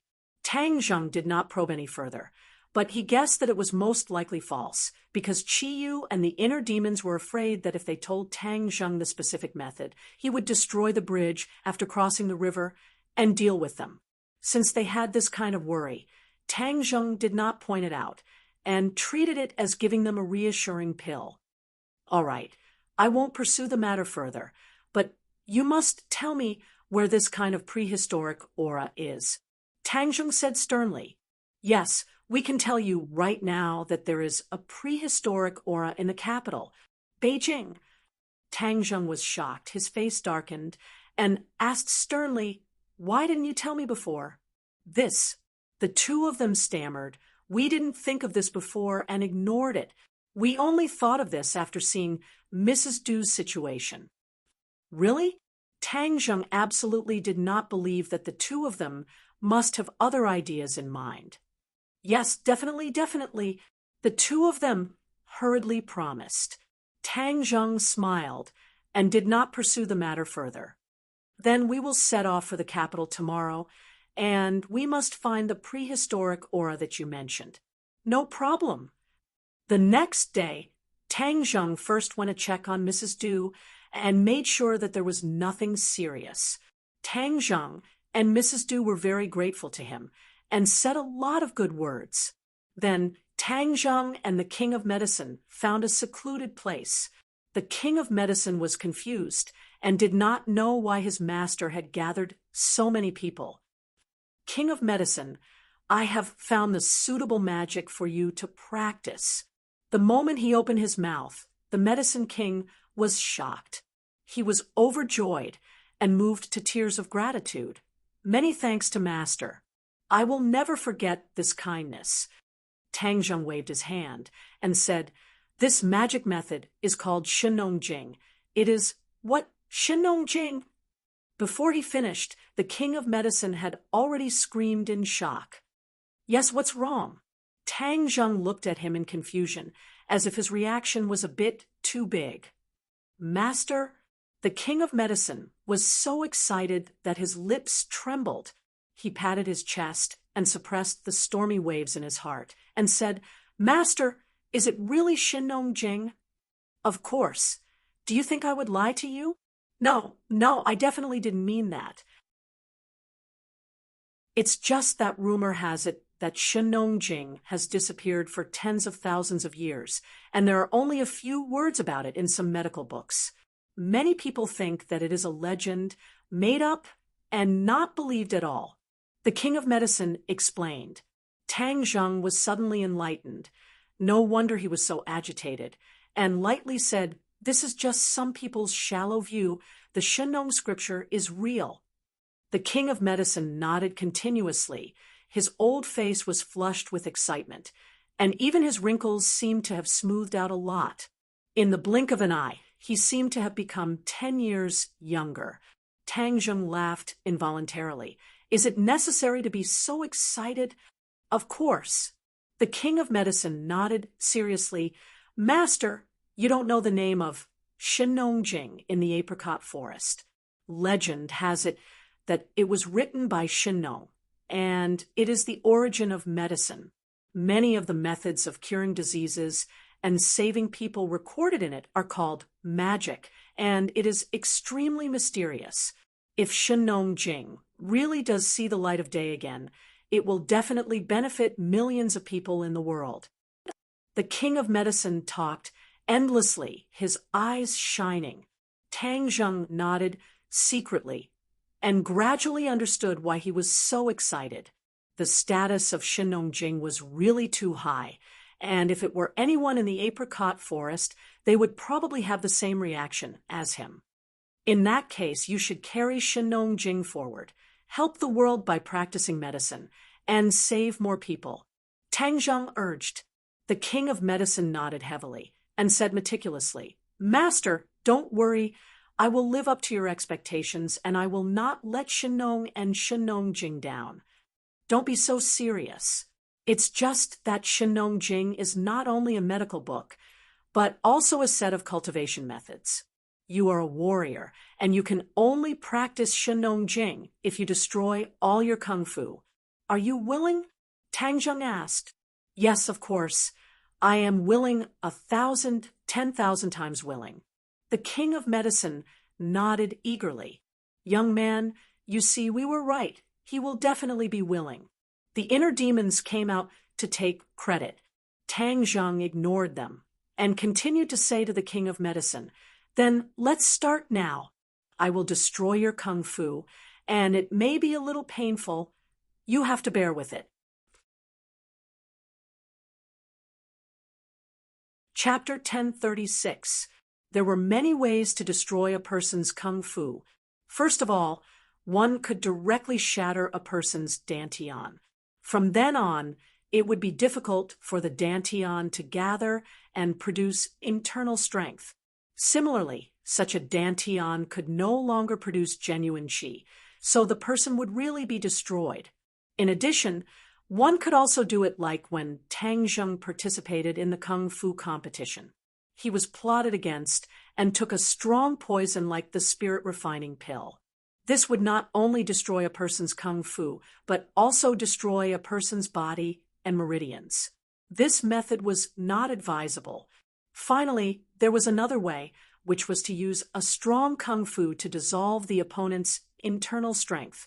This could only be done if there was a great disparity between the two people's kung fu. This method would not hurt the meridians and body and was the most gentle. Tang Zheng naturally chose this method. His kung fu was much stronger than the king of medicine, so of course he could do this. However, the process of dissolving internal strength would inevitably be accompanied by pain. "I'm starting," Tang Zheng shouted in a deep voice and activated his genuine qi. The medicine king's body suddenly stiffened as he furrowed his brows.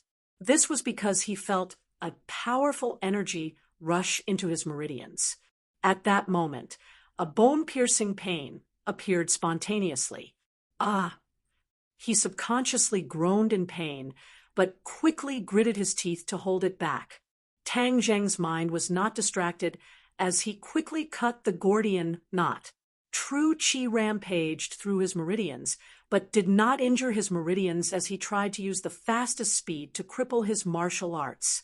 It had to be said that although the king of medicine was a master in the apricot forest and his medical skills were exquisite, his kung fu cultivation was indeed mediocre. Therefore, Tang Zheng's progress was very fast. His genuine qi swept through the king of medicine's meridians and dantian at lightning speed. In the end, the genuine qi defeated all the internal strength, and even the internal strength in the dantian disappeared completely. If it was an ordinary case of dissolving one's kung fu, this would be the end, but Tang Zheng was not satisfied with this. The king of medicine was old, so it would take twice the effort for half the result to cultivate. In order to make up for this defect, he decided to take this opportunity to personally cleanse his muscles and marrow and widen his meridians so that he could cultivate faster in the future. Suddenly, the king of medicine could not help but cry out. Beads of sweat the size of beans appeared on his forehead. This was the side effect of the forceful cleansing of muscles and marrow. "King of medicine, hold it in. I'll help you with the bone marrow cleansing," Tang Zheng hurriedly urged. The king of medicine nodded and gritted his teeth. "Master, I can hold on. Just let me go." Tang Zheng secretly praised him. The pain that the king of medicine had to endure was several times more intense than that of an ordinary person. If it wasn't for his great perseverance, it would be impossible for him to endure. But Tang Zheng believed that the king of medicine could do it. As expected, although the king of medicine was sweating profusely, as if he had just been fished out of the water, he gritted his teeth and did not utter a single word. The meridians were widened little by little, and the impurities were gradually discharged from the body. The surface of the king of medicine's body was covered with a layer of black dirt, and the wrinkles on his face seemed to have smoothed out a lot. Tang Zheng said in his heart that he was finally going to succeed. He pointed at the center of the medicine king's eyebrows and said, "Focus your mind and calm down. I will pass on the Shinong scripture to you. You will follow the Shinong scripture's instructions to guide your qi and enter the refining qi stage." "Yes, master." The king of medicine was in pain and happiness. Suddenly, he felt a light flash in his mind, and then there was an ancient book. He was shocked and immediately understood that this was the Shinong Jing. He was so happy that he almost cheered, but he immediately restrained his mind and followed the Shinong Jing's instructions. He began to cultivate little by little. A warm feeling immediately grew from his dantian, and then flowed along his meridians to his limbs and bones. True Qi, is this the true Qi? He was overjoyed, and his temples were throbbing. Tang Zheng also noticed the true Qi in his body. Although this true Qi was weak, it naturally repelled his true Qi as if it wanted to drive out this invader. Tang Zheng's mouth curved into a smile, and he controlled the true Qi to withdraw little by little from his meridians, and then he guarded him. The king of medicine was like a statue, motionless, and immersed in the mysterious realm of cultivation. From now on, he could be considered to have stepped into the threshold of cultivation, and was able to glimpse the mystery of the great Tao. After a long time, the king of medicine finally opened his eyes, and his eyes were full of joy. He excitedly said, "Master, I've finally succeeded. I've become a cultivator. Thank you for the grace of rebirth." As he spoke, he was about to bow down to Tang Zheng. Tang Zheng hurriedly held him and said with a smile, "No need to be so polite. Since you call me master, this is what I should do. Master's great kindness, I'll never forget it. I taught you Shinong Jing so that you can better practice medicine and save people. I hope you won't forget your original intention and carry forward Shinong Jing so that my painstaking efforts will not be in vain." Tang Zheng sincerely said. Although there was a large age gap between the two, they didn't feel the slightest awkwardness towards these words. As the saying goes, the one who reaches the top first. Both of them tacitly agreed on this point. The king of medicine patted his chest, and like a hot-blooded youth, he passionately expressed his promise. Suddenly, he frowned and said, "Why is it so smelly?" "Ha, I'm washing your meridians and removing the impurities. This strange smell is the cause of the impurities being expelled from your body." The king of medicine suddenly understood and hurriedly went back to his room to take a bath. The two chatted for a while, and Tang Zheng clearly explained some things to pay attention to in cultivation, and then they parted ways. He went back to the capital, and the king of medicine went back to the pharmaceutical factory. He flew back to the capital on his sword, and as soon as he landed, he couldn't wait to ask, "Chi-Yu, inner demons, you said that there's a primordial aura in the capital. Where is it? Quickly take me there." The two immediately appeared and said, "Don't be noisy. Let us feel it first. The smog in the capital is so bad that even the primordial aura is covered up by this smog and has become very weak. We have to find it slowly." Tang Zheng speechlessly rolled his eyes and looked up at the sky. The sky was gloomy, as if it was covered with a layer of gray cloth. Although the Tree of Life had been constantly improving the spiritual energy and air in this world, after all, it had only been a short time, and the air quality was really too poor. so the effect was not immediately visible. For the time being, Tang Zheng didn't have any way to deal with the smog that filled the sky, and could only pray that the Tree of Life's effect would appear as soon as possible. However, he had a new idea about his villa area.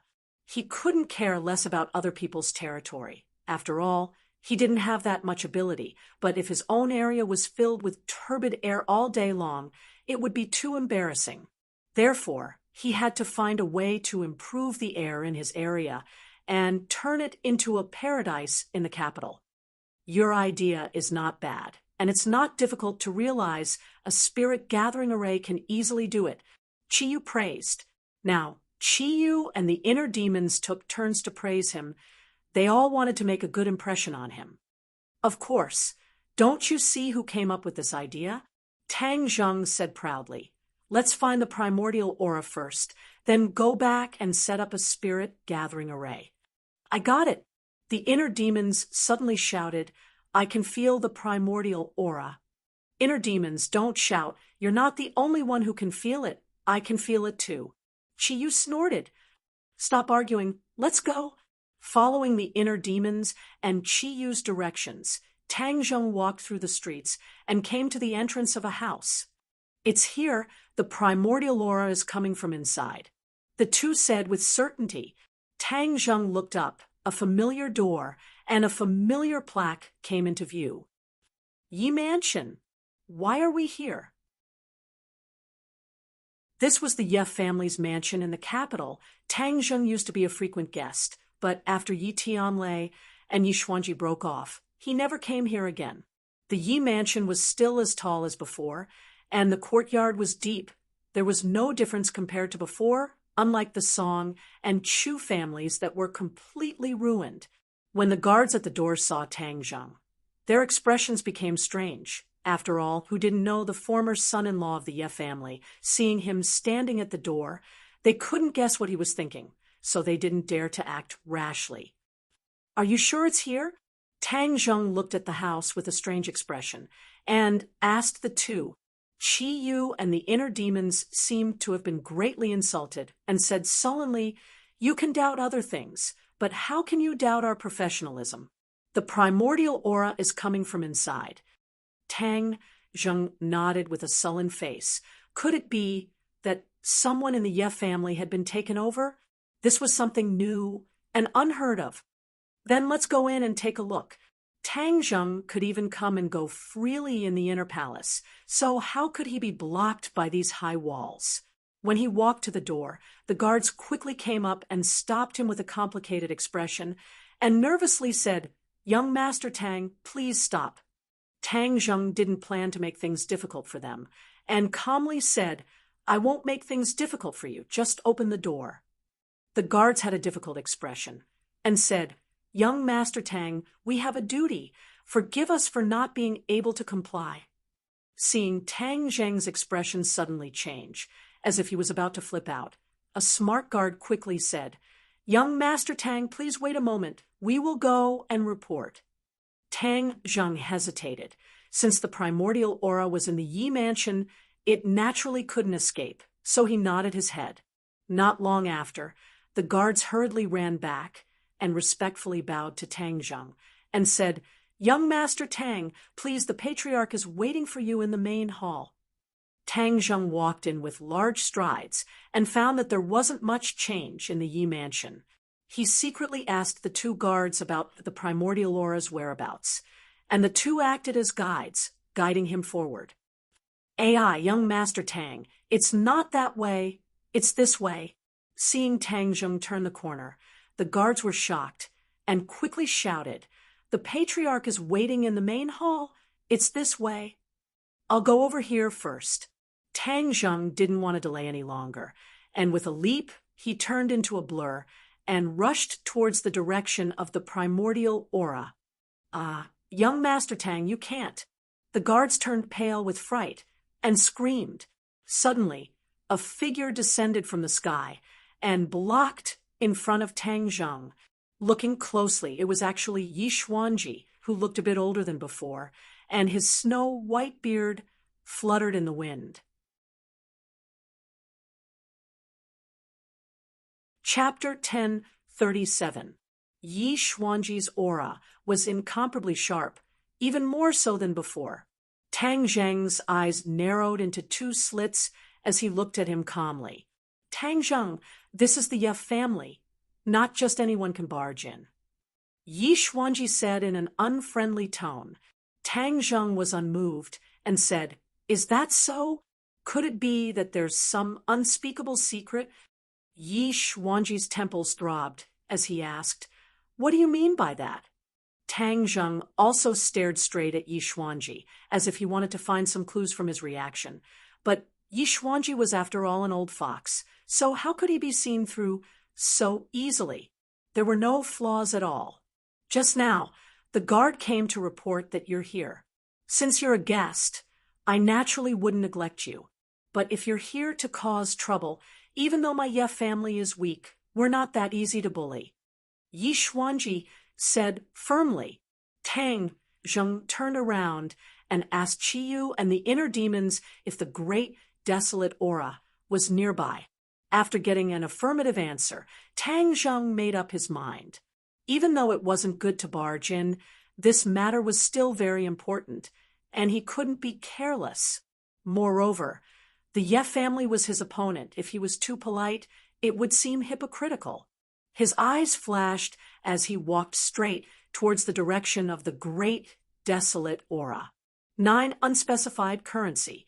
Yi Xuanji slid and blocked his way. Their eyes met, and sparks were already flying. "If that's the case, then I won't be polite."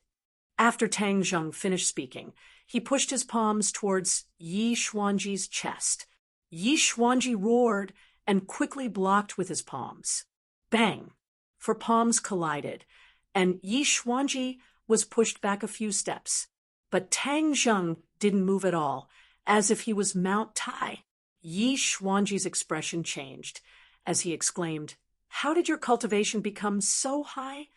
Even though he had expected Tang Zheng's cultivation to be unfathomable, he had never thought that his cultivation would be so high. It was not just a little bit higher than the last time they fought. Moreover, his intuition told him that Tang Zheng didn't use his full strength. Otherwise, he would have suffered even more. How did Tang Zheng do it? In just a few months' time? Could it be that cultivators are so much stronger than warriors? In the time it takes for a spark to fly off a piece of flint, many thoughts flashed through his mind, and his emotions fluctuated unsteadily. "You're not my match. You can't stop me." Tang Zheng said lightly. He has the right to say this, not because he's arrogant. Ye's expression as the Ye family. "How can I watch you barge into the Ye family without doing anything? How can my Ye family stand in front of the world? How can I let the Ye family? How can I the Ye family? How can I watch you, the Ye family?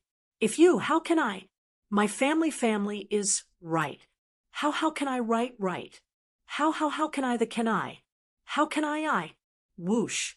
After he finished speaking, a sword flashed and a sword appeared in his hand. The cold sword flashed towards Tang Zheng's throat. Tang Zheng's eyes flashed coldly as he stared at the approaching sword and thought, "Why do I feel like I've seen this before?" Suddenly, his eyes lit up as he realized wind-chasing sword art. No, this is definitely not the real wind-chasing sword art. It's a fake. His guess was not wrong. Ever since Yi Xuanji had seen Yi Dingdong's mysterious wind-chasing sword technique, he had been unable to get it out of his mind. Later on, he went into seclusion for a long time and devoted himself to studying it. Finally, he created this wind-chasing sword technique, but compared to the real wind-chasing sword technique, it was worlds apart. Tang Zheng smirked and said, "Trying to imitate, but making a fool out of yourself. A fake like you dares to act arrogantly in front of me? I'll let you see what the real wind-chasing sword art is."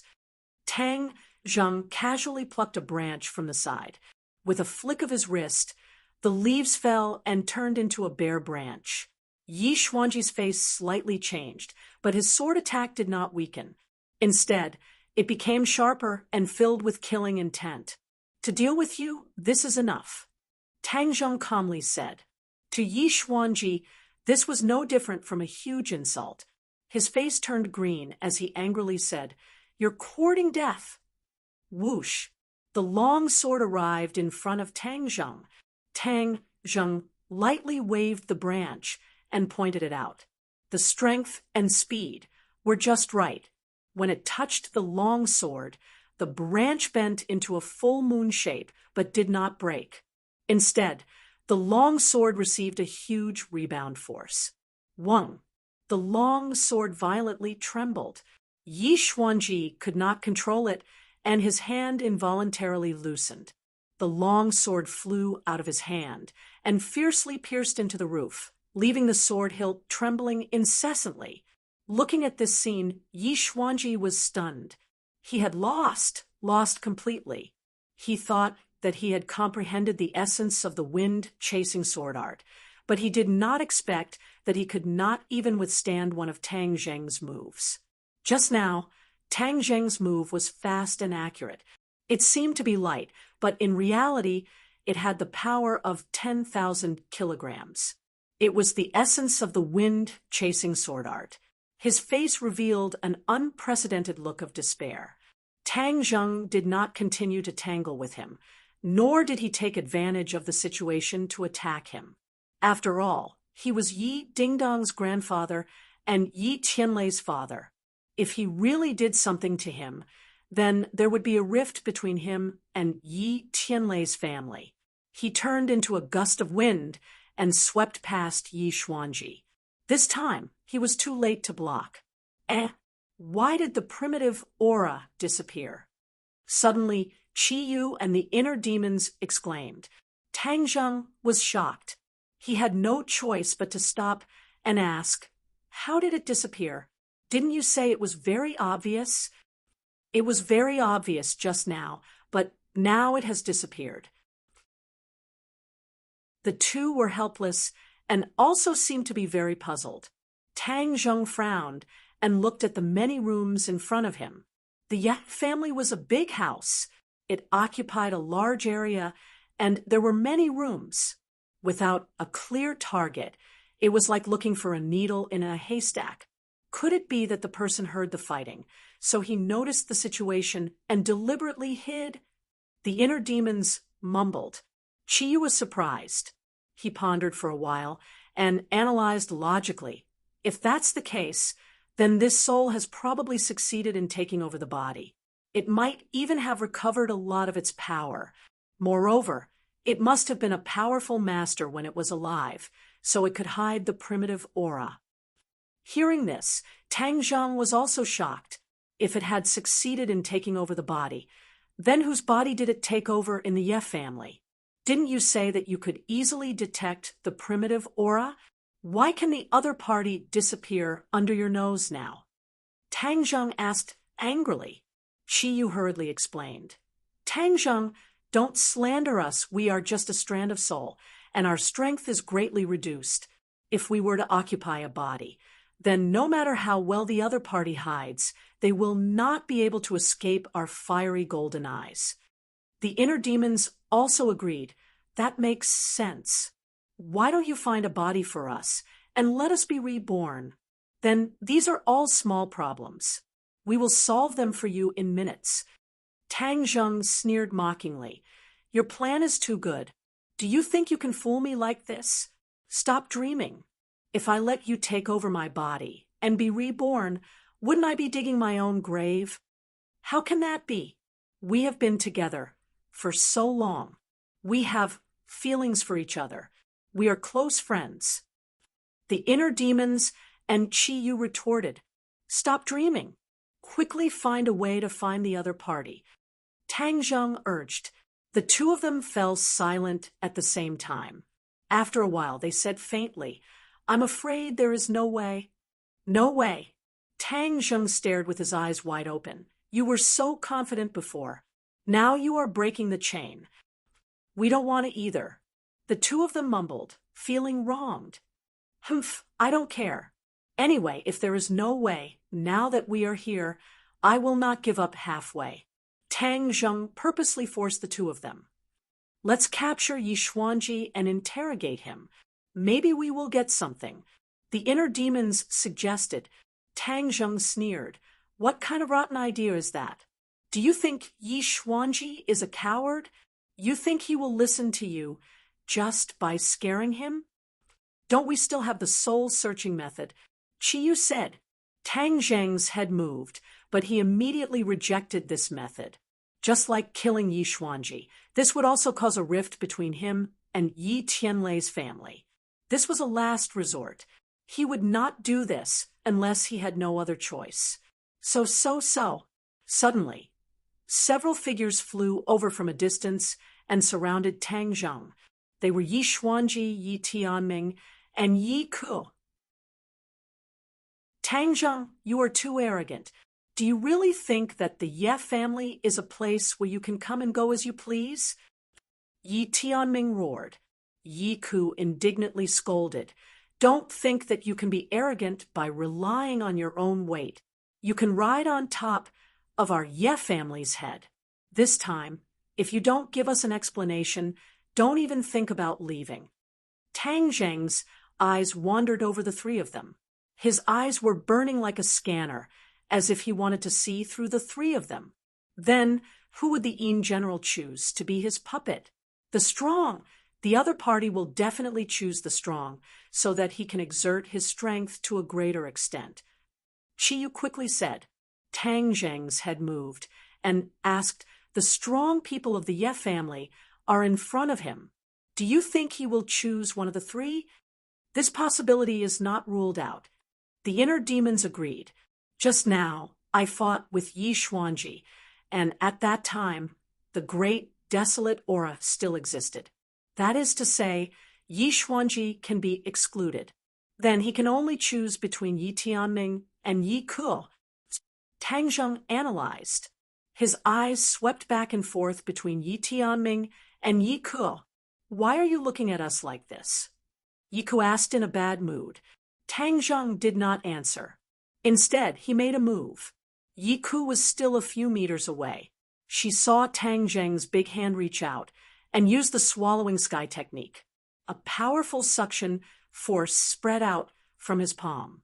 Yi Ke exclaimed and involuntarily flew towards Tang Zheng. Bang, bang. His feet fiercely stomped on the ground, trying to stop his body. However, all this was in vain. He finally fell into Tang Zheng's palm. Tang Zheng, what are you doing? Yi Tianming roared. His son was captured. His mood could be imagined. With a roar, the long sword in his hand trembled. Swish, swish, swish. The sword bloomed in the sky. The man and the sword came together and stabbed towards Tang Zheng's heart. Chapter 1038. The branch in Tang Zheng's hand had not been thrown away. He shook the branch and faced the two people. Since they wanted to fight, then he would accompany them to the end. It was a good opportunity to test the two people's cultivation. With two swishing sounds, the branch was like a sharp sword pointing at the two people's vital points. Since he wanted to test whether it was true or false, he naturally would not be merciful. He had to force the two people into a desperate situation. The branch accurately pierced the two people's bodies. However, the two people did not fall, nor did blood burst out. The two people's faces showed a sinister and strange smile, which made people's hair stand on end. What's going on? Tang Zheng was shocked. He was very clear on the power of his attack. With the cultivation of these two people, it was impossible for them to block it. Even if they were strong, it was impossible for them to do so. Could it be that these two people had already been taken over and reborn? Tang Zheng, your methods are useless. You should obediently accept your death. You have committed all kinds of crimes against our Ye family in the past. Today, you will pay for them all. Yi Ke shouted ferociously. Tang Zheng frowned. Yi Ke was very different from what he usually saw. There was always a strange feeling that he could not explain. He immediately looked at Yi Tianming. The smile on the other side's mouth seemed to be particularly strange. Young man, don't you feel that something is wrong? The inner demons suddenly asked, What's wrong? Tang Zheng was confused. Qiyu said, You are really too stupid. You usually boast that you are smart. Why are you so stupid today? Can't you see such a simple flaw? Tang Zheng was more confused. Where was the flaw? Why did he not see it after looking for a long time? What flaw? Yi Tianming is already dead. How could he appear here? Qiyu asked. The inner demons echoed. Yes, isn't this a flaw? A big flaw. Yi Tianming is dead. Tang Zheng's eyes widened. Why did he not remember this? Really? Are you suffering from amnesia? Qiyu said snappily. You're the one with amnesia. Tang Zheng rolled his eyes and retorted. That's weird. There must be a problem. It's just that we haven't figured it out yet. Could it be that Yi Tianming was the one who was possessed and reborn? The inner demons were amazed. Humph, if only it was that simple. I think things are even more complicated, Qiyu said disapprovingly. After listening to the conversation between the two, Tang Zheng felt like his brain was turning into mush. He was getting more and more confused. It was as if something was wrong, but he couldn't put his finger on it. Before the three of them could come up with a solution, Yi Xuanji and the other two launched a fierce attack. In an instant, 3 swords were launched at the same time, attacking Tang Zheng together. Tang Zheng threw away the branch and changed to the War Soul Sword. He quickly slashed his sword. The air shook, and the sword light directly penetrated Yi Xuanji's body. Yi Xuanji was safe and sound. Instead, he revealed a proud smile. His long sword flew out of his hand and slashed at Tang Zheng. Clang! The War Soul Sword forced the sword back. However, the long sword didn't fly away. Instead, it made a circle in the air and turned back. Imperial Sword Technique. Tang Zheng was too familiar with this scene and couldn't help but exclaim. Yi Xuanji was a martial artist. How could he know the Imperial Sword Technique? This didn't make sense at all. Whoosh! The long sword flew out again. This time, it was faster and more accurate. It was completely an attack of the wind-chasing sword technique. It wasn't the unorthodox attack that Yi Xuanji used before. Instead, it was the essence of the wind-chasing sword technique. With the combination of the Imperial Sword Technique, the power of this attack increased sharply. Even Tang Zheng felt a huge pressure. Tang Zheng quickly raised his sword to block. He felt as if he had suffered a heavy blow. His arm went numb, and the War Soul Sword almost flew out of his hand. No. The inner demons and Qiyu shouted at the same time. This isn't real. We finally know why the great, desolate aura disappeared. It's because we've already fallen into a trap. Fallen into a trap. Tang Zheng's expression was strange. He didn't know what to do. Yes, all of this is fake. There's no difference between a fake and a real one. It actually deceived all of our eyes. The inner demons let out a long sigh. I finally know who the great, desolate aura is. Only he can do this and deceive all of us. Qiyu said indignantly. I also know who you're talking about. I didn't think that this person wouldn't stop even after he died. He came out to stir up trouble and even hit my head. Seeing the two speak with righteous indignation, Tang Zheng quickly asked, Who are you talking about? Nightmare. Who is he? This person was one of the generals under the Yellow Emperor. Many of my 9 Li tribe's warriors died in his hands.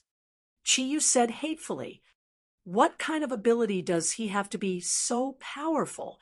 Nightmare's ability is something that no one else has.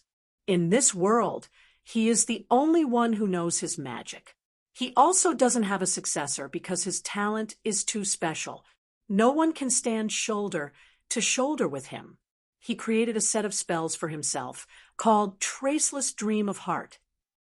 What's so powerful about this magic? Chiyu gave a heavy snort, as if he didn't want to talk about it. The inner demons said, "Do you usually dream?" "Of course I dream. Everyone dreams." The nightmare's power lies in its ability to create a dreamscape. Then, without leaving a trace, it can silently lure people into a dream. In a dreamscape, anything is possible. It's like a heavenly steed soaring across the sky. It doesn't stick to a certain pattern. Moreover, the person who enters the dreamscape won't know that they're dreaming because it's too real. The two of us are inside your body and haven't been attacked by the nightmare. That's why we can see through everything. When you dream, do you dream of someone who has already passed away? Then you don't think that they're dead, and you even talk to them like a normal person? The inner demons asked. Tang Zheng nodded. This kind of situation was too common. Most people would have encountered it at least once. So, right now we're in a dreamscape created by the nightmare. That's why we're like this. The dead come back to life. The enemy becomes stronger. These kinds of things that surpass common sense can only happen in a dreamscape. But the nightmare's power lies in the fact that even though it's a dreamscape, once you're killed by the enemy, you'll really die in the dreamscape. Those who are lured into the dreamscape by the nightmare's traceless dream will be trapped in the dreamscape if they can't break out of the dreamscape. The nightmare will always think of ways, and even deliberately create nightmares to make people die in their dreams. These words enlightened Tang Zheng.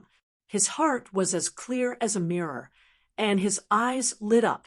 Everything in front of him seemed to distort.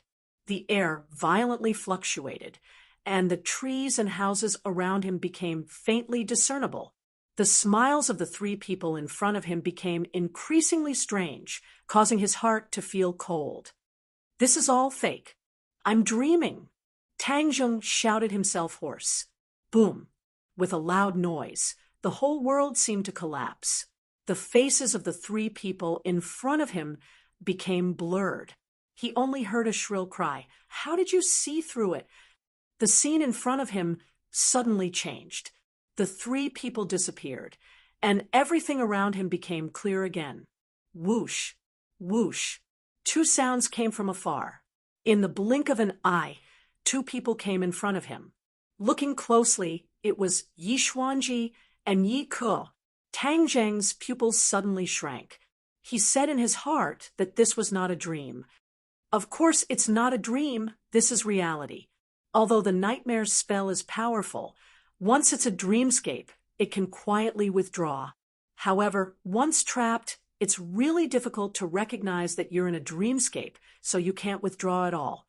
Unless you have a really great magical ability, otherwise in the face of the nightmare's spell, you're really powerless. The nightmare once said that when he cultivates the heart's dream traceless spell to the extreme, even if it's a magnificent army, he can quietly lure them into a dream and eliminate them all in the dream. The inner demons introduced. Tang Zheng's head moved and said, Then during the Battle of Zhuolu, did the nightmare also use the heart's dream traceless spell? Chi Yu snorted coldly and said, Of course, how could he give up on such a powerful spell? It's just that he thinks highly of himself, but in the end, he can't escape death. My people are not to be trifled with. Although they paid a huge price, they still killed this scourge. It's just that I didn't expect that after tens of thousands of years, nightmare would appear again. Tang Zheng patted his forehead, feeling bitter in his heart. In the ancient times, the experts gathered together, and all kinds of spells blossomed, making it hard to imagine. With so many souls escaping from the prehistoric heavenly tomb, it would probably cause a lot of trouble. Since there is a first time, then I will be extremely careful. I will not fall into the nightmare demon's trap again. You all said that these souls would choose the strong. Then other than Yi Xuanji, there is only Yi Ku left in the Yi mansion. Could it be that the nightmare demon chose him? Tang Zheng muttered to himself, staring at Yi Ku like a torch. The Yap family looked at Tang Zheng. Just now, they saw that Tang Zheng was as motionless as a statue from afar. The two of them were shocked, but they did not sit back and watch. Instead, they directly chose to charge over, preparing to give him a fatal blow. However, just as they rushed in front of him, they discovered that Tang Zheng had freed himself from the meditative state of the old monk. As a result, the two of them immediately stopped in their tracks and did not dare to act rashly. They looked at him suspiciously, not knowing what kind of medicine he was selling in his gourd. Tang Zheng, do you really think that my Ye family has no one left? Today, even if I, Yi Xuanji, risk my life, I will not let you succeed, Yi Xuanji said, while gnashing his teeth. Just now, he was completely shocked by Tang Zheng's strength. When Tang Zheng left, he was both scared and ashamed. He was the dignified patriarch of a generation. If he was scared like this, then he would not be able to show his face in the Yi clan in the future. He would be pointed at behind his back and scolded to death. As the head of the family, of course, he could not ignore it. Therefore, even though he knew that he was no match for it, he still had to chase after it. Only this time, there was Yi Ku. Chapter 1039. Tang Zheng did not pay attention to Yi Xuanji's clamor. He just stared at Yi Ku intently, as if he wanted to see through her. Does he have a great aura? No. What about the great aura? It appeared again, in the small courtyard behind. Tang Zheng suddenly turned his head to look. Doesn't this mean that the nightmare did not choose Yi Ku, but chose another person? He stared at the wall behind him, as if he wanted to let his eyes penetrate it, to see who could get the favor of the nightmare. Tang Zheng, what are you looking around for? Yi Xuanji scolded. Tang Zheng coldly snorted, his toes touched the ground, and he was about to fly into the small courtyard. Stop for me. Yi Xuanji roared, his heels slammed on the ground, and the ground immediately cracked. He was like a cannonball, flying out. The sword in his hand shone brightly, and he and the sword seemed to be integrated into one. Seeing this scene, Tang Zheng understood that the other party was going all out, and quickly raised the War Soul Sword. The War Soul Sword whistled, and one sword flew into the sky. Ding Dang shouted, and the two swords clashed. One sword and one person fell from the sky, drawing a bloody trace in the sky, and heavily fell to the ground, blood spurting out. At this moment, Yi Xuanji seemed to have aged more than 10 years. Originally, there were a few black hairs, but now all of them have turned white. This blow, Tang Zheng broke all of his defenses, even his mind, and the damage he suffered was immeasurable. Tang Zheng did not hide anything. It was the other party's repeated threats that made him really angry. Moreover, the Ye family actually had such a powerful existence as the nightmare. Tang Zheng had to be careful. Grandpa, Yi Ku was originally preparing to attack Tang Zheng, but when she saw this scene, she subconsciously stopped and helped Yi Xuanji up. Tang Zheng, I will fight with you. Yi Ku shouted. Her face was crazy. Yi Xuanji grabbed his sleeves tightly and shook his head. Don't, you are not his match. Tang Zheng coldly looked at the two of them and said, I originally didn't want to be your enemy, but since someone in your mansion has been possessed, I have no choice but to interfere. Moreover, this is for your own good, because the people you are familiar with are already in danger. Possession? Yi Xuanji took a deep breath and suppressed the blood in his heart as he asked, That's right. An extremely powerful soul has attacked one of your people. If you don't treat him in time, he'll be in grave danger. Hey, nonsense. You want to use this reason to deceive us. Do you really think that we are 3-year-old children? Yiku disapproved and sarcastically said. Tang Zheng ignored him and said, Yi Xuanji, it's up to you whether you believe me or not. I'm telling the truth. Yi Xuanji had a complicated expression on his face. After pondering for a while, he said, What evidence do you have? The evidence is at the back of the yard. We'll know once we go in and take a look. Tang Zheng pointed to the back. Behind this courtyard? Who are you trying to fool? No one lives in this courtyard for a long time. How can there be people? Hey, Tang Zheng, don't you know how to make up a better lie when you're lying? Yiku snorted. No one, how can it be? Tang Zheng didn't believe it. It was clear that the great desolate aura was coming from inside. His heart moved, and he asked, Could it be that an outsider broke in and deliberately hid inside? Ha, ridiculous. Where do you think my Ye family is? What kind of cats and dogs can come and go as they please? Yiku pointed at the mulberry tree and scolded the locust tree. Tang Zheng frowned. Yiku, keep your mouth clean, otherwise you will suffer. Yiku still wanted to argue, but was stopped by Yi Xuanji. He looked deeply at the courtyard, not knowing what he was thinking. Bad. The great desolate aura is moving. The other party wants to escape. The inner demons suddenly shouted, Don't let him escape.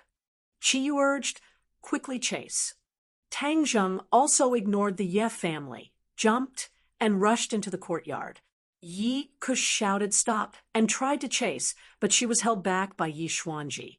She could only watch as Tang Zheng disappeared in the courtyard. Grandpa, why are you pulling me? This is the Ye family. How can we let him do whatever he wants? Yiku said indignantly. Yi Xuanji's face sank and said, Young people are full of vigor. What do you know? If you chase after him, what if something bad happens to you? What will happen to our Ye family? I can die, but you absolutely can't die. You are the hope of the Ye family. Do you understand? Yiku lowered her head in shame and said, Grandpa, I know I was wrong. How much credibility do you think Tang Zheng's words have? Humph, he is completely lying. Yiku's face was cold and said without thinking. Yi Xuanji was silent. Yiku was shocked and asked, Grandpa, you don't really believe his nonsense, do you? Do you think it is necessary for him to talk nonsense to both of us? We can't threaten him at all. He is so active, what can he do, or what benefits can he get? Yi Xuanji pointed out. Yiku was speechless. Yi Xuanji patted Yiku's shoulder and said earnestly, think more when you encounter things. I found that since the war, you have become more and more impatient. Although you have Tang Zheng, this mountain in front of you, but even in the face of the mountain, we have to have the spirit of a foolish old man moving the mountain. Conserve energy, accumulate strength little by little, and one day we can dig up this mountain. Yiku lowered her head and said, Yes, Grandpa, I understand. He turned his eyes and asked, Since you think that what Tang Zheng said is true, then what is the matter with the soul? He said, Of course we have to figure it out. Let's go in. Yi Xuanji stood up with difficulty as the injury he received just now was not enough to take his life. The two hurriedly rushed into the courtyard, only to find that Tang Zheng's figure had jumped up from another wall and completely disappeared. He didn't find what he wanted. Yi Xuanji said, Let's catch up. However, the two chased for a while and completely couldn't see Tang Zheng's whereabouts. They could only look at the endless flow of traffic and sigh. Yiku stomped her foot and said, Damn, I let him run away. Yi Xuanji shook his head slightly and said, About what Tang Zheng said later, you are not allowed to spread it, understand? Yes. Yiku didn't know why, but she quickly responded. In addition, pay more attention to Tang Zheng's movements during this time. He is jumping too happily, and this has become the target of public criticism. We don't have to deal with him. Someone else will clean him up. We just need to watch the show and then save our strength. Yika nodded. The leader is determined to support our Ye family. If we are unable to support the leader will change his target in minutes, and our Ye family will completely lose the opportunity to rise. Therefore, during this time, you must be 120% alert. There must be no mistakes. Yi Xuanji sternly warned. Yiku understood the importance of the matter and nodded heavily. When Tang Zheng chased into the courtyard, the primitive aura had already escaped. He followed the aura and quickly chased out. As for the Ye family behind him, he didn't take them to heart because he could quickly get rid of them. Sure enough, he quickly got rid of the two people, but the speed of the primitive aura was so fast that it was jaw-dropping. Even he couldn't catch up. Tang Zheng, the nightmare, was a strong man who had reached the Deshang realm. Although it is only his soul, I am afraid that after the possession, his cultivation base is definitely not low. It is even possible that it is higher than yours, so you may not be able to catch up with him. The inner demons said worriedly. Chi retorted, "We have to catch up. This is our last chance. Our perception range of the primitive aura is only 5 kilometers. Once it exceeds this range, we can't do anything. Since we have already alerted the enemy, if we let the other party escape, the other party will definitely hide completely, and it will be difficult to find them again." The perception range is only 5 kilometers. Then why didn't you say it before? Tang Zheng was surprised. This you didn't ask. Chi Yu and the inner demons said bitterly. Tang Zheng thought about it and immediately understood what the two were thinking. He asked, "You deliberately raised your value before, so you didn't say this, right?" In order to survive and prove their great value, the two of them naturally wouldn't reveal their shortcomings. As for the desolate aura in the Yi residence, they had long discovered it, which was why they were so confident. As for the other desolate auras, they couldn't sense them at all. They didn't even have the slightest clue. "I was actually tricked by the two of you." Tang Zheng's expression was unkind. "How did we trick you? We can really sense the primitive aura, but there is a distance limit." "Humph, deliberately exaggerating. Isn't that a trick?" "You're wrong. We didn't lie to you at all." The two hurriedly defended themselves.